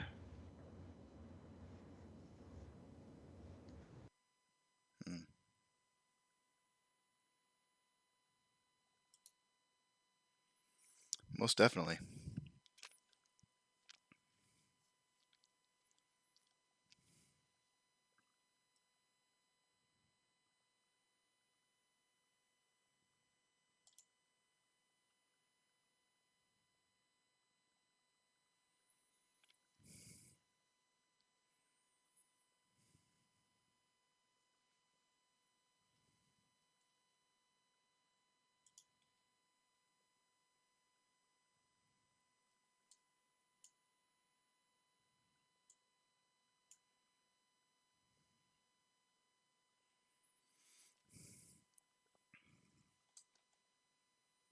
I think RSI is low enough to where we could get another push. No, maybe not. Never mind. Just kidding. We need consolidation.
I think I'm going to buy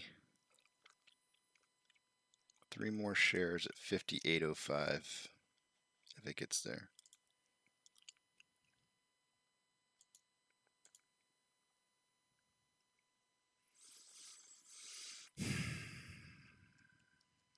No, I changed that. I think I'm going to buy 5 shares.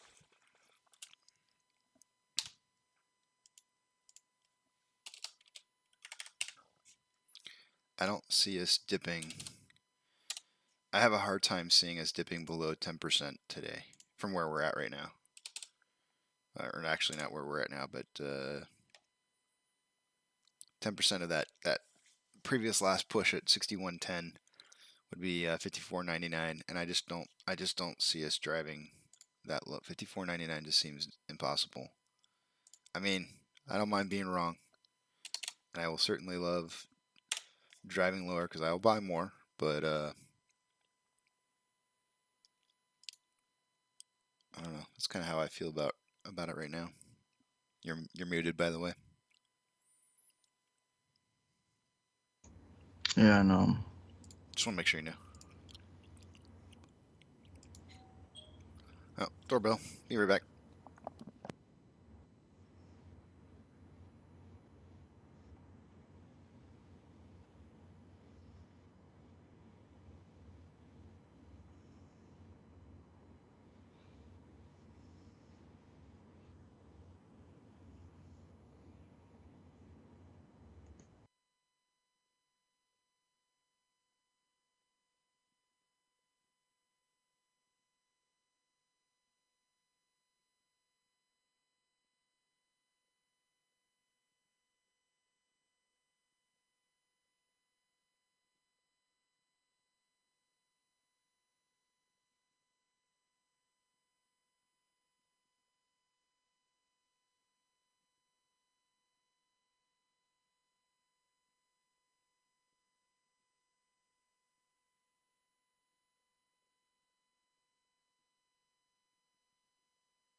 Apparently the neighbor's going to be tearing down their fence.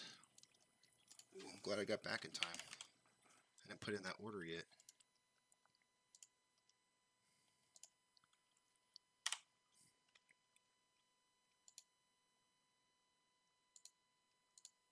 It's breaking out of the parallel channel now.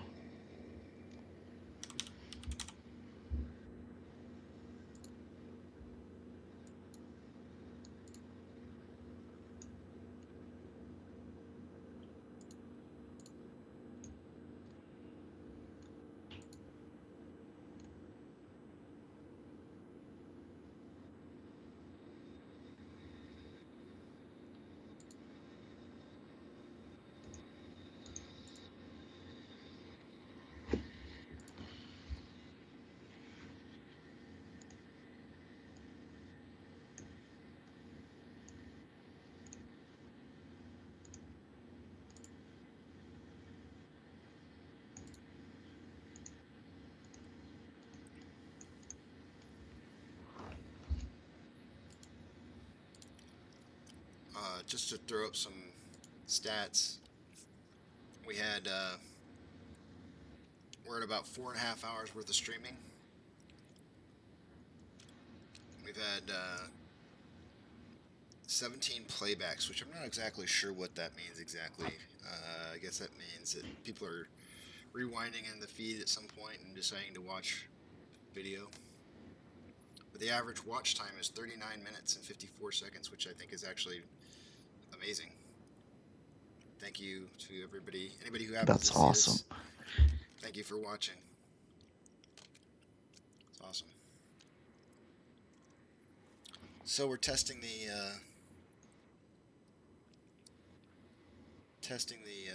point of strength here, the support line.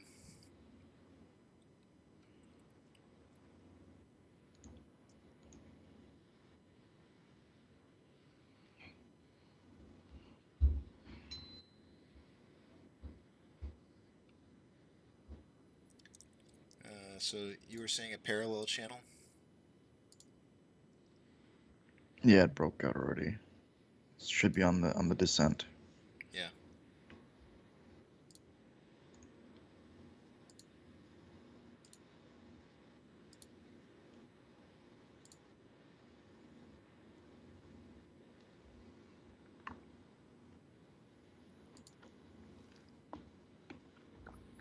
I think there could be an argument that it maybe hasn't quite really broken out yet. You're gonna see it a few minutes later on my feed because it's so stinking slow. But I think an argument could be made that if it rebounds right now, it's still within. Yeah, if you contrast it throughout the whole day, from the start of the day until now, yeah.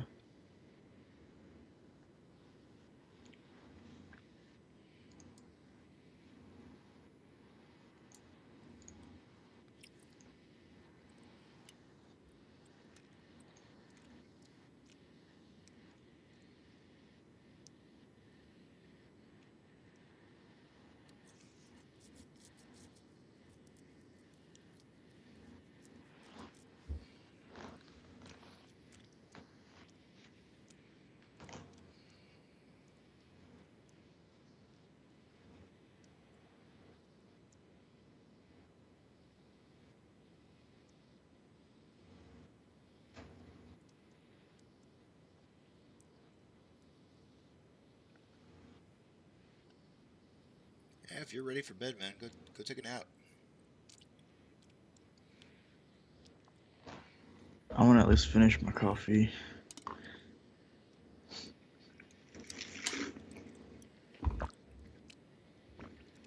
You know, when my mom said that when I got labeled with ADD, it was a different form of ADD, and the doctors told her that to give me coffee to slow me down. I guess my form of ADD had something more to do with, like, my brain was just like super overactive, like just firing on like a billion neurons at once. They said coffee would help me slow me down.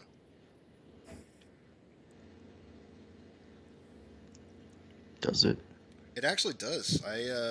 Much like what it sounds like you just said, is I can drink it and go straight to bed. It actually relaxes me and makes me fall asleep. Mm.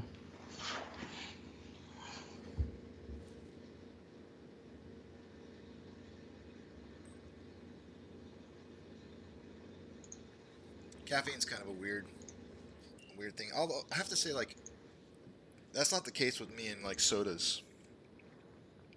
If I drink a soda, yeah, that'll wake me up.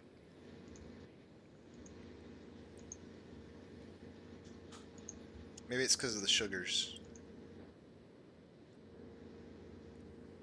Yeah, maybe.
I can't even read this. Stop the ape exploitation.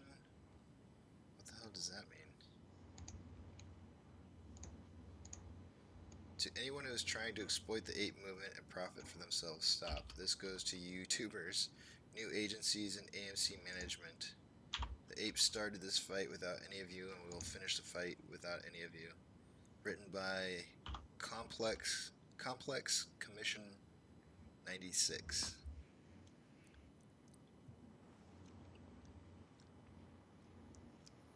Who happens to have a silverback tag attached to their name, which I don't know how you can claim you're a silverback. I don't know. Let's see what the comments say.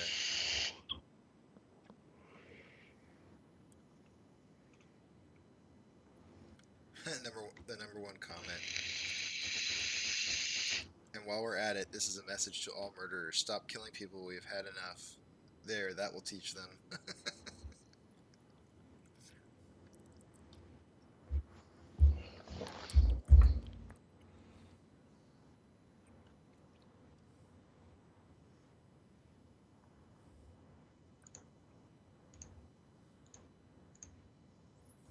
Yeah, see, this is something that pissed me off a little bit too. It says, this person said, and stop these effing super chats where they don't answer you anyways to Matt, unless of course it's $100. You make YouTube money off your channel. This is taking advantage with these super chats of these poor simple newbie apes who only want you to answer simple questions. This is not ape helping ape. That is our cause and our credo. Apes help apes, and we are a family. I thought about, I think I told you this the other day, I thought about submitting a super chat to, it was Trey once, and I was just like, you know what, it's not worth it. You know, that's what's so great about this country is fucking capitalism.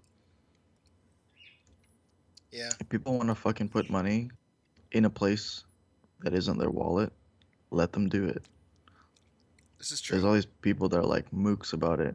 It's just like they're just probably mad because no one's putting money into their super chat. Bottom line, you know. That's a good point.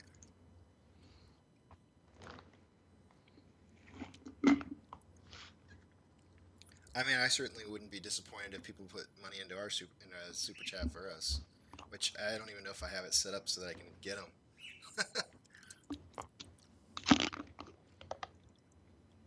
I don't even know how that works.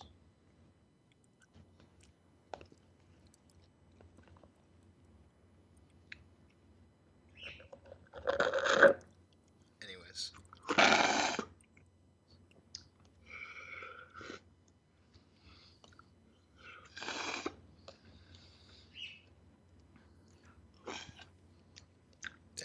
pretty good.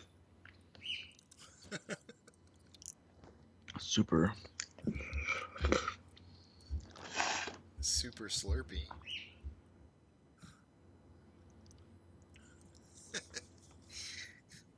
ASMR. What do they call that? ASMR. The opposite of ASMR. Everybody's sitting there cringing. No, stop.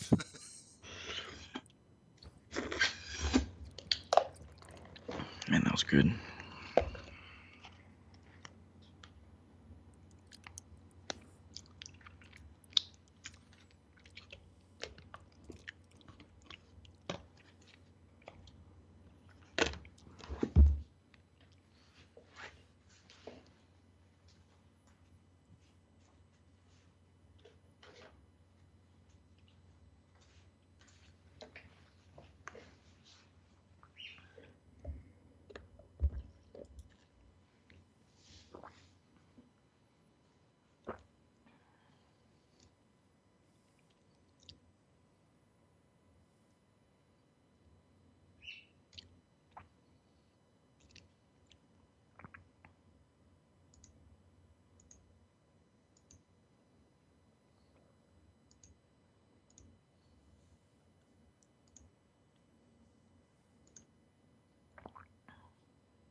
Market's green today for a lot of.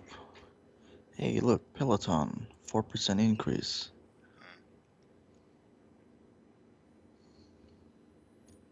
That's really odd. The global shows that it's like the only two that are up are the Nasdaq and the Shenzhen. Well, if you go to heat map on Webull, energy's doing really well today. 5% pretty much across the board. Peloton's doing well. Pool is doing well.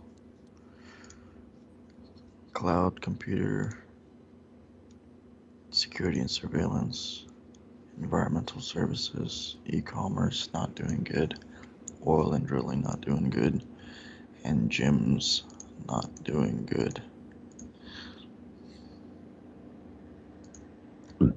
Excuse me.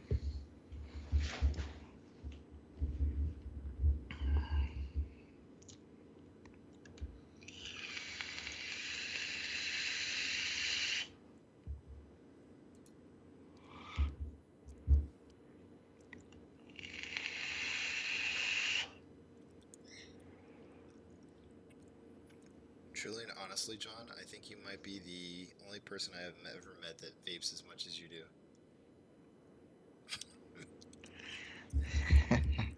I've never seen Thanks, somebody just dude. take like back-to-back drags like you do. I mean, literally, it's like you're smoking a real cigarette. Oh, I used to smoke cigarettes.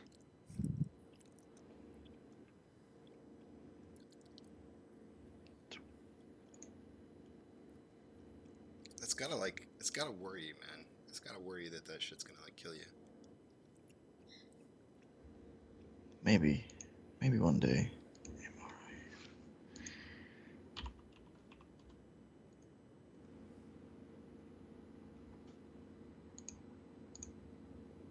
Oh, yikes, that's terrible.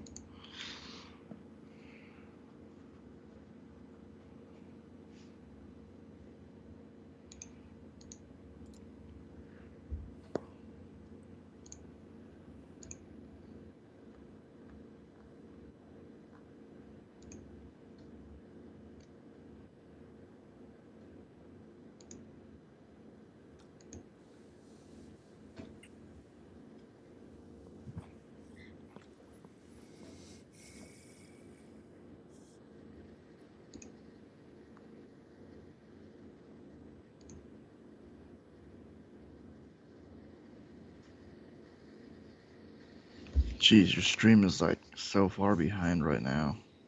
Yeah. Oh, I know. Maybe we should reset for 12.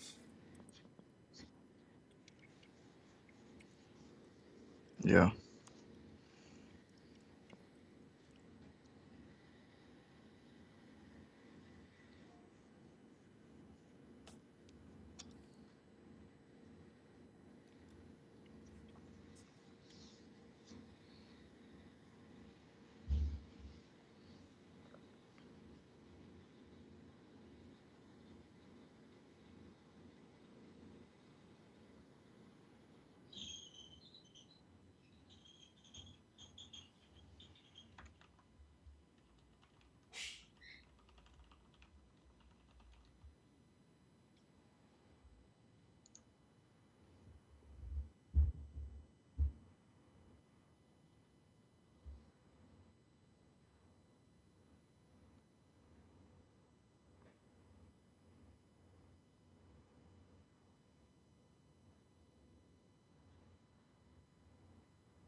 Here we go.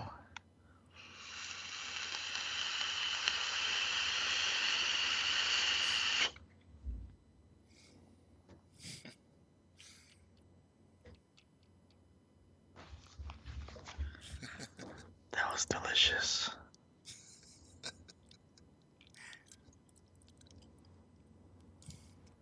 That's wrong.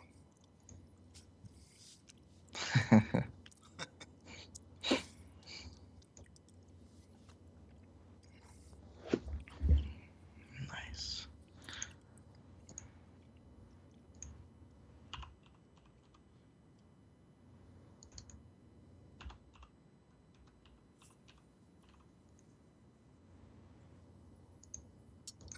Yeah, it looks like according to my stream, we're probably about 4 minutes behind now. Maybe 5.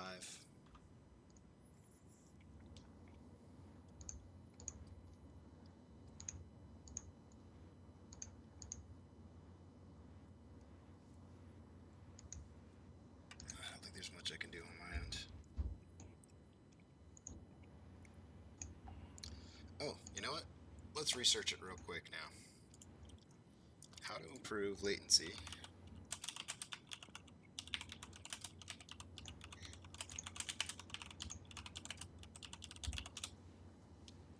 Of course, it's going to tell me get a better internet connection. I'm pretty sure that'll be the answer.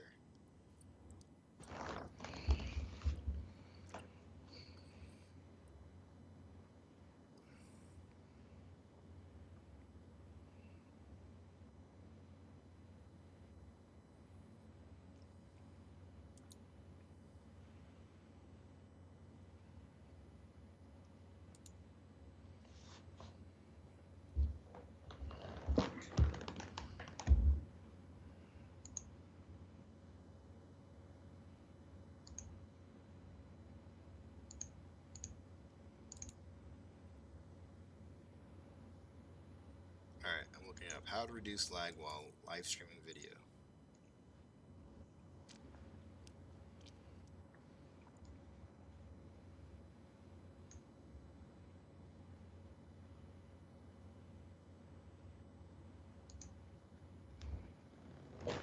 Misty Shaw said, Grandma and I are here, but there's a message across your face, so we can't see you. A message across my face. Say what?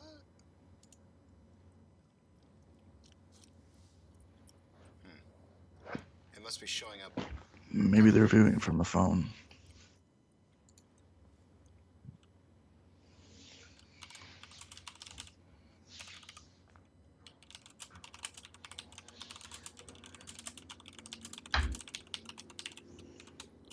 mean, shouldn't the stream show exactly like it shows, no matter where you're looking at it from? Yeah. I mean, what I see in my OBS should be exactly what we see is what they should be seeing. Yeah.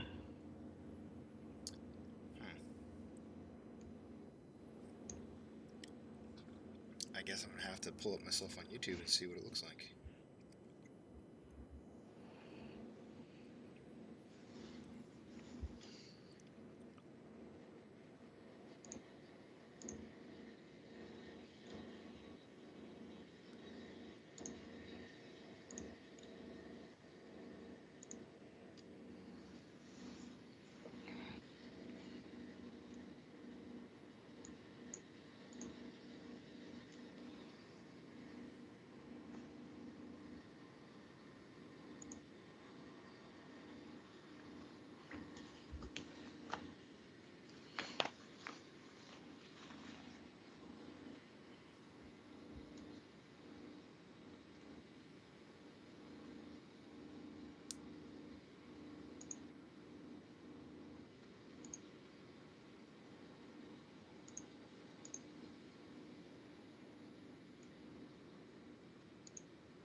I don't see anything wrong. Oh. If she turns her phone sideways, she's getting the text messages that are probably showing up. You know how the text show up on your screen? Okay. Yeah. That's probably what it is that she's talking about. How do I tell her to get rid of that? Let's see.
So based on this ascending parallel channel that I've got going, it's still falling right within it. I mean, it's on the bottom side of it, but it's still trending quite nicely. If I zoom out to the 5 minute, let's see what we got here.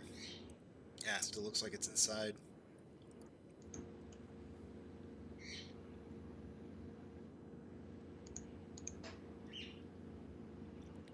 .30-minute. Okay, it's outside the 30-minute. It looks like I'd need to adjust it slightly down if I wanted to track a 30-minute interval.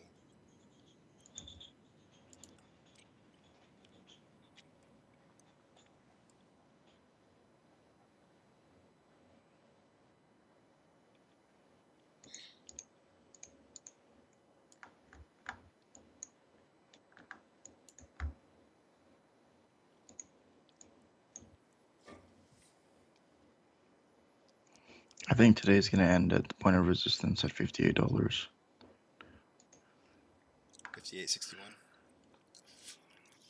Yeah, I was kind of guessing somewhere Yeah. between 57 and 58. I think it's how we started the stream. I'll have to go back and check it later to see if that's accurate, but I'm pretty sure that's...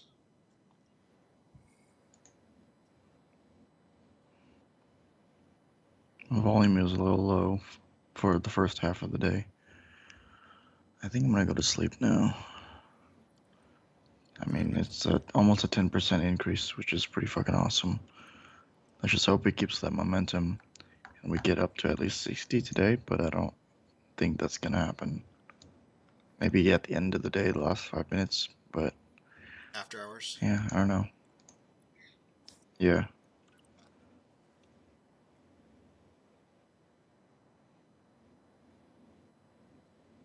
She said on her phone now, not enough band width at resort to use on a computer, but now we can see you bottom right.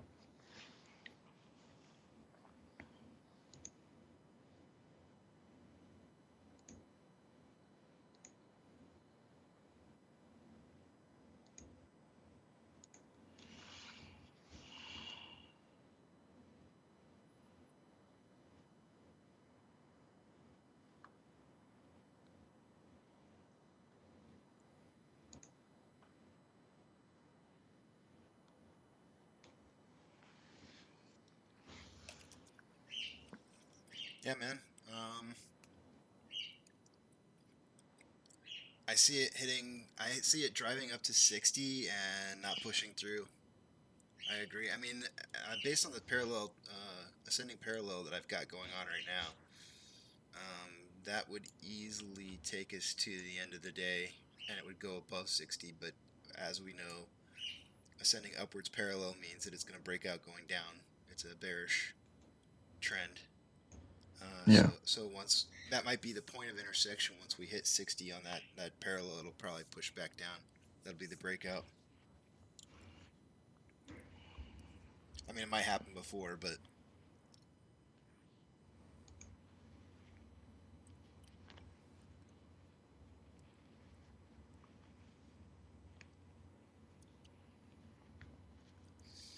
yeah, this could be another 60 test, and then possible failure. Hard point contested.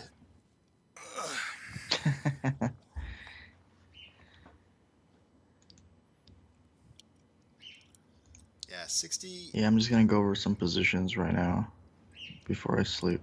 All right. 50 to 60 is. Oh, do you have any price points that you want me to wake you up at? Like, is there any specific ranges that you're looking for? No. On the I guess if downside? it goes to 55, yeah, if it goes to 55, Wake you at 55? 55, 54, something. Yeah. All right. I will do that. Cool. All right, man. Awesome. Thanks for live streaming with me today, and Yeah. we'll see you tomorrow morning bright and early, right? Or maybe even later on in the day today. Who knows? Hashtag. Yeah. I mean, I'll be waking up around 4, so. Cool. All right, man. I'll catch Peace you out. later. Take care.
So everybody who's still hanging in there, thanks for being on the channel. I'm solo now. It's not two guys anymore. It's one guy who's not funny at all, and just carrying on for the rest of the day.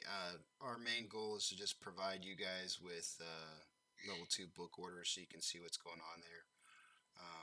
Maybe to see a little bit of Vortex data, which I'll stream over here real quick. There was some interesting new developments today as far as utilization goes. We were up into the weekend at 91.35% utilization, and it dropped down to 86.76. I don't think that this is accurate reporting. This is again just my personal opinion.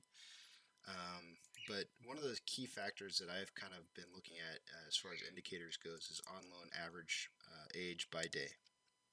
And there's an interesting little trend that I picked up on, and it's that excuse the data that's showing up here, but every time you see one of these big dips, there's a price increase. You can see this little price increase in here. Just it's a little tiny blip right there, but it's there. And then we had another big dip in this on loan average age by day right here where it drips down, and that's when we had our big huge spike up in January. Then the one dip that's right here, you'll notice there's no price increase during that time, and I have a theory behind that.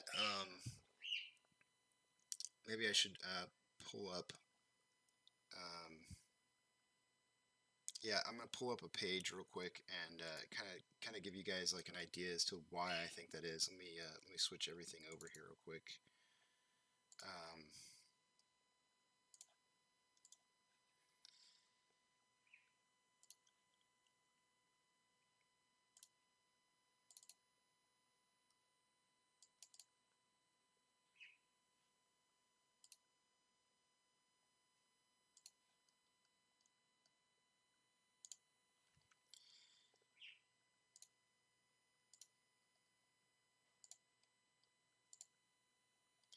Okay, so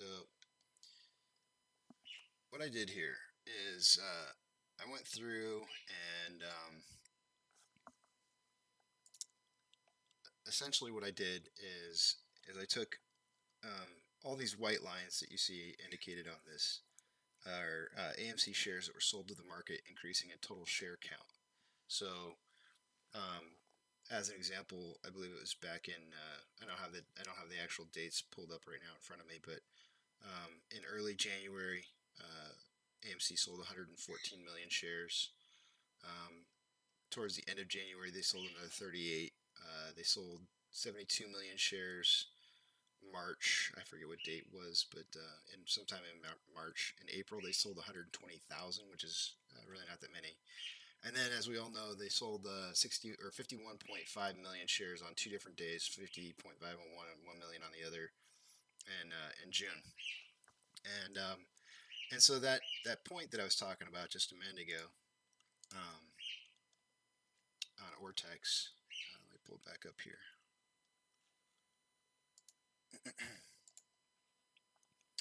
So this point that I was talking about right here, where we have a dip in the on loan average age per day, that there's no price increase right there, and you got to look at that and you go like, well, why is that? You know, there's the dip right here, and you can see I've got the on loan number, the number of loans that are out. You can see that just before that dip, you can see we're at a low point, and then all of a sudden there's a bunch of buying of loans. And so before this dip, there was a big dip of loans being sold or covered rather, and I believe because of the 72.3 million shares that were injected into the market, they were able to cover those loans with some of those shares. Then Wanda came along and sold 13.5 million shares, and I believe that those two events right there prevented the stock price from going up because they were able to cover those shares that were out on loan without having to buy them from the market, and hence no price increase. So then we move along. We move along to this dip right here, and you can see again price increase right after that small dip, which is actually a smaller dip than the one that was back here. And did we have shares loaned out during that period of time? And we actually did. We had 13.8 million shares combined over a 4-day period of time by Wanda were sold to the market during that period of time. But the price still jumped up, and you can see that they did cover, in fact, cover during those sales by Wanda. They did cover some of those loans, but the price still went up. Then and then AMC dropped 60 or 51.5 million shares onto the market, and you can see the on loan average just drop. The number of loans that were out were just decimated. However, the on loan average age also made a big dip. And one thing that I'm kind of advocating right now is I think that these dips are indications of price increases. Now, I believe, with this utilization going down around that period of time, it's because of those shares hitting the market. But we've bought those up. We actually got back into the 90 percentile on buying shares from the market. So there's a good possibility that we bought a lot of those shares as well as hedge funds buying those shares. So what does this mean? I think because this on loan average age per day is dropping and is now going back up.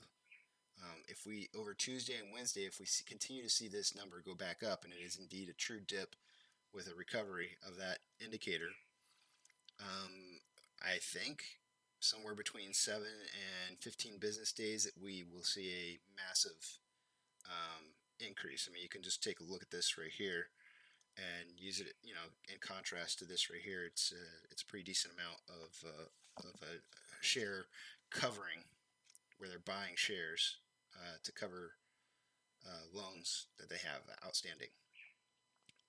And I don't know. I kind of think that maybe sometime next week, possibly, we're going to see a huge price increase. And I kind of think one of the other key indicators as well, I forgot to mention, was low volume. So if you look, I actually posted this on Reddit not too long ago. Each time one of these big dips happens, you can see that there's a huge drop off in volume. Right? Even this one. This is the one where the price didn't increase, but even this one, the volume started to decrease. This one, you have the dip, volume decrease. Here you have a dip, volume decrease. Here's our current dip, volume decrease. I think we might, now that we're heading back up, we might see a volume increase. And sure enough, today we do have. I hate to speak too early because we're not quite over the volume levels that we had last week on the last 2 days. But if we do continue higher up in volume, I think there's a good argument that we're going to be seeing a huge price increase. Not this week.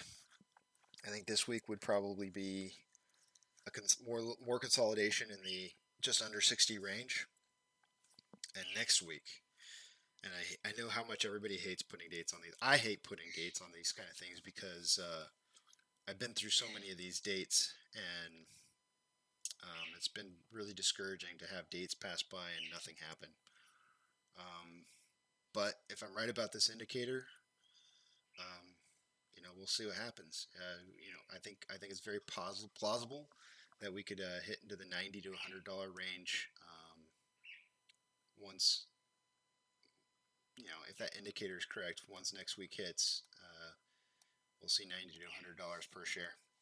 And I'm a firm believer that somewhere between the range of $85 and $95 is the target for margin calls. So, boys and girls, we might be really, really close. Got some text messages.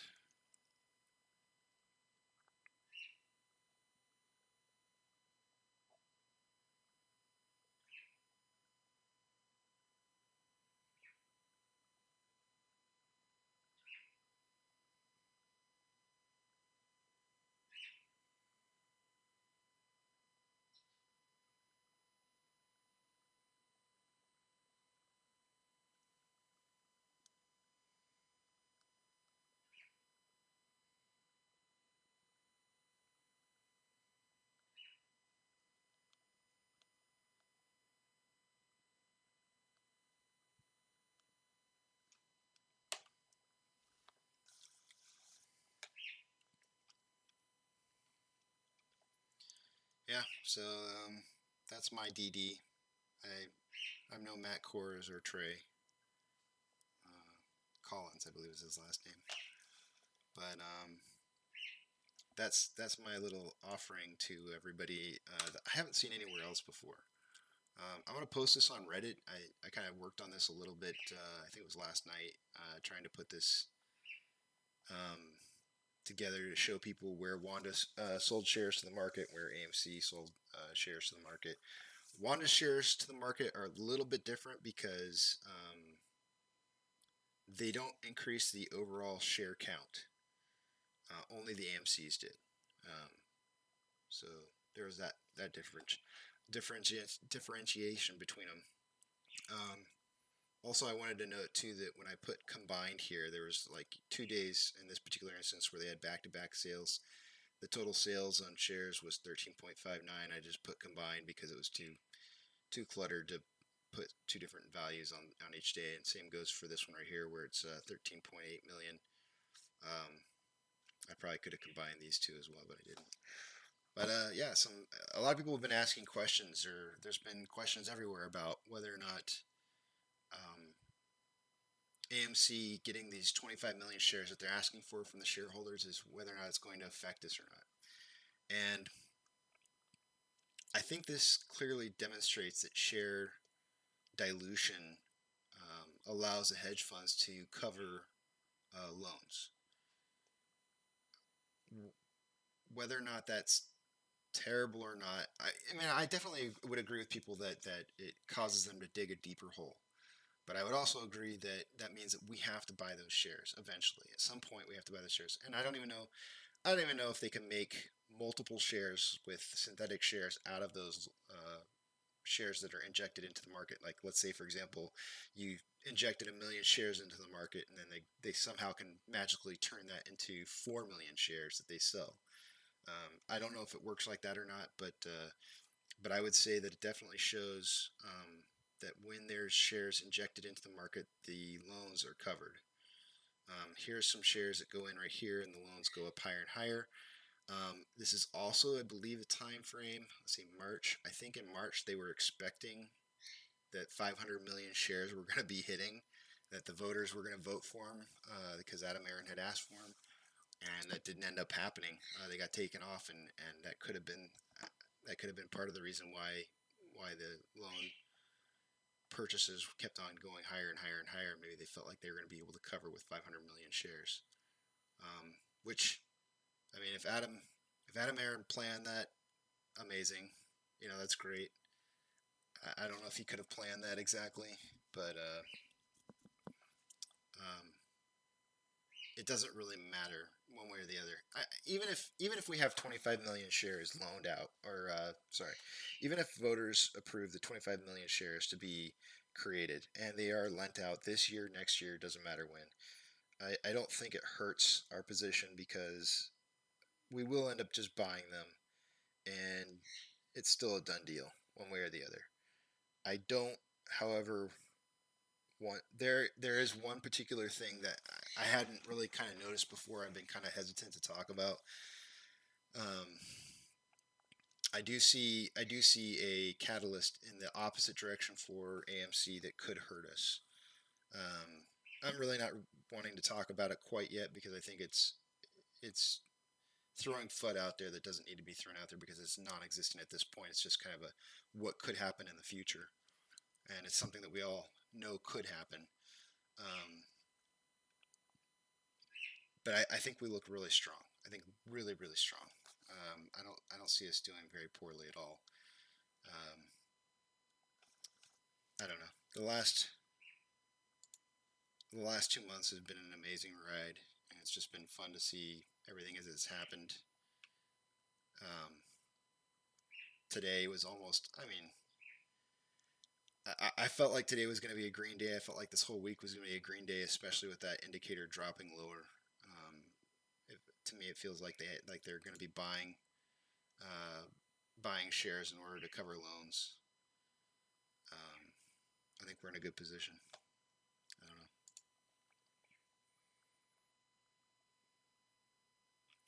don't Looks like we broke out of this ascending parallel channel, this bearish ascending parallel channel, and I'd say we're definitely breaking out. We're testing the 58.61 line of support. I'll go ahead and delete that. And we'll probably bounce off of this and start heading back up. And if I had to guess, like John was saying earlier, we're probably going to just kind of hover somewhere between 58.61 and 60.62. I mean, maybe even get down to this range, but somewhere in here is probably where we're going to fall today by the end of the day. And then the aftermarket hours, who knows? We could skyrocket. We will see.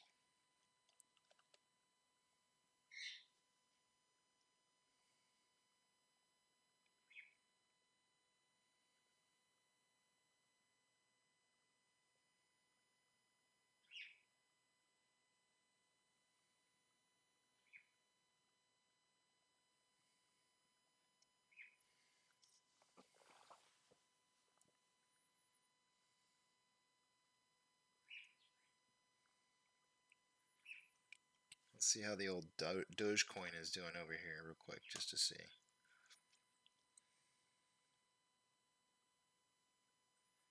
Looks like it's looks like the price is heading up.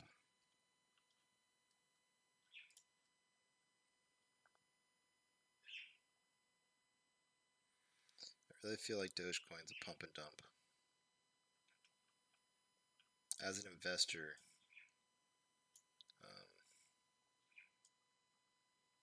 I actually used Dogecoin as a test grounds for investor psychology, so to speak. That, you know, what happens during certain times, and can you kind of make predictions based off of how investors feel about a stock? And of course, it's not really a stock; it's cryptocurrency. It's a coin, but yeah, I don't know. It's cryptocurrency really scares the crap out of me, especially since there's no assets tied to it. There's no hard physical thing attached to it. It's just trades off of speculations. That's really, I don't know. It's kind of scary. GME is in the green today. They're also up $9, 4%, almost 4.5%. And how does that look compared to us?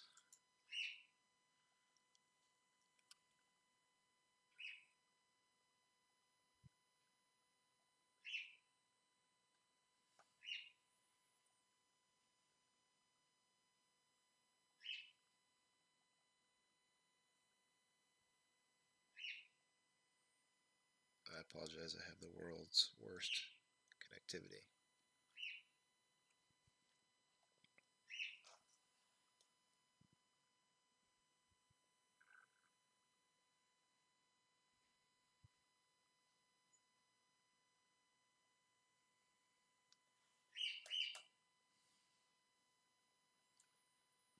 It's nice to see GME and AMC's graphs not matching up anymore. I really do like that. I think that's a good thing.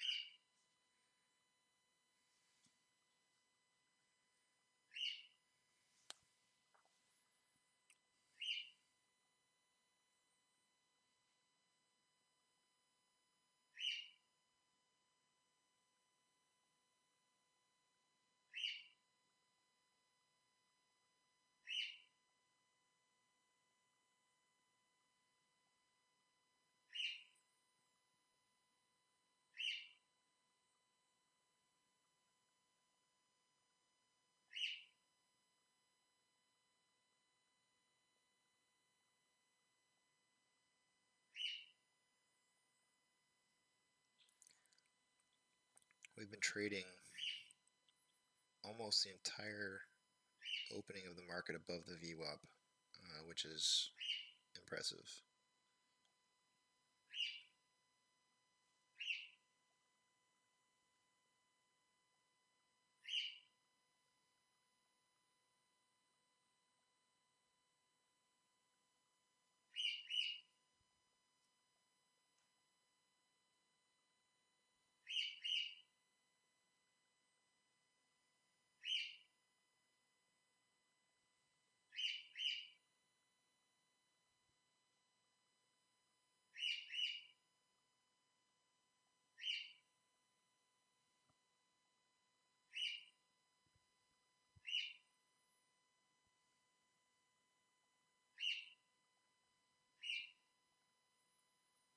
those of you who are watching right now. I have different levels of support and resistance set up on here from a Fibonacci retracements. I've got 3 Fibonacci retracements set up. The blue line is one from back when we went from like $12 to 70 something dollars. The other 2 are from price ranges that are kind of in between, and I was trying to get like a Fibonacci retracements for like different levels of support and resistance, and it's holding up pretty well. I mean, it's not 100%, but I mean, it definitely shows where there's strength and where there's weakness. Right now, you can see that we're kind of bouncing off this 58.61. We're testing it over and over and over. It could, I mean, we really have 1, 2, 3, 4, 5 points that have hit. It's a good possibility that we'll break below that here pretty soon. Maybe close out the day somewhere between 57 and 58.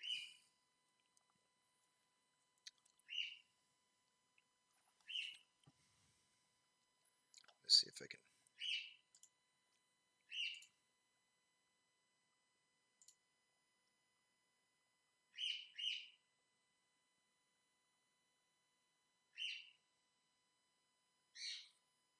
I don't think that's very good. That's not good.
Probably going to end the stream here.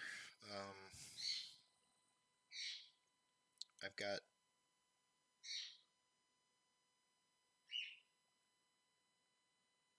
what appears to be like several minutes worth of lag.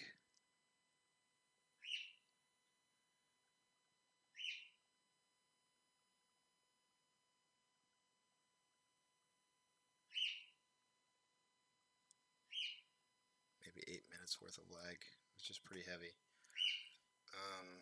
Yeah, I'm going to probably go ahead and end this stream and then restart it back up so we can kind of get more back on